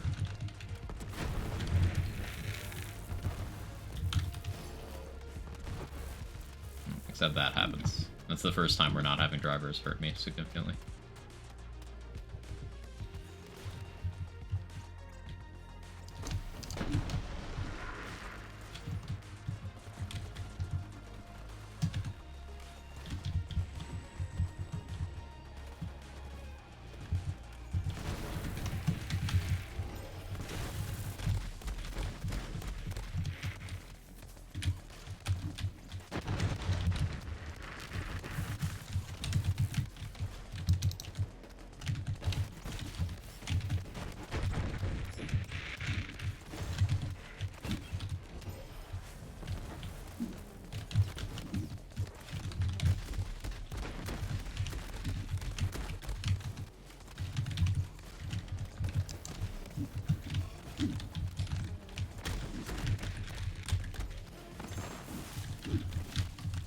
Extra spawns.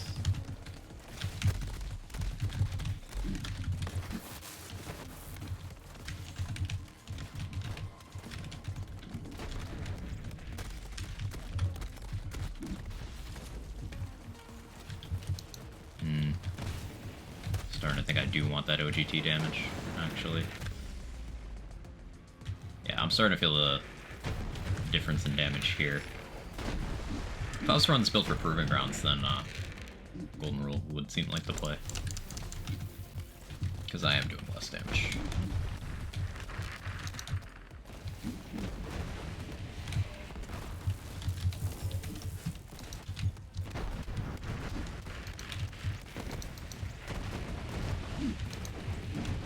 Oh, I already killed all of them.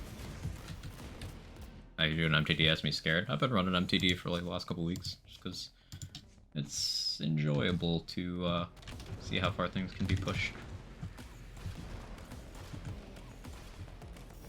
Let's see how Corrosive Element does here. Also, I want to go back to this. Oh, quad jumping? No. That. And that.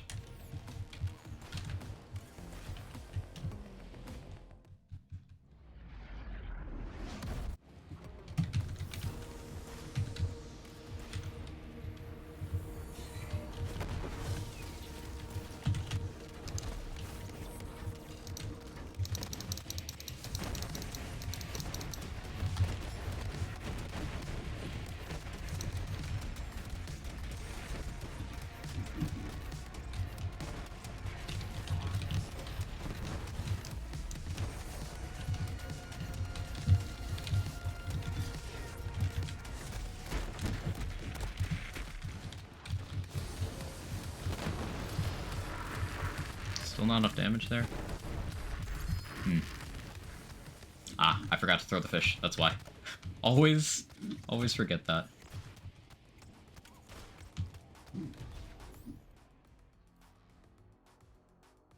Yeah, damage and fire rate would probably be more overall damage there too, but like, whatever. Hey, boom.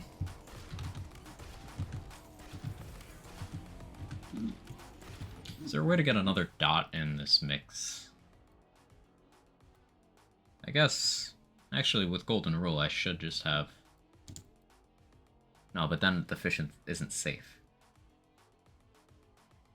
I could just try not to hit myself with a fish. And run... Jocked out there.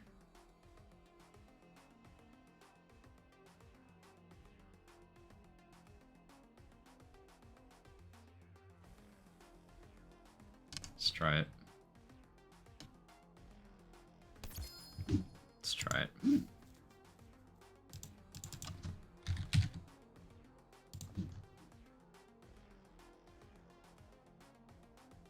There's also the option of running a level 1 fish. I don't think that would kill me even with all that.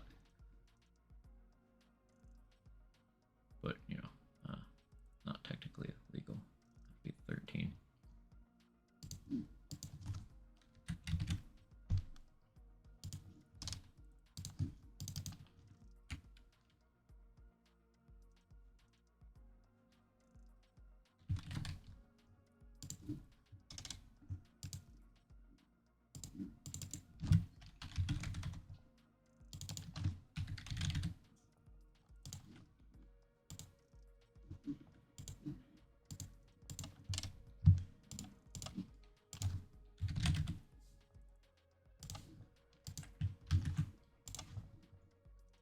Let's try this.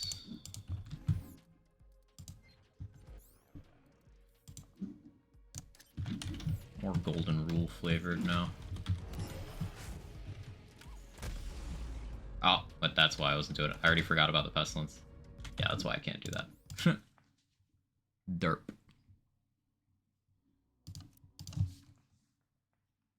This is what happens when you give yourself immunity to damage. You start forgetting how the game works.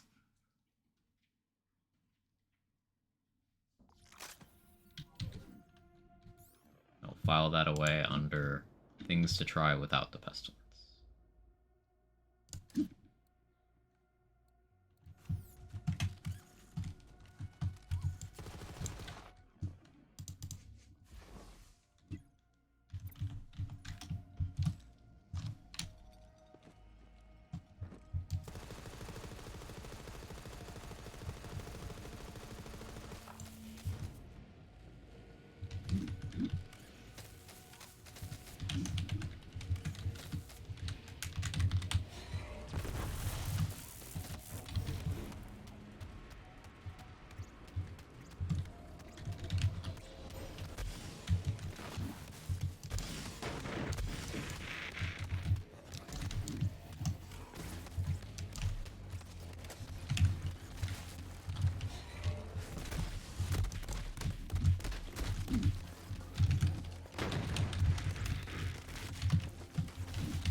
Sloppy. Might need to watch back my own run to see how I handled that.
Too much speed. Too much speed.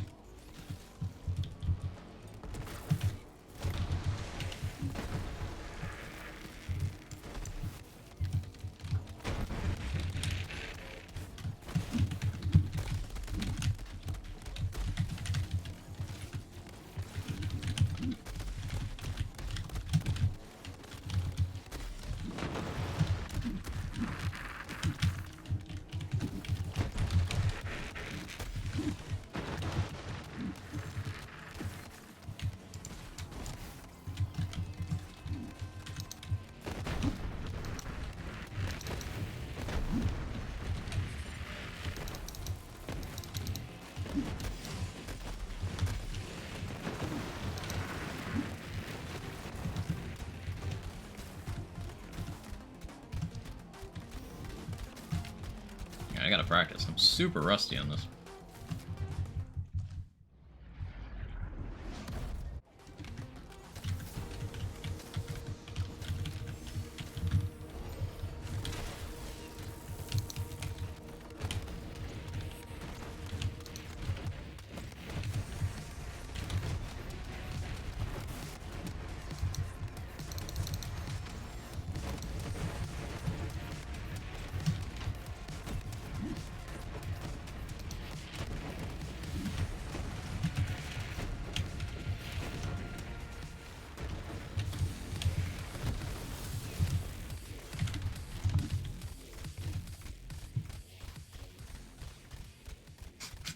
Okay.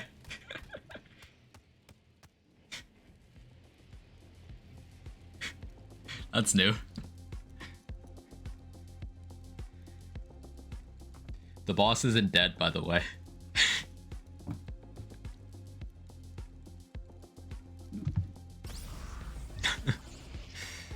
Easy reset. Easy. Honestly, not difficult. Alright, let me do one more run on Flak.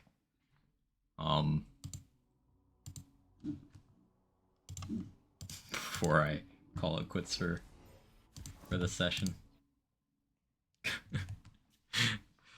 I think what happened there was the better half was tumbling and I was hitting myself with a pestilence, so the combined physics was just like...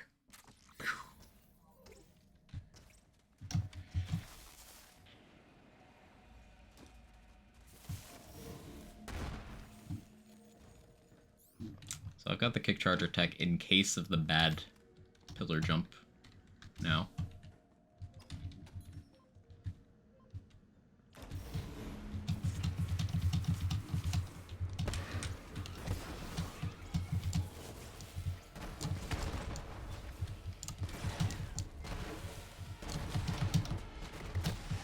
How am I cryoed? Who cryoed me? Whom stuff? Whom stuff?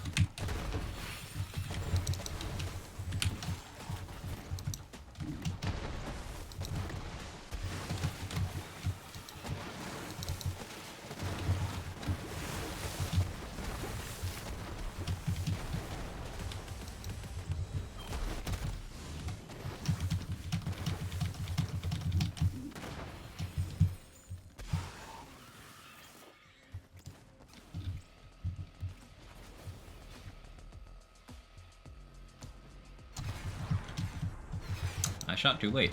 Well, I want to test the loading strat anyway. That's why I'm really here. I would already reset this run. Otherwise...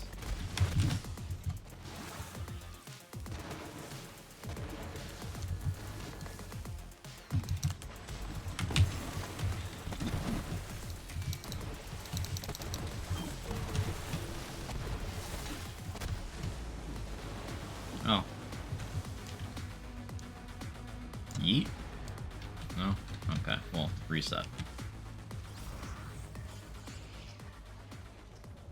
Our taxi and you walked into this fish in the red suit. Ha, yeah. We'll run tomorrow.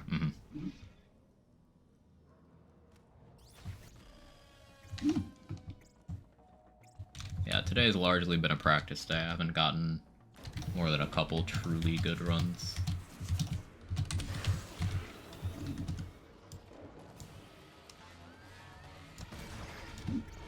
Or racks didn't kill anything.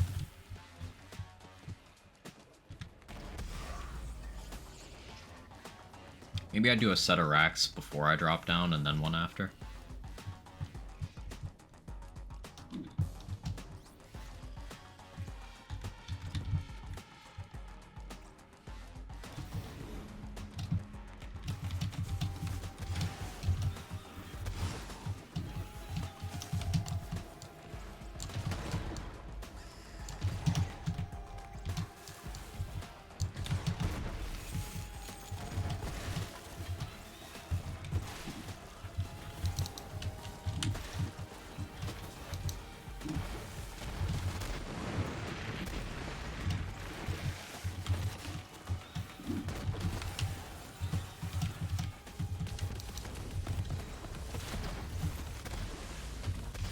That's not good. Lost my overkill and I was cryoed.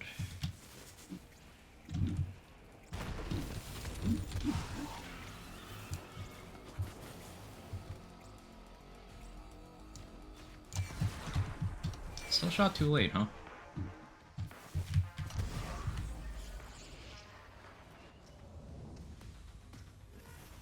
Give it 10 more minutes.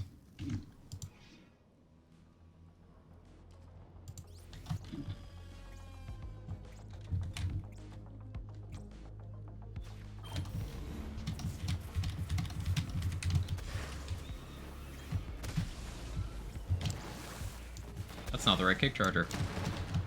Whoops. I mean, I guess it doesn't matter. As long as it gets the kill.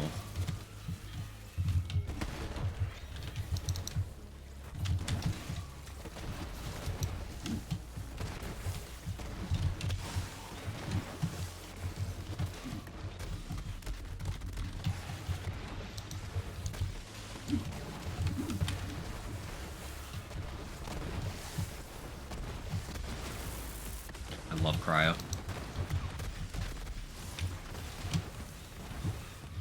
Ugh. That was so slow. I jumped too soon. Yeah. That's why we practice. I am just having an off day, to be perfectly honest. Not playing my best.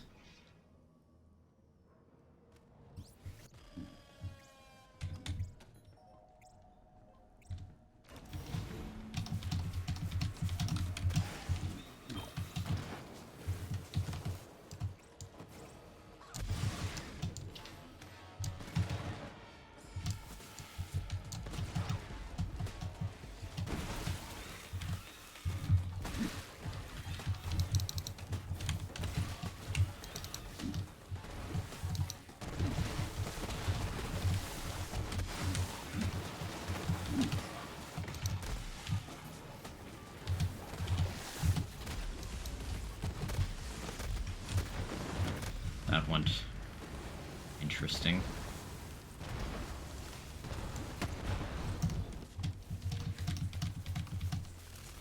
Body blocked and fished myself. Way too slow to be a competitive run, but okay. I needed to hit that again.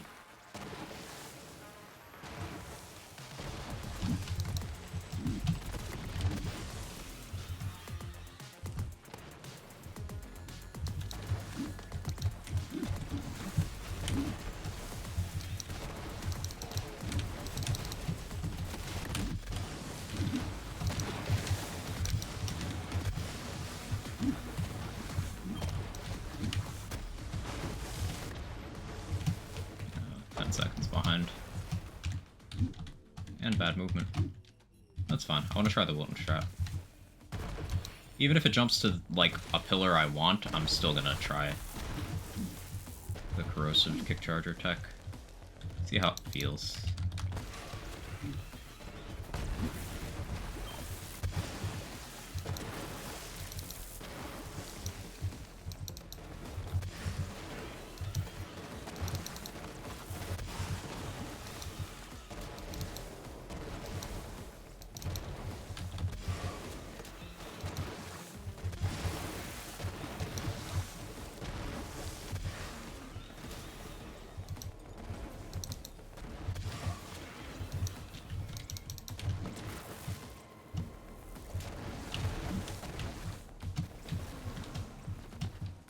saw that badass and panicked.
I appreciate that, Nunu.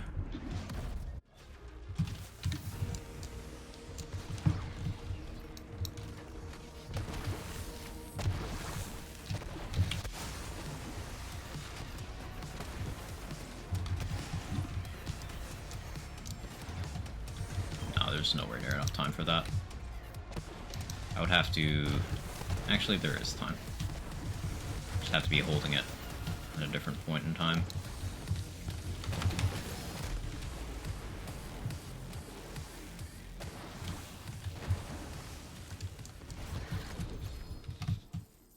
Yeah, so on the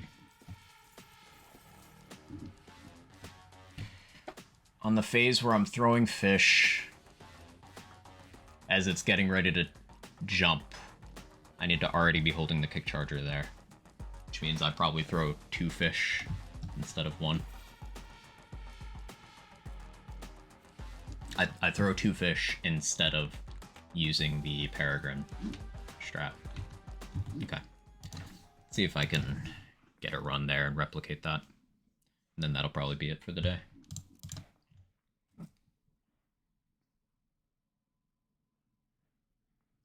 Yeah, once again,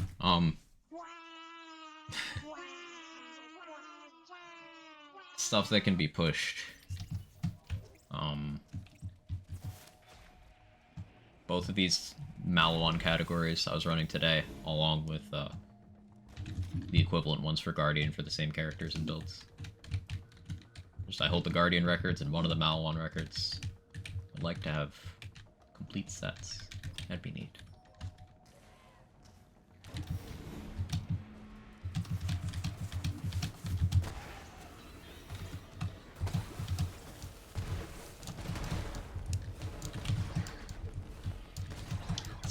Gun.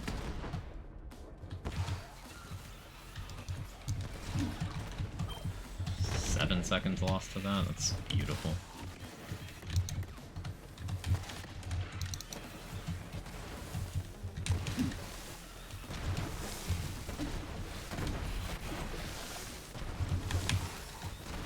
At least it was a good courtyard until I got cryoed.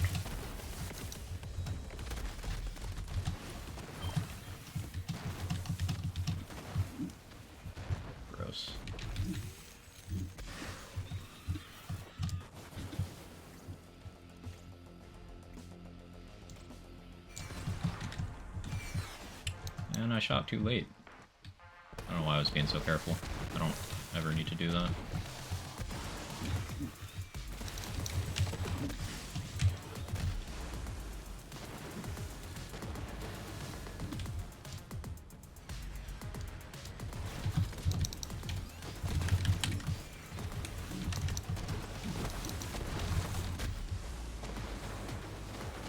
I was being careful enough there.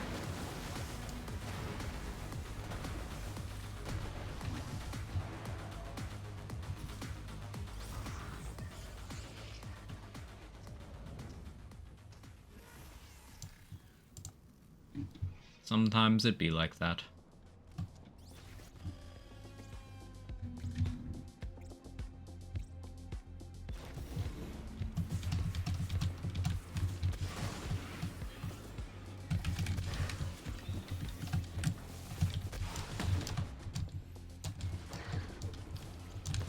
Like, why is that one not dying?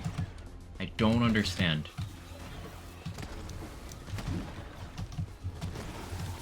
Grr. Arg. The Angie.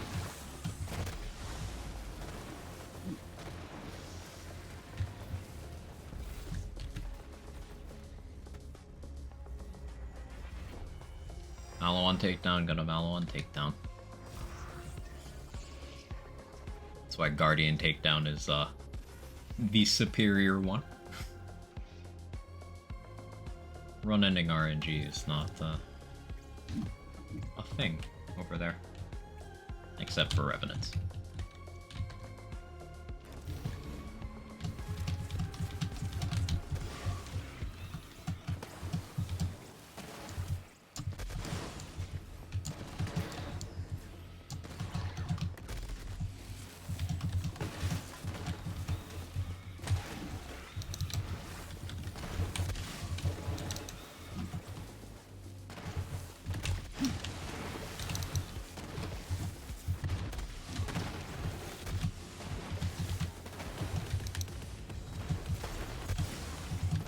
That's a courtyard.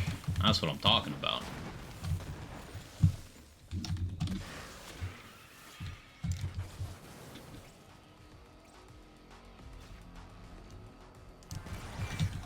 I shot too slow, but let's see what time this works out to. Plus no barrels? Yeah, no barrels is huge.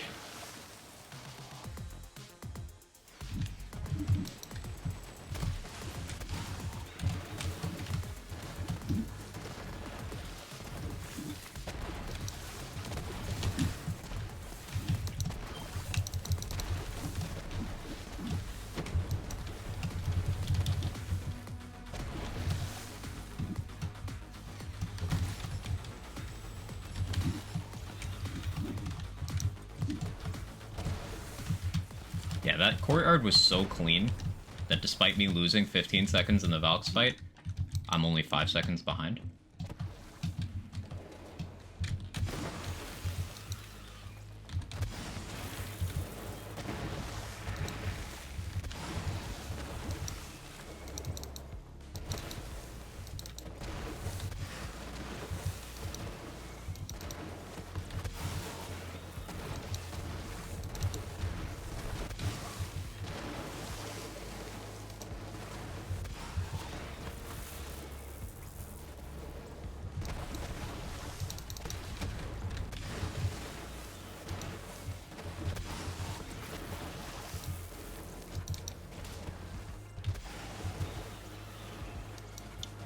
Fire heavy there is incredibly bad RNG.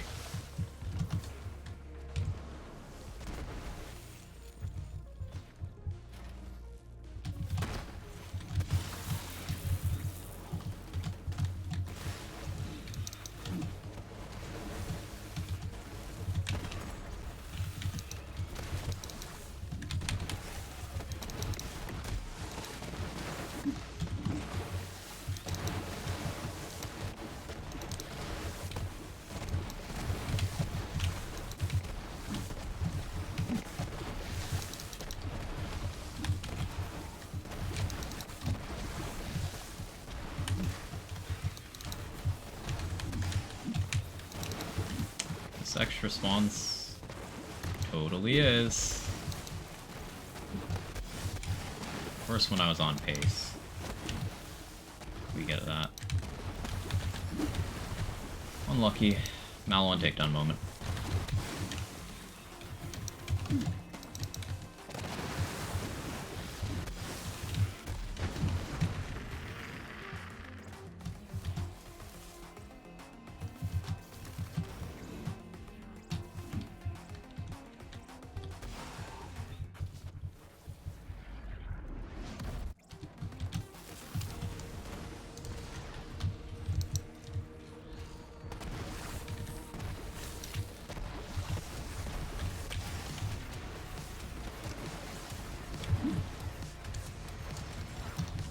That doesn't do enough. Okay, well, we test the theory. Did not work out.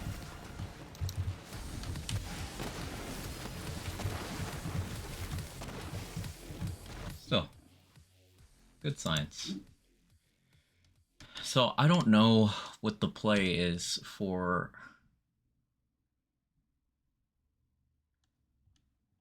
if it jumps to that far pillar.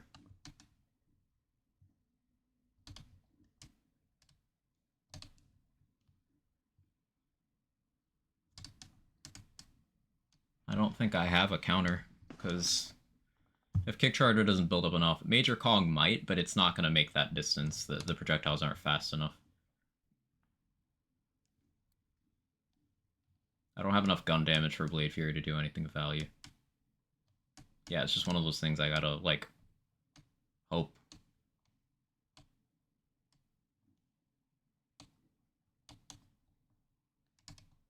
It's unfortunate. I don't like leaving runs up to stuff like that. Put on the Nukem. Gotta go take care. It's about time for me to end anyway, boom.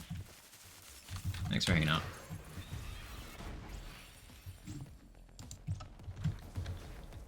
Yeah, that's gonna be it for today.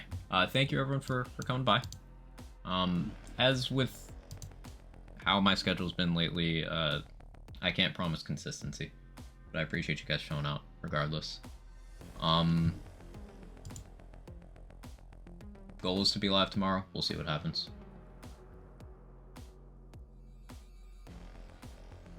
Rune is playing some Wonderlands, celebrating it being a year old.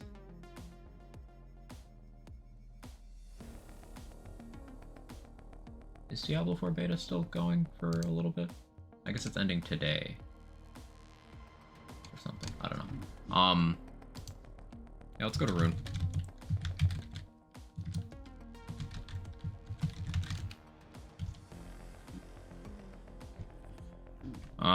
Yeah, thank you guys. I appreciate it. Maybe see you tomorrow, maybe not. We'll see what happens. But I hope you have a wonderful rest of your day.